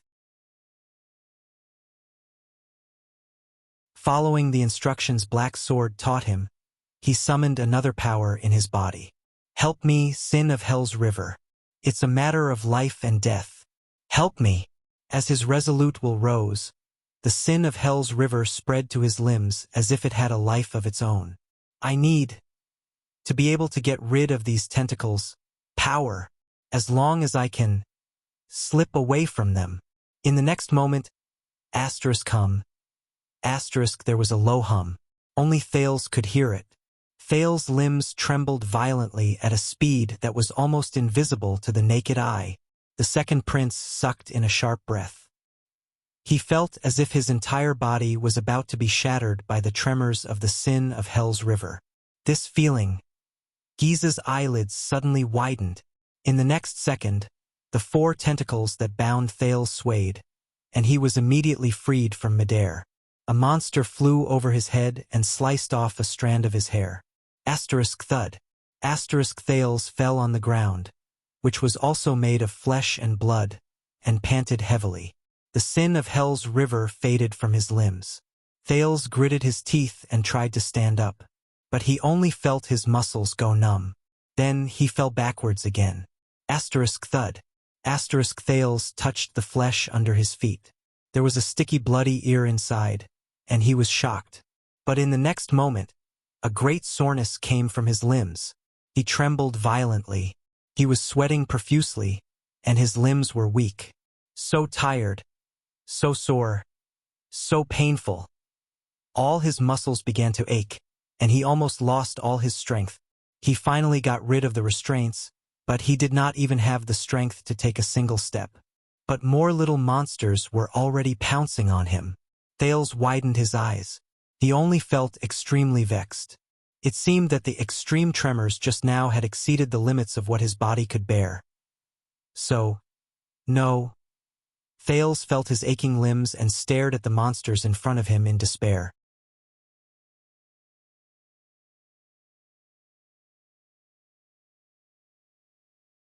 Chapter 183. No. Thales slowly clenched his teeth. I can't give up. It's not over yet. There's still a chance. Didn't Black Sword say that a powerful person? I have to consider all factors and bet everything, just for the final victory. Bargaining chips. What other bargaining chips do I have? Thales clenched his teeth and forced himself to calm down in just a few seconds. The Northland military sword style that he had only practiced for a month and could barely use. The sin of Hell's river that far exceeded his body's load and could barely be used again. The blade of purification that was lost in countless pieces of flesh and blood. The mysterious mystic energy that turned him into an invulnerable phantom. The title of Prince of Constellation, the identity of a mystic candidate. No. Wait, there's more. There's still another bargaining chip. The last one. Thales stared at the first monster that ran towards him and clenched his fists. Giza's smile became more relaxed. In the next moment, Thales clenched his teeth and extended his trembling right hand to his back. When he pulled his hand back, there was already a weapon on it. It was a trifling dagger. One side of the dagger was stained with the blood of the tentacle. 2 letters were reflected on the blade. Giza was slightly taken aback when she saw his actions. Thales panted heavily and raised the dagger with a trembling hand at the monsters that were inches away from him. Dagger! The mystic snorted. That's not a legendary anti-mystic equipment, is it? Are you going to stab me with that thing? Dagger. Giza watched quietly as the dagger-wielding boy was surrounded and attacked by the monsters. This scene. It's really familiar, isn't it? Thales lay on the ground and his lips trembled. He weakly executed Iron Body style to block the first monster. Asterisk clang. Asterisk no. Thales rolled to the side in pain and avoided the monster's sharp spikes. He felt his muscles ache more and more. He panted and raised his head. He ignored the other monsters that continued to run towards him and looked straight at the blood mystic. I'm not stabbing you. In the next moment, Giza could not help but be stunned. She watched in puzzlement as the boy put the dagger into the palm of his left hand. Thales said faintly, I'm stabbing myself. The 2 monsters leapt into his arms and extended their sharp spikes towards him. The boy, who had a defeated expression on his face, just pulled the dagger in his hand. Pain and warmth came from his palm at the same time. Thales' physical strength had reached its limit, and his eyes were unfocused. He allowed the monsters to pounce on his body. She pushed him down. A familiar burning sensation came from within his body and slowly turned into a burning sensation. Scenes appeared before Thales' eyes. He raised his dagger and rushed toward the ferocious Quide. He lay on Jayla's back, and the 2 of them sprinted through the streets. In the dungeon of Vine Manor, he reached for the lock on Ralph's body. He stood in the Hall of Stars, gritted his teeth, and spoke to the dukes of the kingdom. His hands were tied up, and he struggled to get up in front of Serena, who was confident in her victory. Amidst the bloody siege of Black Sand region, he hugged Araka's neck tightly. He picked up the heavy sword with difficulty in front of the 5 archdukes of Extet. Under Asda and Black Sword's intimidating gazes, he raised his hand and spoke, his skin crawling. It's just another game. A familiar and gentle voice rang in his ears. The burning sensation was getting stronger and stronger. He needed to win. He needed to put an end to everything. He needed the best methods. Giza narrowed her eyes and watched the countless little monsters pounce on Thales, who was on the ground, one after another, and covered him tightly. Asterisk kiss. Asterisk she was very satisfied. She knew that her little cuties would mercilessly kill this boy, who was not a mystic yet knocked on the door for no reason. But at this moment, the blood mystic seemed to have sensed something, and her entire body trembled. What? A ray of red light leaked out from the densely packed monsters, coming from the direction of the boy. Then a second ray, a third ray, a fourth ray. The light grew brighter and brighter, illuminating the flesh cave. Giza watched the scene in astonishment. Then, the black monsters shuddered in unison. A few streaks of ash drifted out from the gaps between the densely packed monsters. More and more ashes appeared. The black monsters fell powerlessly, shriveled, dissolved, and were charred. Then they turned into ashes. In the end, most of the pitch-black monsters disappeared. Only a few of them managed to escape with their last breaths by hiding and dodging. The blood mystic stared in disbelief at the boy who climbed up from the countless piles of flesh and ashes. How could this be? Thales knelt on the ground, his right hand pressed against his knee, and he bent over, panting. He almost bit his teeth off. At some point in time, the blade of purification, the magical red sword that was lost, had reappeared in his trembling left hand. The blade was crimson red, and it shone brightly. Your ability again? Giza stared at Thales left and right with an unpleasant expression, as if she wanted to burn a hole in his palm. No, you are walking further and further down the path of misfortune. Thales furrowed his brows. Misfortune? Mystic. This is not a gift or a blessing. The mystic said slowly, her eyes filled with sternness and hatred. It is a curse and misfortune. Thales propped himself up on the ground and listened to her. He held the blade of purification that suddenly appeared in his left hand and spat on it. Enough! The second prince roared in frustration. Giza stopped talking and looked at him in surprise. You lunatic who won't listen to others. Thales struggled to get up from the ground. Listen to me. He took a step forward and cut an intercepting tentacle into ashes with his sword. Asda wants to force me to become a mystic. Thales felt that his steps were light and his body was uncomfortable. But he still gritted his teeth and walked forward step by step. And you want to stop me from becoming a mystic? Go to hell, Thales panted fiercely.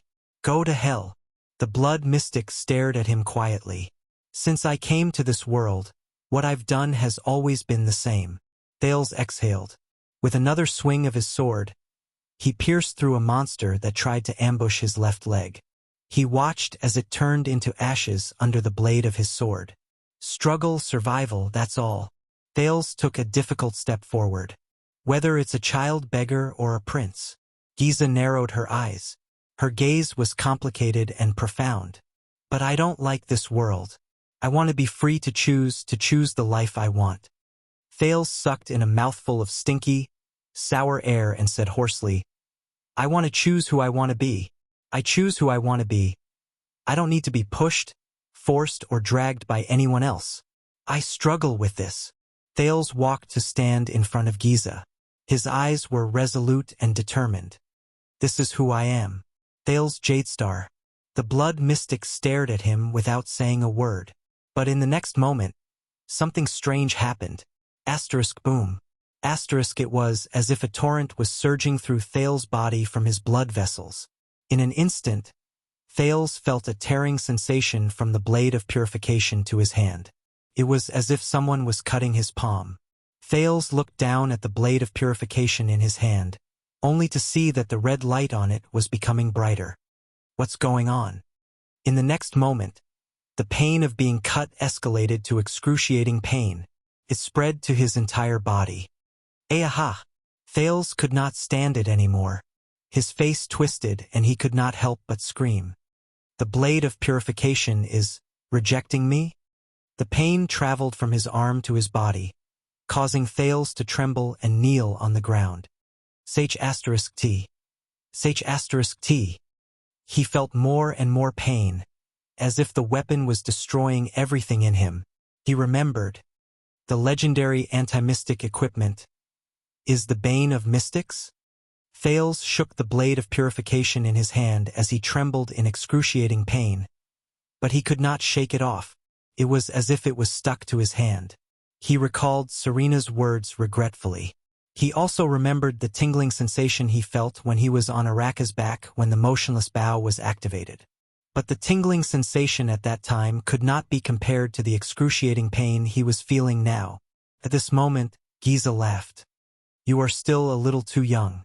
Thales stared at the blood mystic's expression in disbelief as he listened to her say softly, "You wanted to defeat me, so you had to get your hands on the legendary anti-mystic equipment, right? And you did succeed with your unformed mystic energy. But did you almost forget?" Giza sighed. "You are considered half a mystic." "Ah!" Thales cried out in pain. Panic struck him again. Giza, did she even calculate this? He remembered Giza's words. "That is not the legendary anti-mystic equipment, is it? Are you going to use that thing to stab me?" So, Thales thought regretfully. At that time, she was already hinting at me when she had the upper hand and made arrangements for my possible counterattack, just to limit my vision to the blade of purification. The blood mystic shook her head and said, "See, this is one of the sorrows of mystics. This little thing can suppress us. Even if you are not a true mystic, the mystic energy you used earlier is enough for it to take effect. And if you become a true mystic..." Giza stared at the screaming Thales. She stopped smiling, and sorrow appeared in her eyes. "The moment you touched it, you will lose your consciousness and power forever, and enter the eternal seal." Thales was not in the mood to listen to her. He only felt that he was about to be devoured by the power emanating from the blade. "Don't worry, I will free you," Giza sighed. "If becoming a mystic is your unavoidable fate, then let me save you," the mystic said flatly. "Just as I promised. Save my foot." Thales shut his eyes tightly, enduring the rejection from the blade of purification. He really wanted to let go, but in the extreme pain, his face was distorted, and he almost couldn't feel his own hands. Giza took a deep breath. Following the mystic's will, another batch of tentacles grew out of the flesh on Thales' side. They slowly aimed at the boy who was repelled by the legendary anti-mystic equipment and could not move. Once again, Giza flashed a charming smile. The flesh under Thales' feet turned into a trap, trapping him firmly. The tentacles drew sharp spikes, preparing for the next round of attack. "No." Thales shut his eyes tightly, his whole body trembling. "No." At this moment, a burning sensation similar to the first time he held the blade of purification suddenly came from his hand.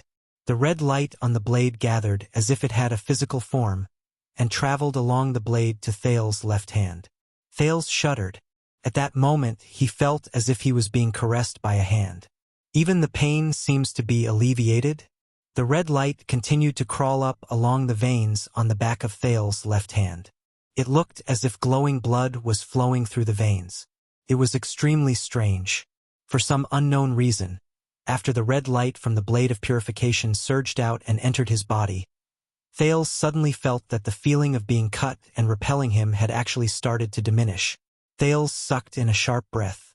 He had held his breath for too long in extreme pain, and even forgot to breathe. He felt his hand again.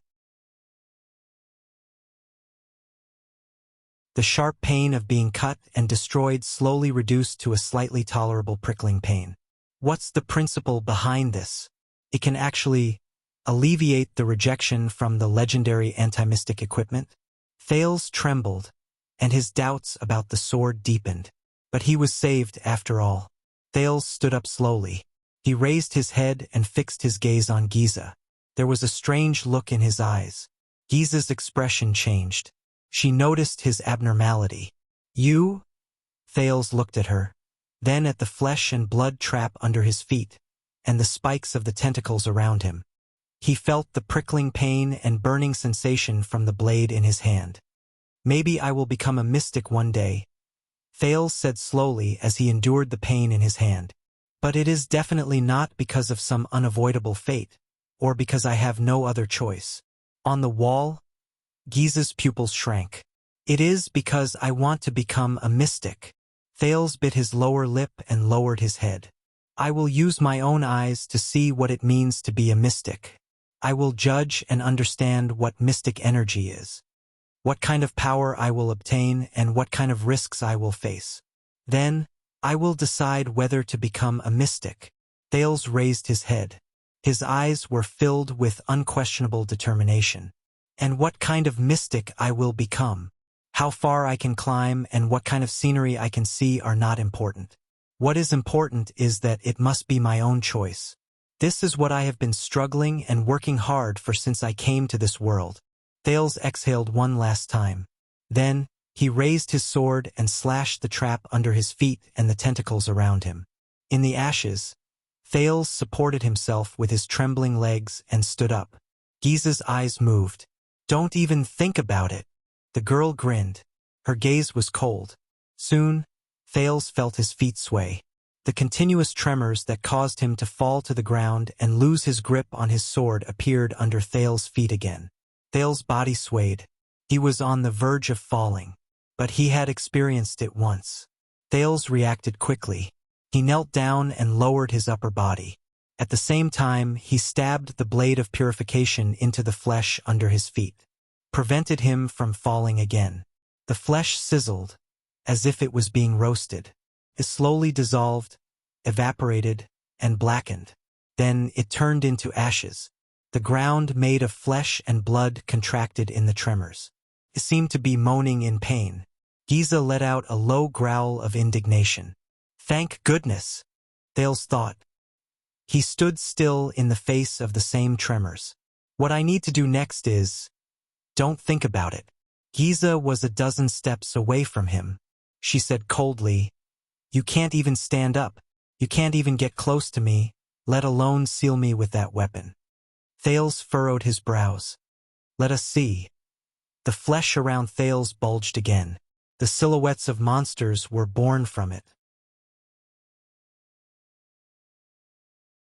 The blood mystic narrowed her eyes and stared at the blade of purification Thales stabbed into the ground.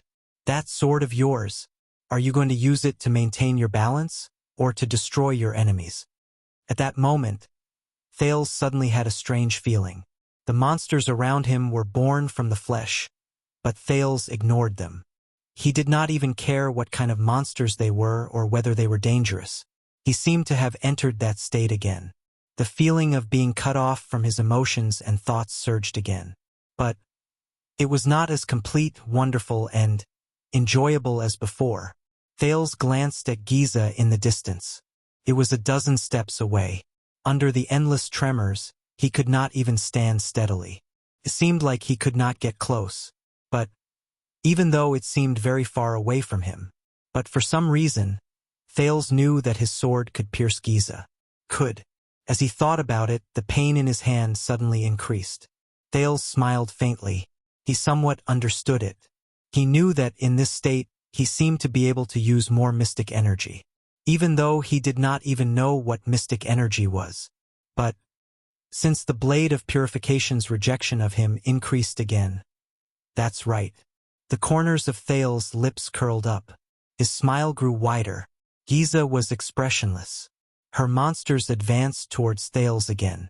But Thales only panted absent-mindedly and gripped the blade of purification that was stabbed into the ground. Then he pulled it out. The moment the countless flesh and blood monsters pounced on him, Thales knelt on the ground, raised the blade of purification in his hand, and gently pushed it at Giza, who was a dozen steps away. Boom! The sound of his blood vessels surging rang in his ears. At that moment, the pain and cutting sensation that the blade of purification gave Thales increased like never before. But Thales did not care. He had succeeded. Giza lowered her head in disbelief. When? The young girl asked, puzzled. Some unknown time. Thales had already taken a dozen steps away in an instant. He knelt in front of the mystic. The red blade in his hand had already sunk deep into Giza's naked abdomen. Thales' expression was indifferent. Giza trembled as she stared at her wound, then at Thales. But in the next second, relief appeared on the young girl's face. as if she had been waiting for this moment for a long time. So this is our end, Giza said casually, as if she did not care. She completely ignored the legendary anti-mystic equipment in her abdomen. Thales withdrew the blade of purification. Blood seeped out of the blade and the young girl's abdomen. Then it slowly evaporated and dissolved. Even the tissues in her abdomen withered and scorched. At that moment, Thales withdrew from that strange state again. Thales took a deep breath, as if he had just emerged from the surface of the water. Many emotions returned to his mind again. He stared blankly at the blade of purification in his hand. Then, he raised his gaze in a daze and looked at the blood mystic, who had a gentle and relieved expression on her face. "Thank you for your hard work, child." Giza slowly extended her hand and gently caressed Thales' face. "Take care of yourself." For some reason, Thales felt that Giza was filled with complicated emotions at that moment. "I'm sorry that I couldn't help you," Giza said softly. "What happened?" Thales' breathing gradually calmed down. "I'm sorry." Giza's eyes were sparkling. "You have to walk the rest of the path on your own." At that moment, Thales could not summon any hostility towards such a young girl. The lovely young girl slowly lowered her head. The purplish-red patterns on her body gradually faded. She gently lowered her soft lips and placed them on Thales' forehead. A gentle kiss. Thales shuddered slightly. Giza snorted softly when she saw Thales' reaction. Then, she slowly exhaled. "Be careful of Asda." These were the last words of the blood mystic, Giza Streelman. In the next moment, the young girl with the gentle smile on her face started to crack. Her face, along with her smile, slowly fell apart like a cracked sculpture. Then it was her neck, chest, abdomen, her entire body. In just a few seconds, the blood mystic, along with the insides of the gigantic tentacle, turned into ashes of various sizes. The night sky of Dragon Cloud City reappeared before Thales' eyes. The ashes flew. They were like countless black butterflies. They scattered all over the sky. In the distance, all of the blood mystic's creations, flesh, monsters, tentacles, and severed limbs, withered, scorched, and dissolved at the same time. All turned into ashes.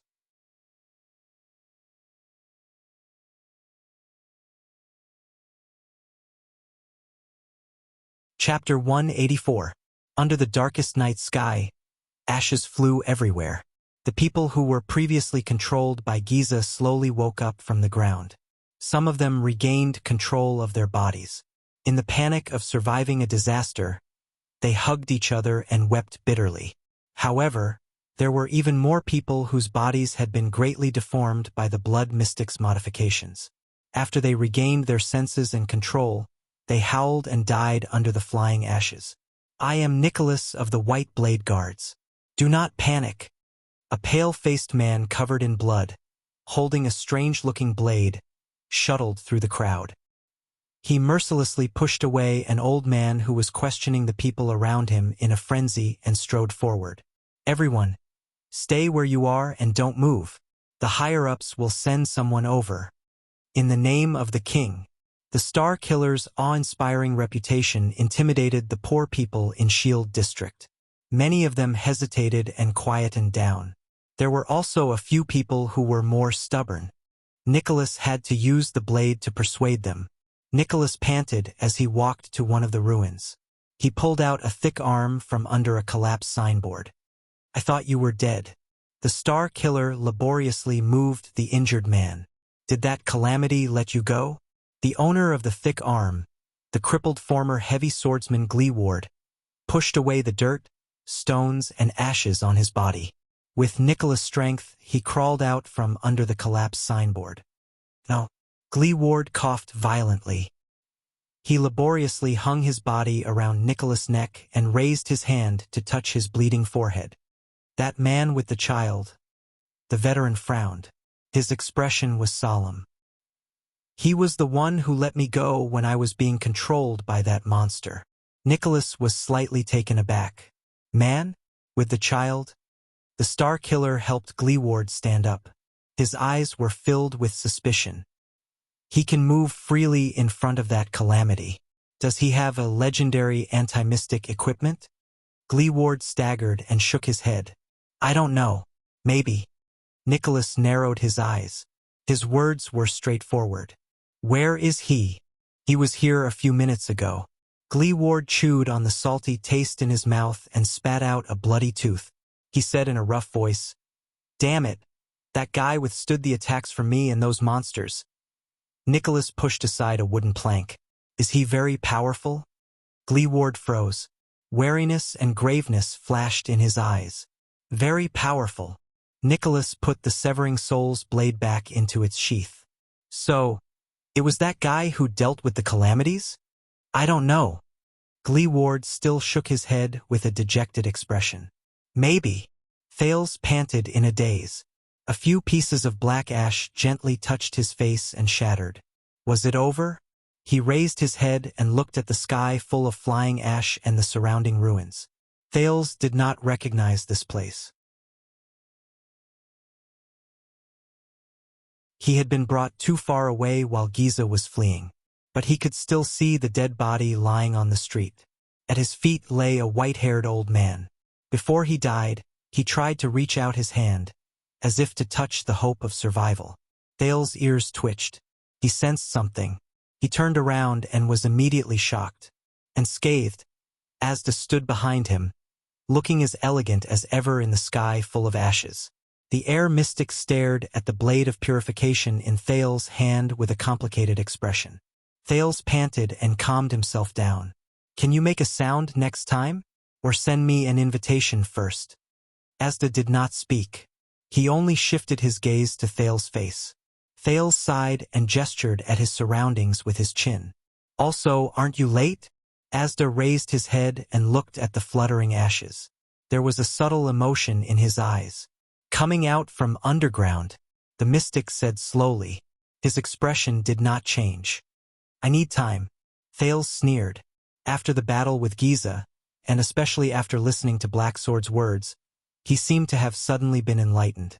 The wariness and fear that he used to suppress when he faced the air mystic, but was still hidden deep in his heart, began to slowly melt. Mystic? Compared to Giza, the one in front of me is just a slightly stronger opponent. Thales called Asda's surname softly. By the way, Mr. Sakern, I've thought about the matter regarding the mystic. The mystic raised his eyebrows slightly. He lifted his gaze and looked at Asda with determination. I am not ready yet. Thales stared at the mystic's aggressive gaze and enunciated each word clearly. This is my answer. It is also my choice. Asda's handsome face did not move. They stared at each other in silence. After a while, the mystic closed his eyes and sighed. But, Thales spoke again. Under Asda's strange gaze, Thales calmly enunciated his words. I am not prepared to reject you, and I am not averse to becoming. Under Asda's strange gaze, Thales said, but I need time to learn, understand, and obtain everything about mystics, and perhaps everything about magic. And I need your help. And perhaps the truth about the bloody year. A strange blue light flashed in Asda's eyes. Besides, you definitely know about your current situation. Thales turned his head and looked at the corpses and ruins strewn all over the street. It's not without reason that this world hates mystics, even if you did it to protect me. At that moment, Thales felt so oppressed that he could not breathe. So many lives, all because of... He took a deep breath and got rid of the emotions in his mind. He tried his best not to think about the fact that he was an executioner who killed without batting an eye. Thales sorted out his thoughts and slowly said, perhaps I can help you as a prince and as the future king of Constellation. Asda raised his chin slightly and the corners of his mouth curled up slightly. A strange look flashed in his eyes. You mean, after knowing the cause and effect, perhaps I can find a way for all of you. A way for all of you to gain a foothold. A way for the world to be safe and sound. And a way for both sides to live in harmony. Thales raised the blade of purification and said resolutely, mystics cannot go on like this. Amidst the drifting black ashes, Asda stared at the small red sword in Thales's hand. There was fear in his eyes. If I really cannot avoid becoming a mystic, then for my own sake, I have to do this. Thales nodded. And a human king with power and an army will undoubtedly be more helpful than a powerful and unrestrained calamity. This time, Asda was silent for a long time. Thales patiently waited for his answer. For a second or two, the second prince swore that he saw an unusual flow of emotions on Asda's face. Nostalgia and sorrow? Thales had only seen this expression on Asda's face when he was explaining about the magic tower. Many people have the same idea, that mystics and other races can coexist peacefully and even help each other, Asda finally said slowly. His tone seemed to hide the sorrow he did not want to face. Whether it is mystics, humans, or even elves, there are countless similar efforts and attempts. They all failed. Asda said softly.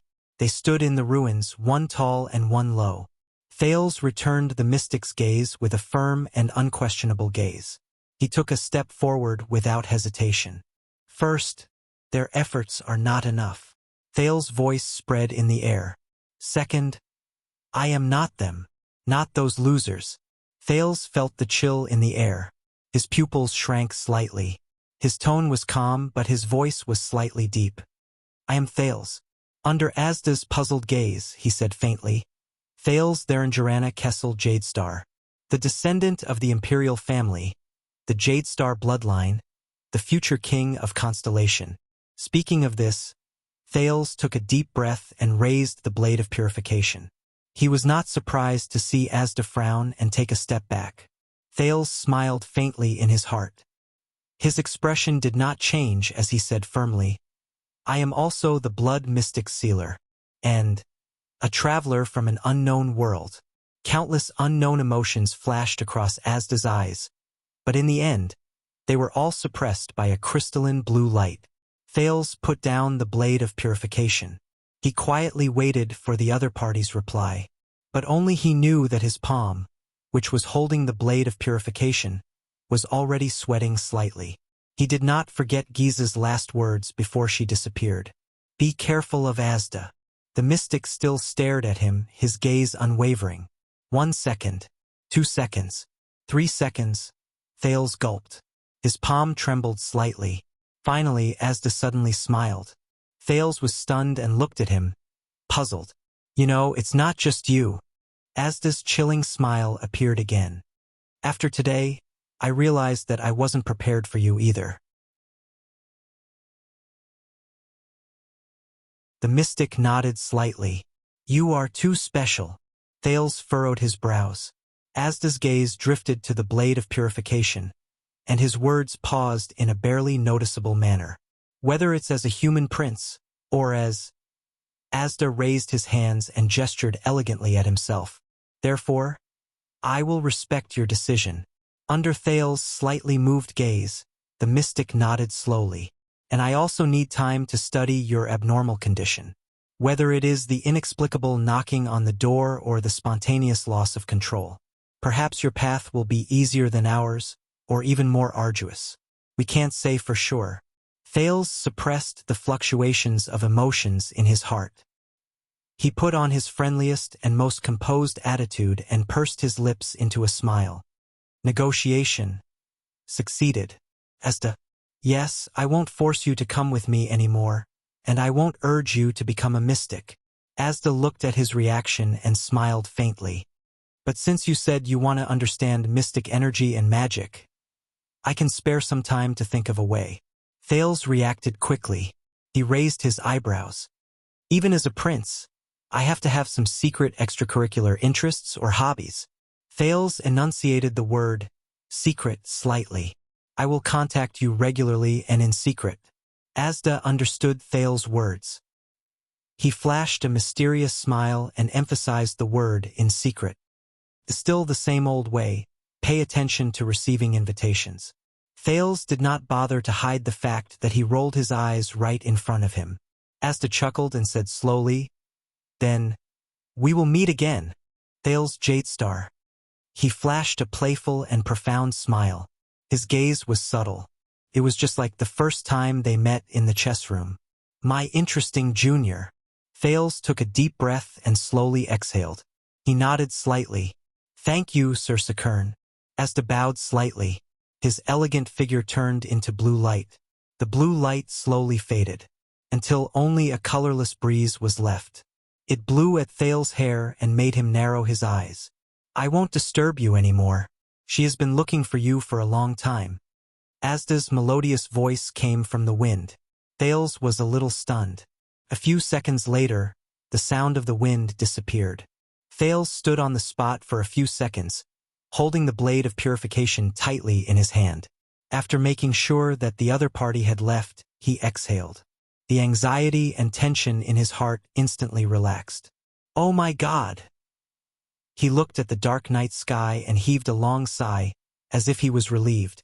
Giza's expression before she disappeared and Asda's gaze before he left still lingered in his mind. Mystics! What kind of existences are you? What does the world look like in your eyes? Thales immediately lowered his head and looked at his hands. JC's dagger was in his right hand, and the small red sword in his left. He was absent-minded. He sighed dejectedly. He put JC back into the sheath at his waist, but touched a foreign object. Thales froze. That's... He lowered his head and bit his lip. An indescribable sorrow welled up in his heart. At this moment, a timid voice suddenly came from behind him. Thales? Is that you? The second prince was shocked and turned around abruptly. His eyes suddenly widened. Little Rascal, who was in a sorry state and had filthy hair, stood behind him with her arms crossed. She was shivering in the cold.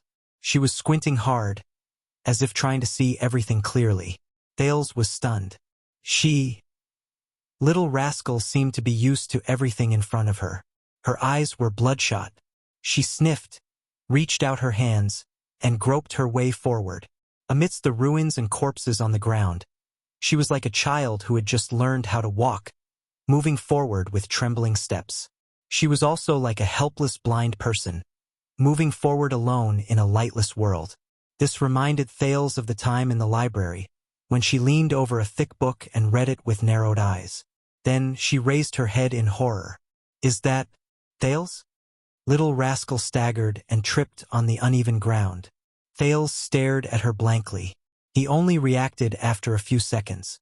It's me, Little Rascal. Hearing the affirmative answer, Little Rascal first took a deep breath, then pursed her lips. Tears welled up in her eyes. Thales exhaled. He bit his lip, stepped over the mess on the ground, and rushed to the girl in a few steps. He stood a step away from her, gasping for breath as he carefully extended his bloody left hand. Then he held Little Rascal's palm. Feeling his hand tighten, Little Rascal shuddered, as if she was afraid. But after a moment, she resolutely and confidently held Thales' left hand with both hands. They stood in the ruins on the ground, holding each other tightly. Thales looked at Little Rascal with a complicated expression. He clenched his fists and felt his heavy heart lighten a little. Are you okay? He asked hesitantly. Little Rascal seemed to have calmed down a lot. She squinted her highly myopic green eyes and nodded shakily. Those tentacles let me go. The girl stood in front of him, her lips slightly pursed. Looking at the disheveled girl, Thales closed his eyes and took a deep breath as well. Little Rascal sniffled. Her hands, which were holding his arm, trembled slightly.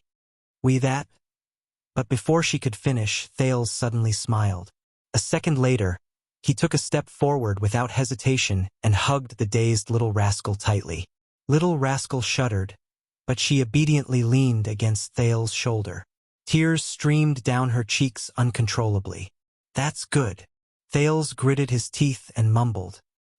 He stared at the streets of Shield District, which were only left with the howling wind and snow.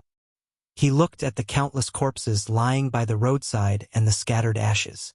He hugged the only warm and trembling life in front of him tightly. At that moment, Thales felt his eyes blur. It's okay, he said softly. We're safe. Little Rascal hugged him tightly, sniffling, her tears drenching his shoulder. At least King Nuvan. Thales grabbed the blade of purification and wiped his tears with the back of his hand. Hearing King Nuvan's name, Little Rascal froze slightly. Thales smoothed out his breath, forced a smile, and continued. At least he won't hang me on the city gate for kidnapping a girl. Little Rascal froze for a moment, then burst into laughter. Thales chuckled as well. Oh right. A moment later, Thales let go of Little Rascal. He reached towards his waist, towards the foreign object. This is for you. Thales took it out and stuffed it into Little Rascal's hand. Little Rascal was slightly stunned. She fumbled with the object in her hand. It was the thing she was most familiar with. Little Rascal sniffled hard. Then, she gently raised the object in her hand, put it on her head, and pressed it behind her ear. Behind the comical, thick, dusty, and cracked black-rimmed glasses, the little girl opened her crystal-clear green eyes again. Little Rascal stared at Thales in a daze. She stared at the boy who was covered in blood and dirt, with messy hair and a big red bump on his forehead. A few seconds later, both of them looked at each other's disheveled appearance and laughed together. At that moment, Little Rascal's expression changed. What's wrong with you? She asked, a little shocked. Thales raised an eyebrow. Ha! In the next second, Little Rascal widened her eyes in horror. Thales frowned. He quickly sensed that something was wrong. He lowered his head, his face pale. A drop of blood appeared on the ground. Then a second drop, a third drop. Thales shuddered violently. He reached out and touched his nose. It was wet and slippery. Thales' expression froze. This is... what's wrong? Asterisk clang. Asterisk the blade of purification fell from his hand and fell to the ground, swaying slightly. Under Little Rascal's shocked gaze, Thales staggered a step back and subconsciously covered his chest. The prince's hands trembled uncontrollably. He stared at Little Rascal with widened eyes, as if he had seen the most terrifying thing. At that moment, Little Rascal remembered Alex's expression before she died a few hours ago. She covered her mouth and screamed. No. It can't be. Following Little Rascal's scream, Thales swayed and fell. Little Rascal turned pale with fright. She quickly extended her hand and helped him lie down. Arg! Thales let out a pained and suppressed moan. A heart-wrenching pain suddenly spread from Thales' body. It was as if his soul was being torn apart. No. The pain he felt when he was assassinated by a psionic assassin, when he was bombarded by a mystic gun. It was as if every inch of his body and every cell was being torn apart. That, the price of using mystic energy. Again. Is this the price of victory? While he was in extreme pain, Thales vaguely heard the sound of something cracking, as if it was real. It came from within his body in a chilling manner. It was as if his body was slowly disintegrating. Arg! Thales' body convulsed and he let out another pained cry.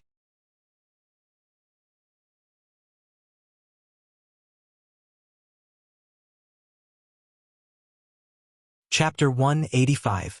Dumbfounded, Thales stared at the invitation in his hand. His thoughts were in a mess. No way. Is this real or fake? Anti-theft, He blinked in disbelief, confirming that everything in front of him was not an illusion. Is someone playing a prank? A few seconds later, he put down the invitation and took a deep breath. He tried to make sense of the current situation. First of all, wasn't that guy killed by Yodel? Then Ida is next door. Waya and Ralph took turns guarding the door. And the other soldiers and guards in the diplomat group, the countless guards in Heroic Spirit Palace, and even those so-called cool-looking white blade guards. How could they let that guy? Suddenly, Thales felt his heart palpitate. He stopped breathing. Thales felt something. He turned his head, feeling his skin crawl. He shifted his gaze to the window. At that moment, the prince's heart skipped a beat. His long-lost friend, Asda Sakern, stood by the window with his hands behind his back. He stared at Thales with a pair of seemingly indifferent eyes. Just like when they first met, the mystic wore a thin but neat blue robe. His posture was tall and straight, and there was a mysterious but confident smile on his handsome face. He was as elegant as ever, as composed as ever. At that moment, Thales's mind went blank. What happened to 15 minutes? Hello. The air mystic nodded at him slightly and said in a gentle tone, "My smart, mature, and mischievous little friend." Thales opened his mouth and took a deep breath. From now on, no sound between us can travel more than a foot away. As if he knew what Thales was thinking, Asda slowly raised his right index finger and shook it at him with a smile. "No one else will disturb us." When Thales heard this, he was like a deflated balloon, and he exhaled the breath he took in. He gave up on the idea of calling for help. Asda's smile was so warm, but in Thales's eyes, it chilled him to the core. Wait, he and the mystic were not the only ones in the room. Thales thought of something. Following Thales's line of sight, the mystic glanced at little Rascal, who was deep in slumber beside the bed. "Of course, your adorable little maid won't be woken up either."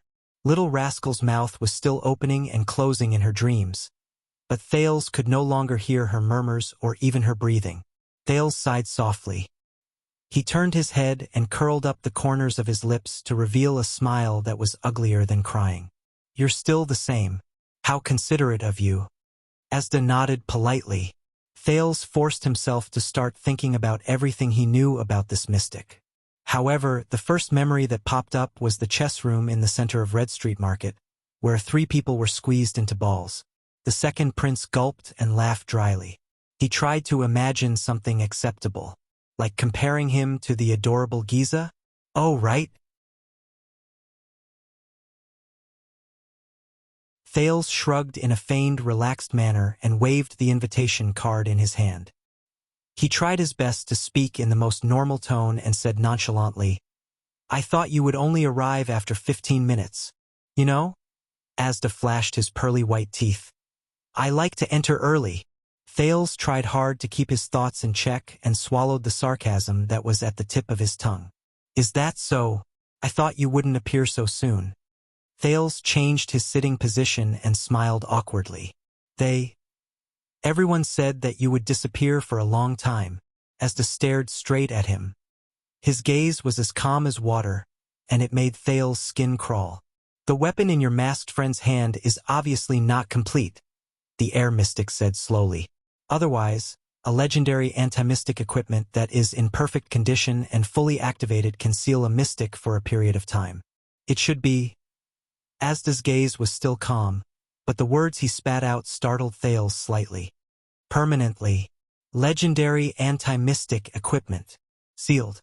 Mystic. Permanently. Even so, that incomplete equipment can still seal me for at least 10 years. Asda curled up the corners of his mouth and continued to smile. "But I received some small help, and that's why I was able to get out of prison so quickly."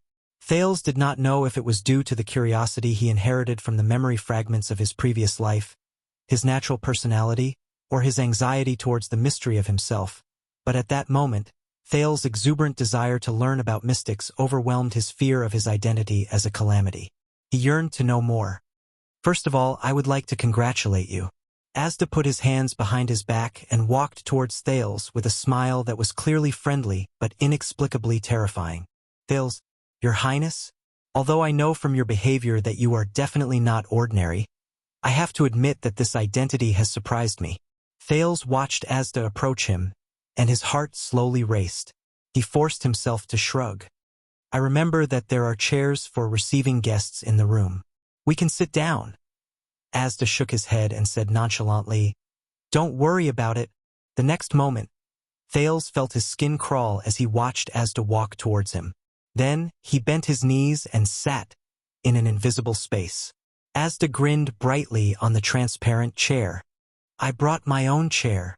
The prince looked at this strange scene and tried his best to control his facial muscles so that they would not twitch too much. "Let's talk about your future." Asda watched Thales' performance with interest. "Your Highness." Thales knew that although he addressed himself as Your Highness, the man before him did not care about this special identity at all. This made Thales, who had experienced all kinds of gazes after becoming a prince, instantly feel a strange feeling. Thales took a deep breath and forced himself to calm down. Only then could he understand the situation and protect himself, even if the existence before him was a calamity that could not be understood with common sense. Of course. He recalled his conversation with Ramon and muttered, "During this period of time, I have thought of ways to investigate some things about air, mystics, and magic." First of all, in this asymmetrical conversation, he had to seize the initiative. Very good. This will save us a lot of time.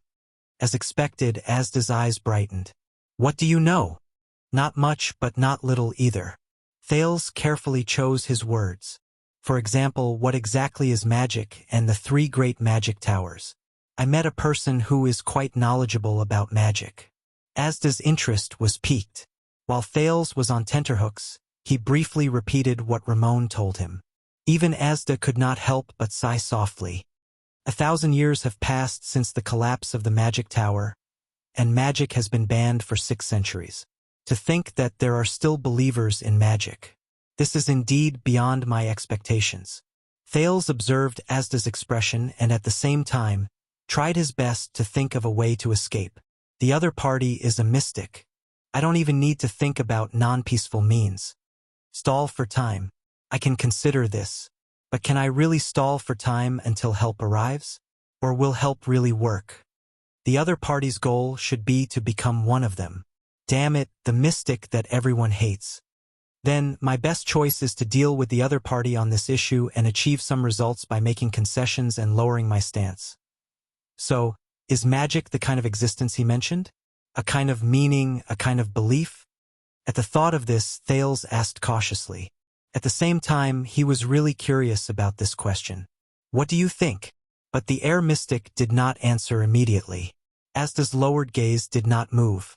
Under Thales' curious gaze, he crossed his hands and remained silent for a long time. No, magic is not like this. Not only that, it doesn't have to be like this. Finally, Asda shook his head slowly and spoke slowly. Everyone has their own understanding of magic, and they believe in the magic they understand. Thales was stunned when he heard this. Asda raised his left hand and looked at his palm. His gaze was complicated. At that moment, Thales felt that the Asda in front of him was more like a normal person than ever before, and not a terrifying calamity. Magic is a kind of choice. Asda stared at his palm and slowly clenched his fist. And these choices are neither exclusive nor mutually exclusive. There is no superiority or inferiority. This is the basic philosophy of the seat of all magic in Soul Tower. Thales shuddered. Wait a minute. He heard a special word. It is also one of the philosophy of magic that I agree with and recognize, Asda said flatly. Thales raised his hand subconsciously. This was a habit from his previous life in the memory fragments. He quickly realized that this was not his previous life, and there were only the 2 of them. Just as he was about to put his hand down in embarrassment, to Thales' surprise, Asda very skillfully and naturally extended his palm, tilted it up slightly, and then nodded. He was allowed to ask questions. That feeling was as if he had done this hundreds and thousands of times. Both of them looked at each other's actions and were stunned for a moment. Asda reacted and smiled slightly. Very good. It seems that I don't have to teach you the etiquette and habits of a wizard apprentice in class. Thales put his hand down and asked eagerly, Soul Tower? I know this, but what kind of magic tower is it? What about its origin? Thales did not even realize that he had completely forgotten that Asda before him was an extremely dangerous non-human existence. He even forgot his original intention. At that moment, his desire for unsolved knowledge completely surpassed his consideration of reality. Soul Tower? Asda narrowed his eyes and smiled mysteriously, as if he knew that Thales would ask this. This time, the mystic did not keep him in suspense. He answered without hesitation. In the year 618 of the Era of Kings, not long after the battle for survival between the humans and the 3 races ended, the imparter wizard Yuri Newmoon, who returned from the battle, left the ascetic tower with his 5 students due to differences in philosophy. Along the way, they preached their own philosophy and taught their own methods. They gathered many wizards who were exiled due to the war in the world. As time passed, their group grew larger, and their theories and methods became clearer. In the end, Wizard Yuri, whom we later respectfully called the Master, and the other 21 wizards led a group of wizards to the Tripping Peninsula by the coast of the mainland. Here, the wizards built a twin tower and settled down to study magic. Asda's gaze pierced through Thales, as if he was looking at the past many years. But Thales did not have time to care about Asda's expression, because he was already engrossed in the story.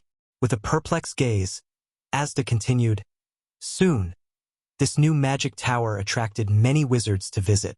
The novel, free, casual, and equal atmosphere of magic research gathered a large number of people, turning this piece of land into a small gathering place for wizards with the Twin Towers as the center. Unlike the painstaking contemplation and protection of the ascetics, and the fanaticism and destruction of the alchemists, this gathering place quickly became the forefront of theoretical research in the magic world. After various magic theories and hypotheses were proposed, they were gradually perfected through endless debates and demonstrations. Branches of magic that were originally not recognized by the 2 great magic towers were established one after another, forming the Soul Tower magic system that we are in contact with today. Just like that, the sages jointly built the 3rd branch apart from the ascetic tower and the alchemy tower. It is also the youngest, the most special, the most active, the most prosperous, and the most influential wizard inheritance in the world. Speaking up to this point, Asda lowered his head and let out a sigh that only he knew. After Yuri Shinue passed away, his ashes were placed in the middle of the Twin Towers, suspended in the air. A sentence was engraved on the surface of the box with iron elements. "May every wizard have an independent and free soul." That was how the Soul Tower got its name. Asda closed his mouth gently. Thales came back to his senses and exhaled a long breath. The era of the kings. The battle for survival. Wizard Mindy's. The youngest wizard's inheritance. The origin of the Soul Tower. These were taboo knowledge that he could not easily obtain from books. Thales' heartbeat quickened as he listened. It was as if an unprecedented world had opened up. If Ramon was here, Thales thought, would he kneel down and cry in excitement? He continued to raise his hand eagerly. "Also, you mentioned the seat of all magic just now. What is that?" "The seat of all magic is an important research branch in Soul Tower." Asda did not seem to notice Thales' expression. He continued to speak slowly and at a moderate pace. His clear and pleasant male voice echoed in the small space as he narrated the world's most taboo, lost knowledge. It originated during the first civil strife in the Empire and was officially established in 373 of the Empire calendar. It flourished between the 5th and 7th centuries of the Empire calendar. At its peak, half of the wizards in the entire Soul Tower came from the seat of all magic. Every time it opened, apprentices and wizards from the Alchemy Tower and the Ascetic Tower would come to listen, comment, and oppose each other. I can't use simple words to summarize the characteristics of this branch of theory. That would be irresponsible to the students. But I can give you a list of the most influential books of this branch. No, to be exact, it should be 23 important works. If you want to have a deeper understanding of the seat of all laws, Roland said with a smile on his face. Thales' heart raced as he listened to the mystic's words. An inexplicable sense of excitement filled his brain. But he quickly calmed down and realized a problem. "Mr. Asda, you are a wizard, right?" Thales looked at Asda in surprise. "Before you became a calamity?" He did not even think about whether his choice of words had offended the other party's taboo. "Wizard. That is a title that only those who have achieved widely recognized achievements in a certain field of magic can obtain, at least in the Soul Tower." Asda crossed his arms, grinned slightly, and shook his head slightly. "I was just a small apprentice back then." Thales' heart skipped a beat. "Ah, so, as expected, you were once—" "Yes." Asda nodded. A strange color flowed in his eyes. An apprentice of the Soul Tower. Thales frowned. But you just said, the magic tower has collapsed for 1,000 years? So, I know what you want to ask. Counting from the time I was born. Asda looked at him and smiled faintly. 1,190 years, that is my age this year. Thales was shocked. 1,190? In other words, this guy? Thales stared blankly at the young and handsome Asda Sakern, who had not changed at all compared to the first time he met him. But he was almost 600 years older than the king of Renaissance, Tormund Jadestar, and the hero Rikaru Extet. Thales opened his mouth wide. Don't be surprised. Every mystic is an immortal, indestructible, and immortal existence. Looking at Thales' expression, Asda did not care at all. This age is very normal. The oldest mystic has even existed for more than 1,600 years. Thales subconsciously wanted to find a notebook, until Asda stopped him with a hand gesture. There is no hurry. Asda raised his head and stared at him with a burning gaze. We still have a lot of time to spend together, and I have enough patience. I will teach you from the beginning, from basic knowledge, from magic to the magic tower to mystic energy and everything about mystics. From philosophy to power, from history to the future, all the secrets of the magic world will be open to you. Asda's tone was full of temptation. Then, you will obtain the secrets and power of mystics that are superior to all of them, until you truly become a mystic. At that moment, Thales felt like he was pulled back from a dream world to reality. Become a mystic. Thales swallowed hard. He remembered Gilbert's attitude towards the calamity and the drama of the Battle of Eradication in Dark Knight Temple. And that crazy and unreasonable blood mystic. The mystic who is hated by everyone? Can I say no? But a voice also whispered in Thales' heart. But I am very curious. I want to know more, learn more, and understand more. Thales realized that the knowledge that Asda described earlier had captured his thirst for knowledge and his thirst for knowledge. Moreover, with his obviously abnormal body, he had to understand his current situation better. Thales frowned with a bitter expression and said tentatively, about this, if I don't want to become a mystic. The air mystic did not speak. But the prince felt that the atmosphere around him suddenly became tense. Thales tried hard to control the rate of his breathing as he waited anxiously for the answer. Thales. Asda stopped smiling and looked at him sternly. He said softly but seriously, becoming a mystic is your destiny. You cannot avoid it. There is no second choice. Thales panted slightly. It seemed that things were a little bad. Why don't you tell me first? Tension and stress returned to Thales' heart. He tried his best to smile and asked cautiously, mystics, what exactly are we? This time, Asda stared at him expressionlessly for a long, long time. As he withstood the mystic's seemingly emotionless yet pressurizing gaze, embarrassment and helplessness crept onto Thales' face, until Asda spoke slowly. I cannot tell you the answer to this question, because you are still not a mystic. Asda's gaze was still fixed on him, but his tone and words had become cold and mysterious, as if he had returned to that night in Red Street Market. Only when you truly become a mystic that only you can understand, can you finally know what a mystic is. Asda's gaze was still fixed on him. Thales furrowed his brows slightly.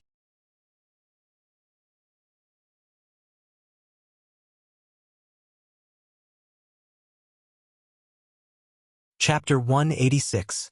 In the next second, without any delay, Archduke Poffert's figure moved. He roared as he swung his great axe at King Neuven. Bang. That's right, the anti-theft chapter. But when I'm free, I'll go back to work on my novel, from the details to the sequence of the plot. That's why pirating websites must have a hard time. Because no matter how they steal my novel, it's basically full of bugs. The preamble doesn't match the ending, or the logical sequence is weird, or the plot doesn't match the characters. Thank you for your hard work. Thieves who steal my novel. The two great axes collided without any fancy moves. The dull sound of metal colliding tortured everyone's ears. Thales stared at the two people in the field in shock. Pofret clenched his teeth. The blade of his great axe was stuck at the tip of King Nuven's great axe. It was stuck diagonally downwards between the sharp tip and the blade of the axe. Impulsive rookie. King Nuven calmly turned his body sideways. His left hand grabbed the joint between the axe handle and the blade, and his right hand grabbed the far end of the axe handle. Like holding a spear, he used the axe to block Pofret's strike. The old king resisted his opponent's axe. His tone was cold. On the battlefield, with your weapon stuck, you would have been beheaded by now. As the two wrestled, King Nuven used all his strength to push away his opponent's great axe. You know this is not a good idea, old man. Pofret solemnly took a step back. He withdrew his great axe and moved to look for an opportunity to strike again. This is not a battlefield. This is a duel. The young archduke circled around the old king. His expression was indifferent.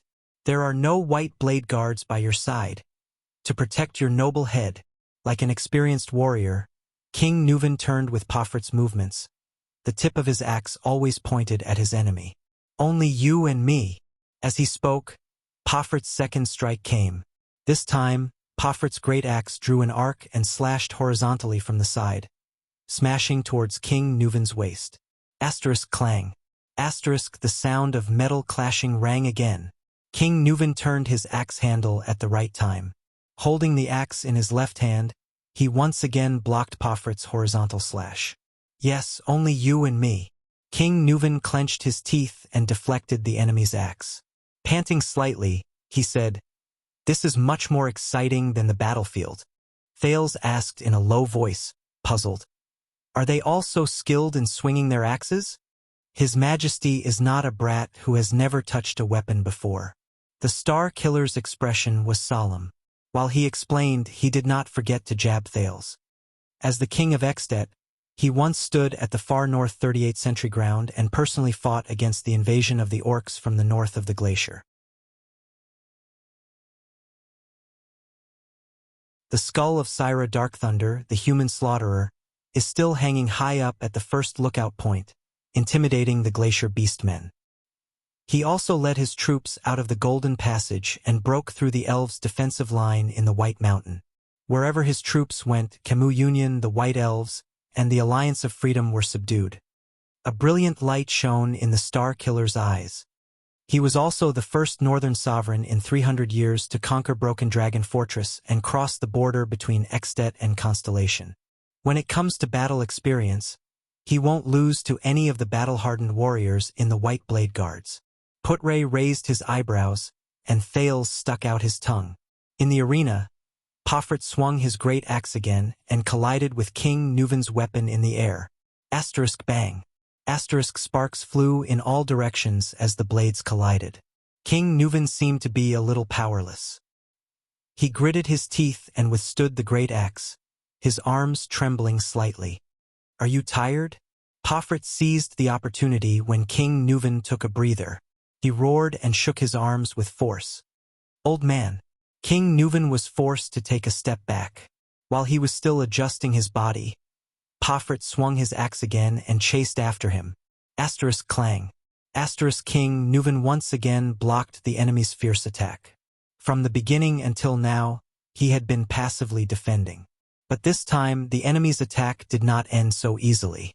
A surge of power surged into Pofret's arms. His eyes were burning like a warrior with bloodshot eyes. With a roar, he swung his axe again and struck the king's left leg. In Thales' wave vision, Pofret was filled with bright light. It was concentrated in his arms and flashed continuously. Power of eradication. Seeing that his king was in danger, Nicholas remained calm. He explained briefly, Beacon Illumination City's unique combo axe technique has given birth to at least 3 types of power of eradication. The old king roared and used all his strength to pull back his great axe. He struck Pofret's great axe away, and the 2 axe blades clashed in the air, creating sparks. Asterisk clang. Asterisk the king barely blocked the other party's axe. But unlike before, The old king did not manage to lock the other party's axe in this strike. Pofrit had no intention of stopping either. His axe spun in the air and, under its owner's crazed expression, brought with it a strong gust of wind. Once again it chased after the king's head. King Nuvan panted and struggled to adjust his posture. He raised the heavy axe handle to his side and forcibly blocked Pofrit's attack. Bang. A loud noise was heard. Thales subconsciously covered his ears with his hands. But Pofrit, who was supported by the power of eradication, did not get his axe stuck like the previous few times. He reacted quickly and reversed the axe. It slipped away from Nuvan's block in an instant. The next moment, the young archduke pursed his lips and pushed with both hands, thrusting the sharp tip of the axe forward. A sudden stab at the opponent. In the face of the enemy's sudden attack, King Nuvan, who was powerless, could not pull back his clumsy axe in time. He could only watch as the tip of the axe pierced towards his face, until the tip of the axe pierced straight into his left cheek. Ah! King Nuvan roared indignantly. At that moment, Thales felt his heart skip a beat. In the nick of time, King Nuvan suddenly turned his head sideways. Rip. The tip of the axe grazed the king's face, drawing blood. It also caused a wave of exclamations in the hall. With a terrifying scar that stretched from his cheekbone to the side of his left ear, King Nuvan narrowly avoided the fatal tip of the axe. Blood dripped onto the ground. The king then clenched his teeth and mustered all his strength. He swung his axe horizontally and forced Pofrit to retreat. This was also Nuvan's first counterattack. Pofrit nimbly took 3 steps back to avoid the wind generated by the king's axe. At the same time, he left his opponent's attack range. Like many people in the hall, Thales exhaled and patted his chest to soothe his nerves. Perhaps all of you have forgotten something? Thales turned around and said worriedly, "That old man, King Nuvan is, after all, 70 years old. As the king of Exdet, a duel is a test he must go through." Nicholas' gaze did not waver and his lips parted slightly. "It has nothing to do with age. Every man in Northland has to undergo harsh combat training during their military service. Every suzerain of Exdet has to do the same, and even awaken their power of eradication," Putray explained to Thales, who had a strange expression on his face. "This is how the country is, and the customs of the people dictate it." "My God." Thales rolled his eyes and shrugged helplessly. "I'm so lucky to be born in Constellation and not Exdet." Hearing this, the Star Killer smiled indifferently. "It's still the same old saying, welcome to Northland." Thales shook his head and turned his gaze back to the arena. Putray's expression changed and he looked at Thales back. "Being born in Constellation is a kind of luck?" Putray sighed silently. "It's too early to say that, young prince." "Ha ha ha." The young archduke looked at the blood-covered and panting king with satisfaction. He gritted his teeth and laughed nastily. "How many rounds has it been? Old man? You're already at your limit." "Nonsense, brat." King Nuvan propped his axe on the ground and used his left hand to wipe away the blood on his face. Without showing any sign of weakness, he retorted, "I've just warmed up. You're 70 years old." Pofrit weakened the king's imposing manner with his words and prepared for the next wave of attack. "Not only have your muscles withered, but your power of eradication has also deteriorated, right? Hee hee." King Nuvan inhaled and smacked his lips ferociously. "Brat, how many battles have you fought? How dare you say this in front of me?" Pofrit began to laugh strangely. "Yes, I still remember 12 years ago, when my grandfather was still alive, you gathered the armies of the 7 archdukes. With unprecedented pride, you went south to Constellation." As he spoke, Pofrit swung his axe without warning. Bang.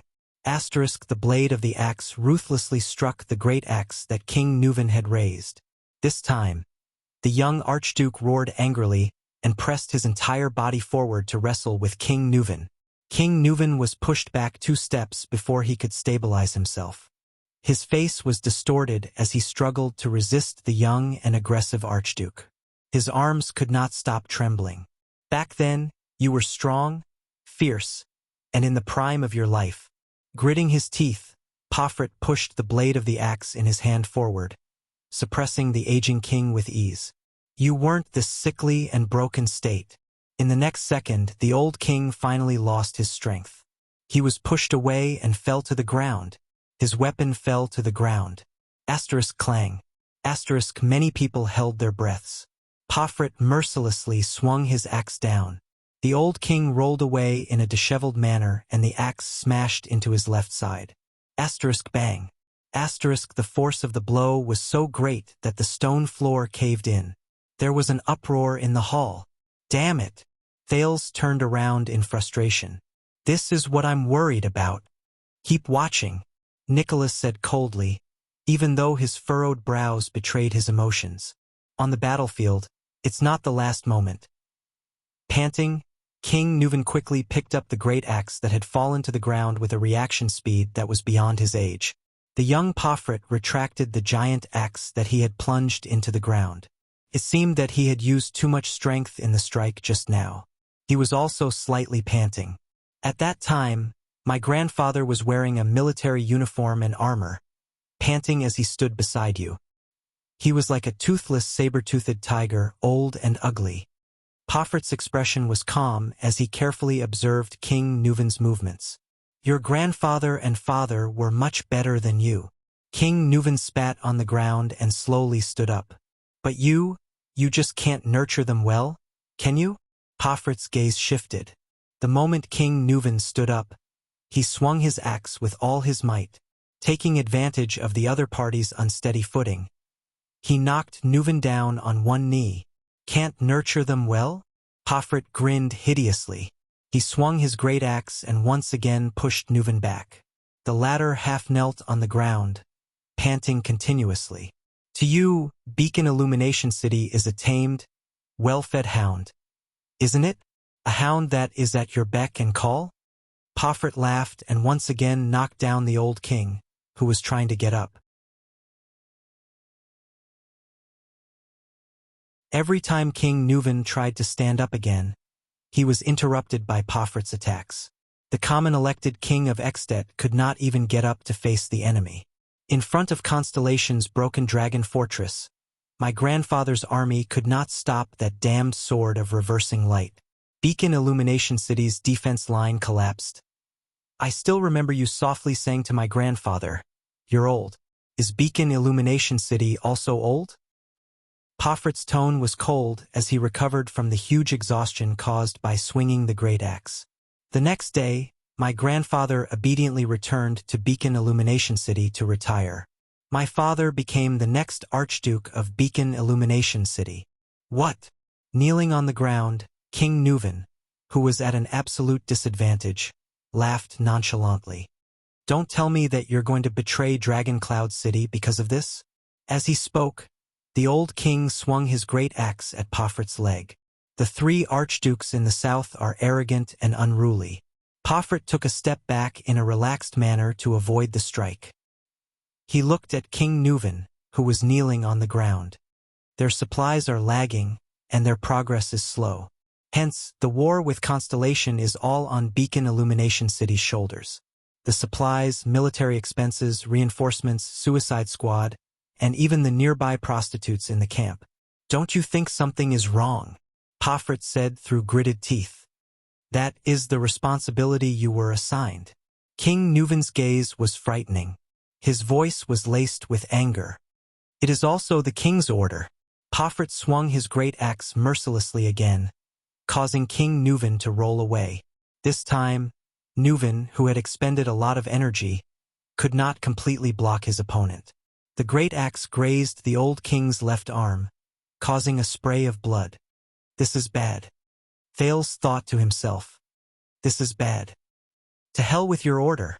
To take down that damned broken dragon fortress, how many soldiers and horses have we sacrificed? More than half of them are from Beacon Illumination City. The young Archduke yelled angrily. I watched the dead and injured soldiers return to their tents with numb expressions, lamenting about when they would be able to go home. The next day, They were sent out as the first wave. Like targets, they were used up in the siege of the fortress: crossbows, arrows, kerosene bombs, huge logs, rolling stones, mystic guns, and soldiers. Pofrit pounded his chest, his gaze fierce. They were sent to die. You're tuning in to the Legend of the Vagabond YouTube channel. Don't forget to subscribe and join us on this journey to catch the most captivating stories.